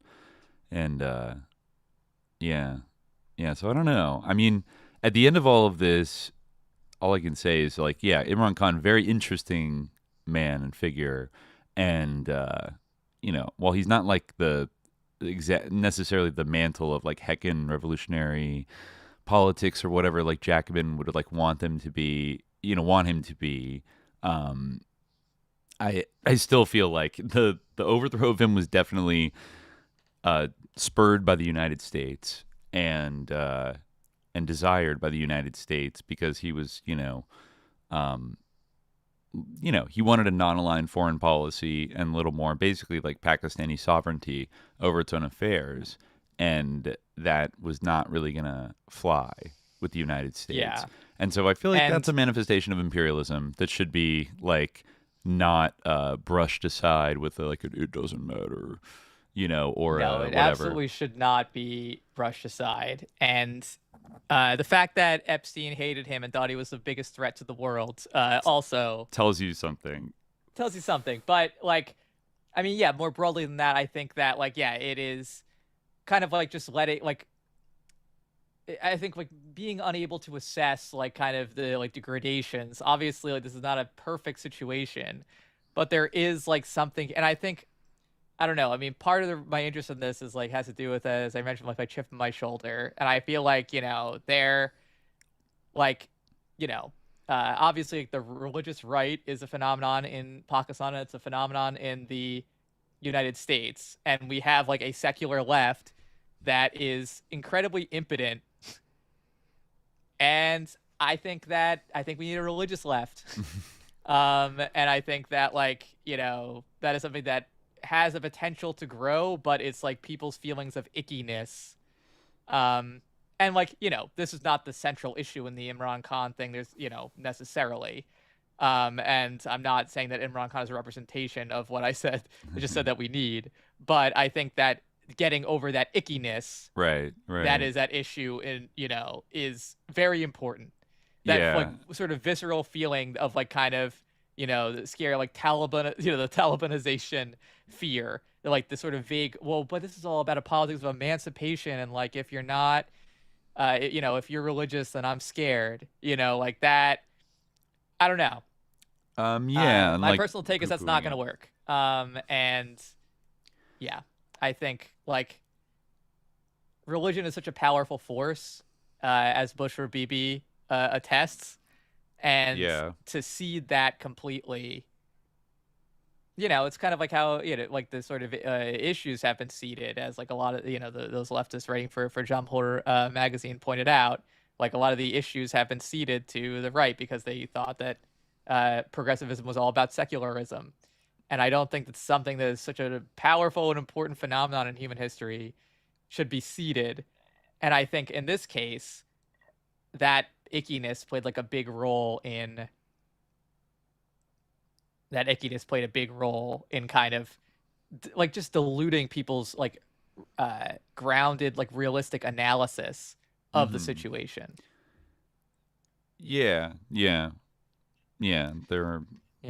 I mean, there is like that is something that like needs to be overcome. Like that's a big thing where like it's definitely true that like it's not only on one side. There is certainly like a Muslim resistance to the idea of socialism or like anti-capitalism, like among Muslims, totally does exist. Well, that's the flip side. That's kind of the flip side of it too. That's also important. Is like I would love for every basically like religious person to like look upon capitalism as like sus and evil, because actually I feel like if you can definitely draw that interpretation from most religions, except for Satanism, and it kind of validates it. But it's the only or any kind of will religion to power, like sort of, occultism. But so many religions are like have been molded and psyoped into becoming like champions of like strains of Christianity, like strains of like evangelical Christianity, being just proud supporters of empire and military invasion and murder and authoritarianism and all this kind of shit. And I don't know, like I do kind of feel like sometimes to stop the only thing is I don't know if it's the only thing, but one way to stop a bad guy with a religion is with a good guy with a religion or something like that. You know what I mean? No like essential character. Like that's the thing. Like I mean, even now I feel like we are having to face the fact that like politics that like claims to be like Marxist or communist doesn't have an essential character, right? Like I think this is something that is like being increasingly appreciated, I mean, again, like you can say that like no, that is not Islamic, like this is, right? But like in terms of like the sort of this is getting into a Sufistic domain as well, but in terms of like the these contingent names, these sort of designations, right?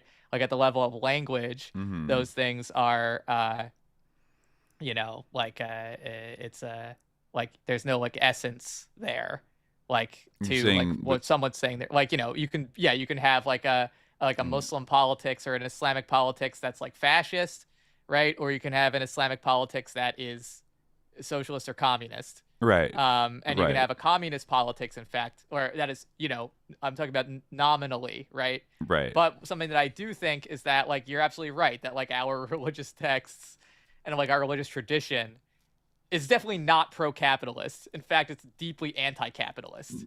Yeah. And there's like a much like broader intellectual tradition than that. Like that is and that interpretation could be overwhelmingly opposed to capitalism. Right. And like yes, there's work to be done, but it like I'm not saying they're like it's like that all the blueprints for anti-capitalism are in the religious text, but like you can see a general conceptual like suspicion of like even though there wasn't capitalism maybe 1500 or 2000 years ago, like there were rich people, there was class society in those previous centuries, millennia, and it was usually criticizing people that hoarded material goods, that exploited the labor of others, that were greedy in their hearts, and things of that nature. Those are all big central features of capitalism.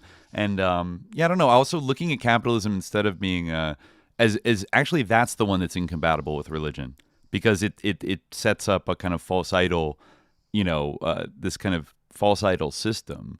Of worshiping commodities and worshiping spectacles and all these other like false things that I mean it is it steals your money. Like, it is interesting that like again, and I have my problems with this, like and I think that it's a little bit like of a somewhat chauvinistic or a little bit like demeaning to people in Africa or who I think are usually kind of the object of this discourse of fetishism. But like what he was kind of criticizing really ultimately was like idol worship or like idolatry, right? Like the personification or the the spiritualization of objects. Yes. Right. Which is becoming there is literal with these like AI transhumanist, quote unquote materialists, like these weird, the rationalists, effective altruist freaks that are almost trying to build like a golden calf machine god like religion, idolatrous like I think that fake it religion. Is like it's very like blatant right now, but I think that part of the problem is part of it is like the history which needs to be like delved into, and like there needs to be like I think that's something that we should like do in more deeply in the future is like talk about like where that that history and like the the fact there is a grounding for like an anti-capitalist like Muslim politics.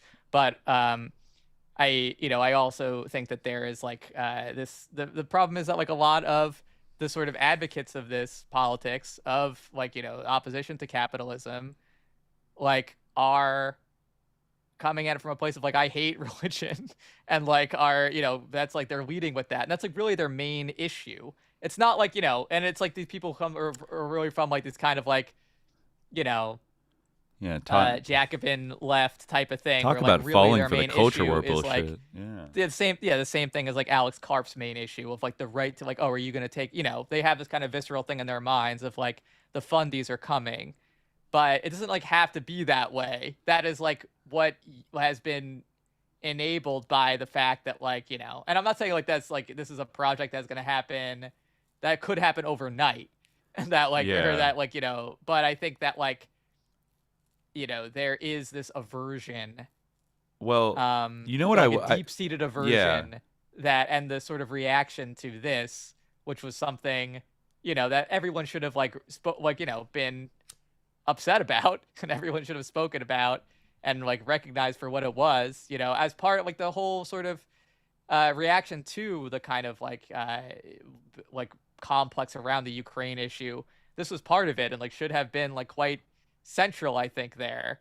And I think that like there should have been like a more even-handed assessment of this. And I think that part of the reason why there wasn't was because like, and like I'm not saying like this, Imran Khan didn't like cater to like a conservative, like, it is religious politics of the right, in some ways, like, yes, because there hasn't been an alternative articulated, but there's an architecture there that exists. Even in the history of Pakistan, there's architecture there that exists. Yeah. Right. Well, it's imperfect, not fully developed. Right. But right. It exists. But no, it brought to mind, lest anybody think we're being completely insane right now and religious, especially from the Jacobin crowd. They should reflect a little bit that their favorite politician in the world, the one they just propelled to the mayor's office in NYC, I do think it's like a good thing, whatever the critiques I may have, that he like self-identifies as like both a Muslim and like a socialist, and like and doesn't like there's not like a contradiction between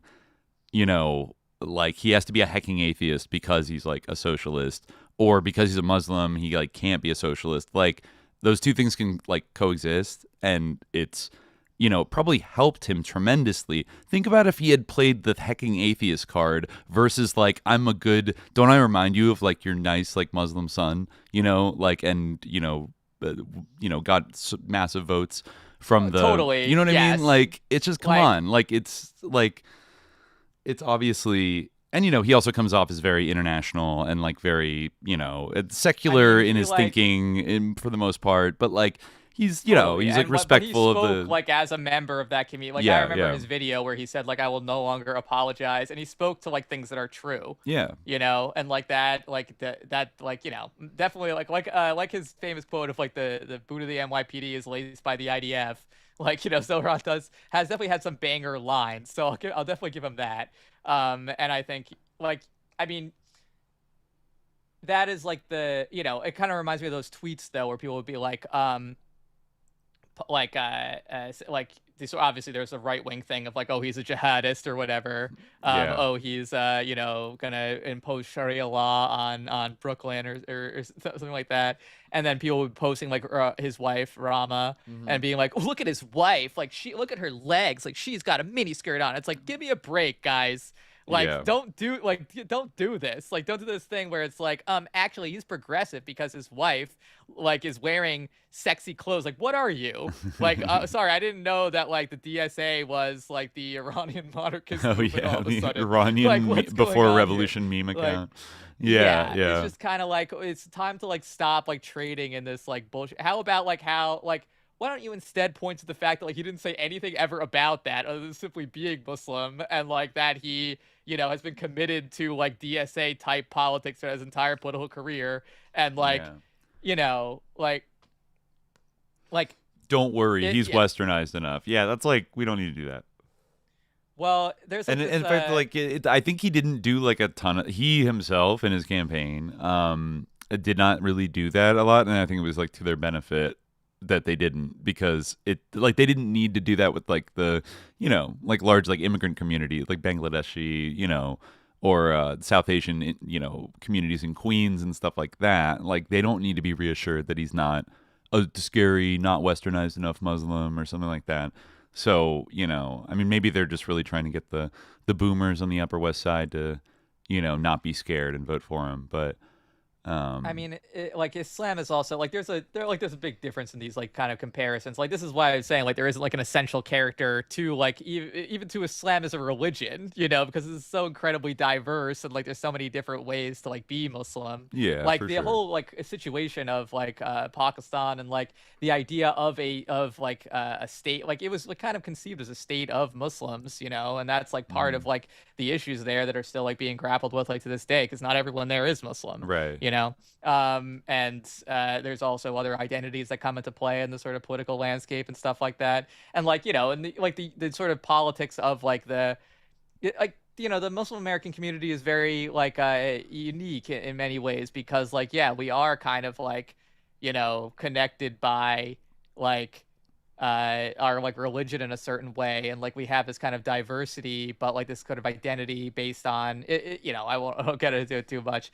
but like it's you know, I think that there's like many different factors in terms of like Zohran's like self-presentation or whatever, but like you know, I do I think you're right that like some of what he spoke to, some of like the sort of like apologizing for it, you know, that he spoke to, like that is a real thing, and like I think that he probably encountered that like in his own like sort of circles where it's like, okay, this is like, and I'm sure like he's not like super religious, honestly. Like like I'm sure that he doesn't actually like I mean, I wouldn't be surprised if Zohran didn't actually believe in God or pray, but like I think it's possible that he knows that like he has to give the assurance that he doesn't, you know.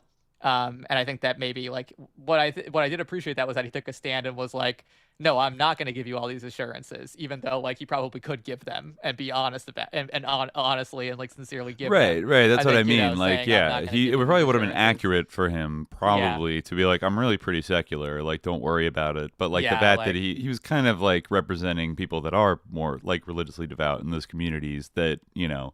And I think that was very successful. It was like a good kind of stance to take for like a leftist. Like, you know, I mean, you're always going to get like, well, actually, I don't know. I'd say you're always going to get the atheistic leftists anyways, but there's a lot of atheists that aren't that leftist, and a lot of them have billions of dollars, and they believe in machine gods. So, you know, and if it's in that case versus somebody who, I don't know, is left wing but believes in a sky daddy, I'll go with like the latter over the based atheistic techno fascist, right? Like, you know, so these aren't just like one category of thing. Like, oh, all religious people sus, can't be leftists. All atheist people based, free thinkers cool. You know, like I think we can dispense with that, because there's bad people on both sides. There's good people on both sides, and there's a battle over. But I think the right has been winning the sort of battle of, you know, interpreting these religions and twisting them to like serve the right and to serve capitalism and all these things, like more often than not. Well, like I said, like they are just have the monopoly on even like talking about like God or like the meaning of God like in our lives. Mm-hmm. Like the sort of answer to that is like it shouldn't be like part of our lives. It shouldn't be part of our politics or our understanding of, because politics is like a way of organizing society, and it does have to have some kind of basis, you know, like a basis and like an idea of like an ontology. There does have to be an ontology to it. Yeah. And like I think that like, you know, especially like in sort of the post-Marxist world, ontology is like a dirty word. Like, you know, talk about like Derrida and stuff, you know, like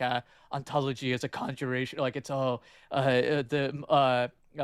is called ontostheology, the metaphysics of presence and all this stuff. Okay, like, oh, we can't have that. We can't say anything is anything, blah, blah, blah. We just like, we need to shut that down until we can find out what's really going on. That nothing can mean anything. Kind of vibe. But that's like the ultimate kind of like epic, you know, conclusion that you come to when you like dispense with these, you know, spooks to use the Stirnerian term. Yeah. Like that's like you ultimately end up with a kind of a philosophy much like his, and well, that's I mean that is part of why like Marxism remains like appealing to me, because it insists that some things are bad. And that's at least a way to organize like the how to approach the world, is that some things are good and some things are bad, and it just like it's true. And like any of these like new age philosophies or the kind of like quantum fear, quantum physics, atheism, like whatever, like a lot of them just aren't interested in, or they're beyond the questions of good and bad, or they're interested in destroying that idea. Well, they think it's somehow like things will be good if that gets destroyed, which then it's like, why? I don't know. Why do you think it's good? I guess because it's false. But then like there's not a positive replacement for it. So, like. But I like honestly. Well, I mean, yeah, maybe. I guess if you do think it's false, then all right. But I don't think it's false, and I don't think that anyone really thinks it's false either. Because once like they observe, a lot of the time when they observe something wrong, they get upset, like that there's not like a sense of morality, like a good like kind of good and bad they don't like thing that it really exists. Of opinion that you can shoot a woman in the face, or I'm hearing now that 2 more people have been shot. Really? Like in protests? Yeah, they don't view it as difference of opinions that you can in Portland. I didn't really get a chance to while we've been on the air. How about that? Yeah, while we've been on the air. Yeah. But yeah, shit like that. That's bad. That's evil. Yeah. Like, and you it's okay to have like a framework and then like, hold yourself to the framework too. And like, maybe people skirt away from it because it's much easier to be a slippery hypocrite and just like never be held accountable for anything you say if you kind of reject this like ontology of good and evil. I don't know. It's like can always be ever shifting or whatever, but people really like. I mean, I think like part of the equation is that like like if you take a step towards God, like God takes 10 steps towards you, So like, I guess that's like maybe a component of it that like kind of like is harder to like convey to those who like don't like believe in God. Like, but I do think that like. So it's I don't want to reduce it just to mere like rhetorical power that like comes from it. No, because I don't think that like it is merely rhetorical power, and I think that like it isn't just a matter of like that's like invoking God is more rhetorically powerful than just invoking like my opinion, because that's not really what I think it really is, and it's harder to explain if you're like dealing with that framework. Yeah. But I do think that like if you simply say like like if you let these like Satanists go and say like, oh, God thinks it's cool, like this is like my Christian values or whatever, or like this is my religious values to like shoot innocent people in the face, or to like poison somebody's wife in prison or whatever, like it, like that, then like I and you just say like, well, like this is. Yeah, you're right. That's what God gets you. But I have a politics where nothing means anything. And, like, isn't that epic? They'll just be like, no. Like, no, I actually disagree, and I believe in shooting people in the face. And, like, that's cool that you believe in workers. But, their point about, like, the sort of shared language does matter. Confronting somebody who really doesn't give a fuck. Your point about the shared language does matter. But I also think, I think that there's a part of it is, like, kind of... there is like an ontological issue here where like I do think that like turning your back on God like has an effect that is like beyond just the level of language and politics and like sort of practical things of that nature, but like I also think that like there is kind of an effect where like it saps the will from like your own side, because they don't actually like, because you ultimately only believe in what you're saying so much, like you only believe that it's like contingently true that it's like bad to do this.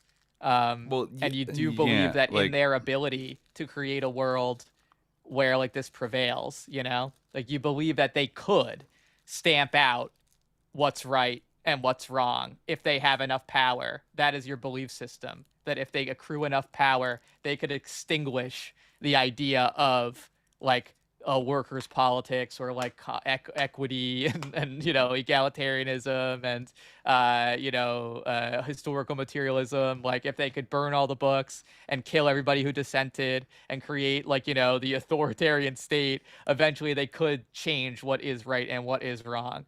But I think believing that is bad. Yeah, that's pretty bad. Yeah.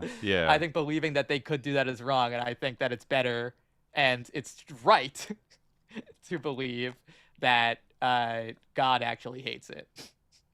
So, and at the very least, has a very tangential relevance to Imran Khan, but, And at the very least, it's good strategy to just say God would think this is evil.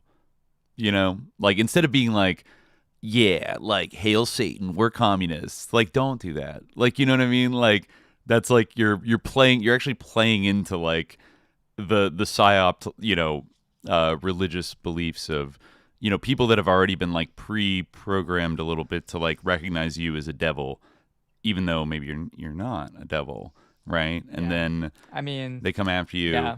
I'm just saying for people, even if you don't want to like give it up to God, but No, I mean, like, no, I some people aren't, but like, they still don't need to attack you. I'm not trying to defend those people at all. I'm just saying, I think that mostly I'm just saying that we should wrap it up, but I mean, I think like the this sort of like an internationalist level too.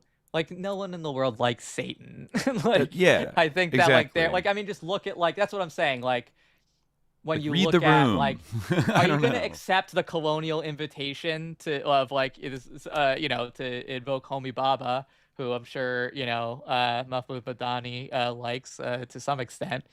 His book Good Muslim, Bad Muslim is kind of in that sort of vein in some ways. He talked about in this one little essay about the colonial invitation to say oh, you're not like them. Mm-hmm. You're like us. You're a doctor. You're a professional. Yeah. You're a writer. Right. You can be like us. And are you going to accept that? Or are you going to... Is that what we want to ride out with? No. Are you going to look at what people in the post-colony and what people in the world, in the resistance to...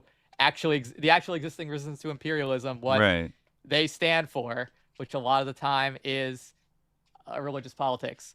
Everybody saw in the last few years that people actually fighting on the front lines were people that were religiously organized along religious lines to some extent, and that was very. And people I know someone in the comments said something like, Khalid, you have an anti-secular bias, which I felt like. That couldn't be further from the truth. I grew up in the U.S., all the values of the U.S., and obviously I have opinions that not a lot of people agree with. So the idea of being able to speak freely and be I'm not I think I have a pretty strong pro-secular bias. If you want to talk about what bias I have, maybe not as strong as some others, which is maybe why it comes off that way. But I think if if we lived in a different context, I will I'm not gonna throw those things under the bus that are secularism or the idea of equal rights for people regardless of their religion or something like that.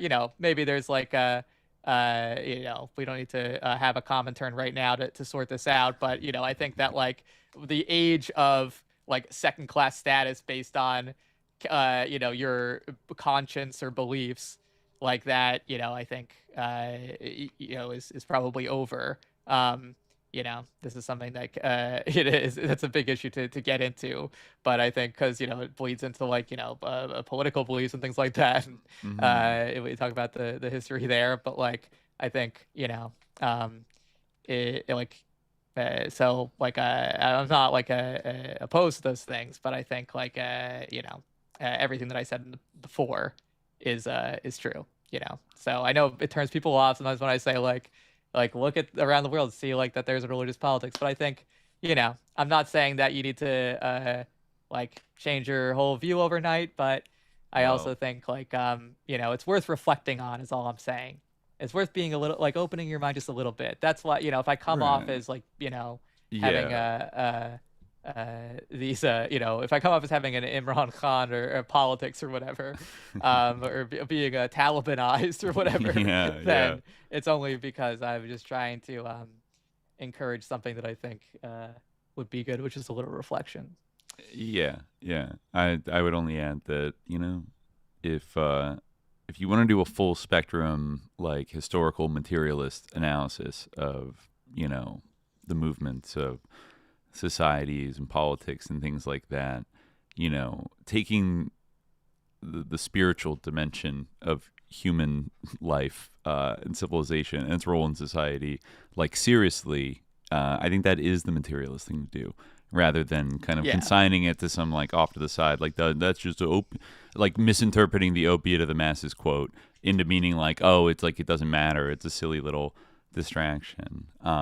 It's more than that. It needs to be kind of grappled with in an earnest, like adult way, and not and just thinking that there's like like that's the thing, like thinking there's an essential character, like like literally, like there have been situations where like one guy with like a Muslim or like even a like Islamist vision of politics was literally like deposed by the United States for someone else with like a nominally Islamist vision of politics, right. Like you could say like Bhutto versus Zia, they had like maybe different articulations, but like still like, or even like is Sisi secular?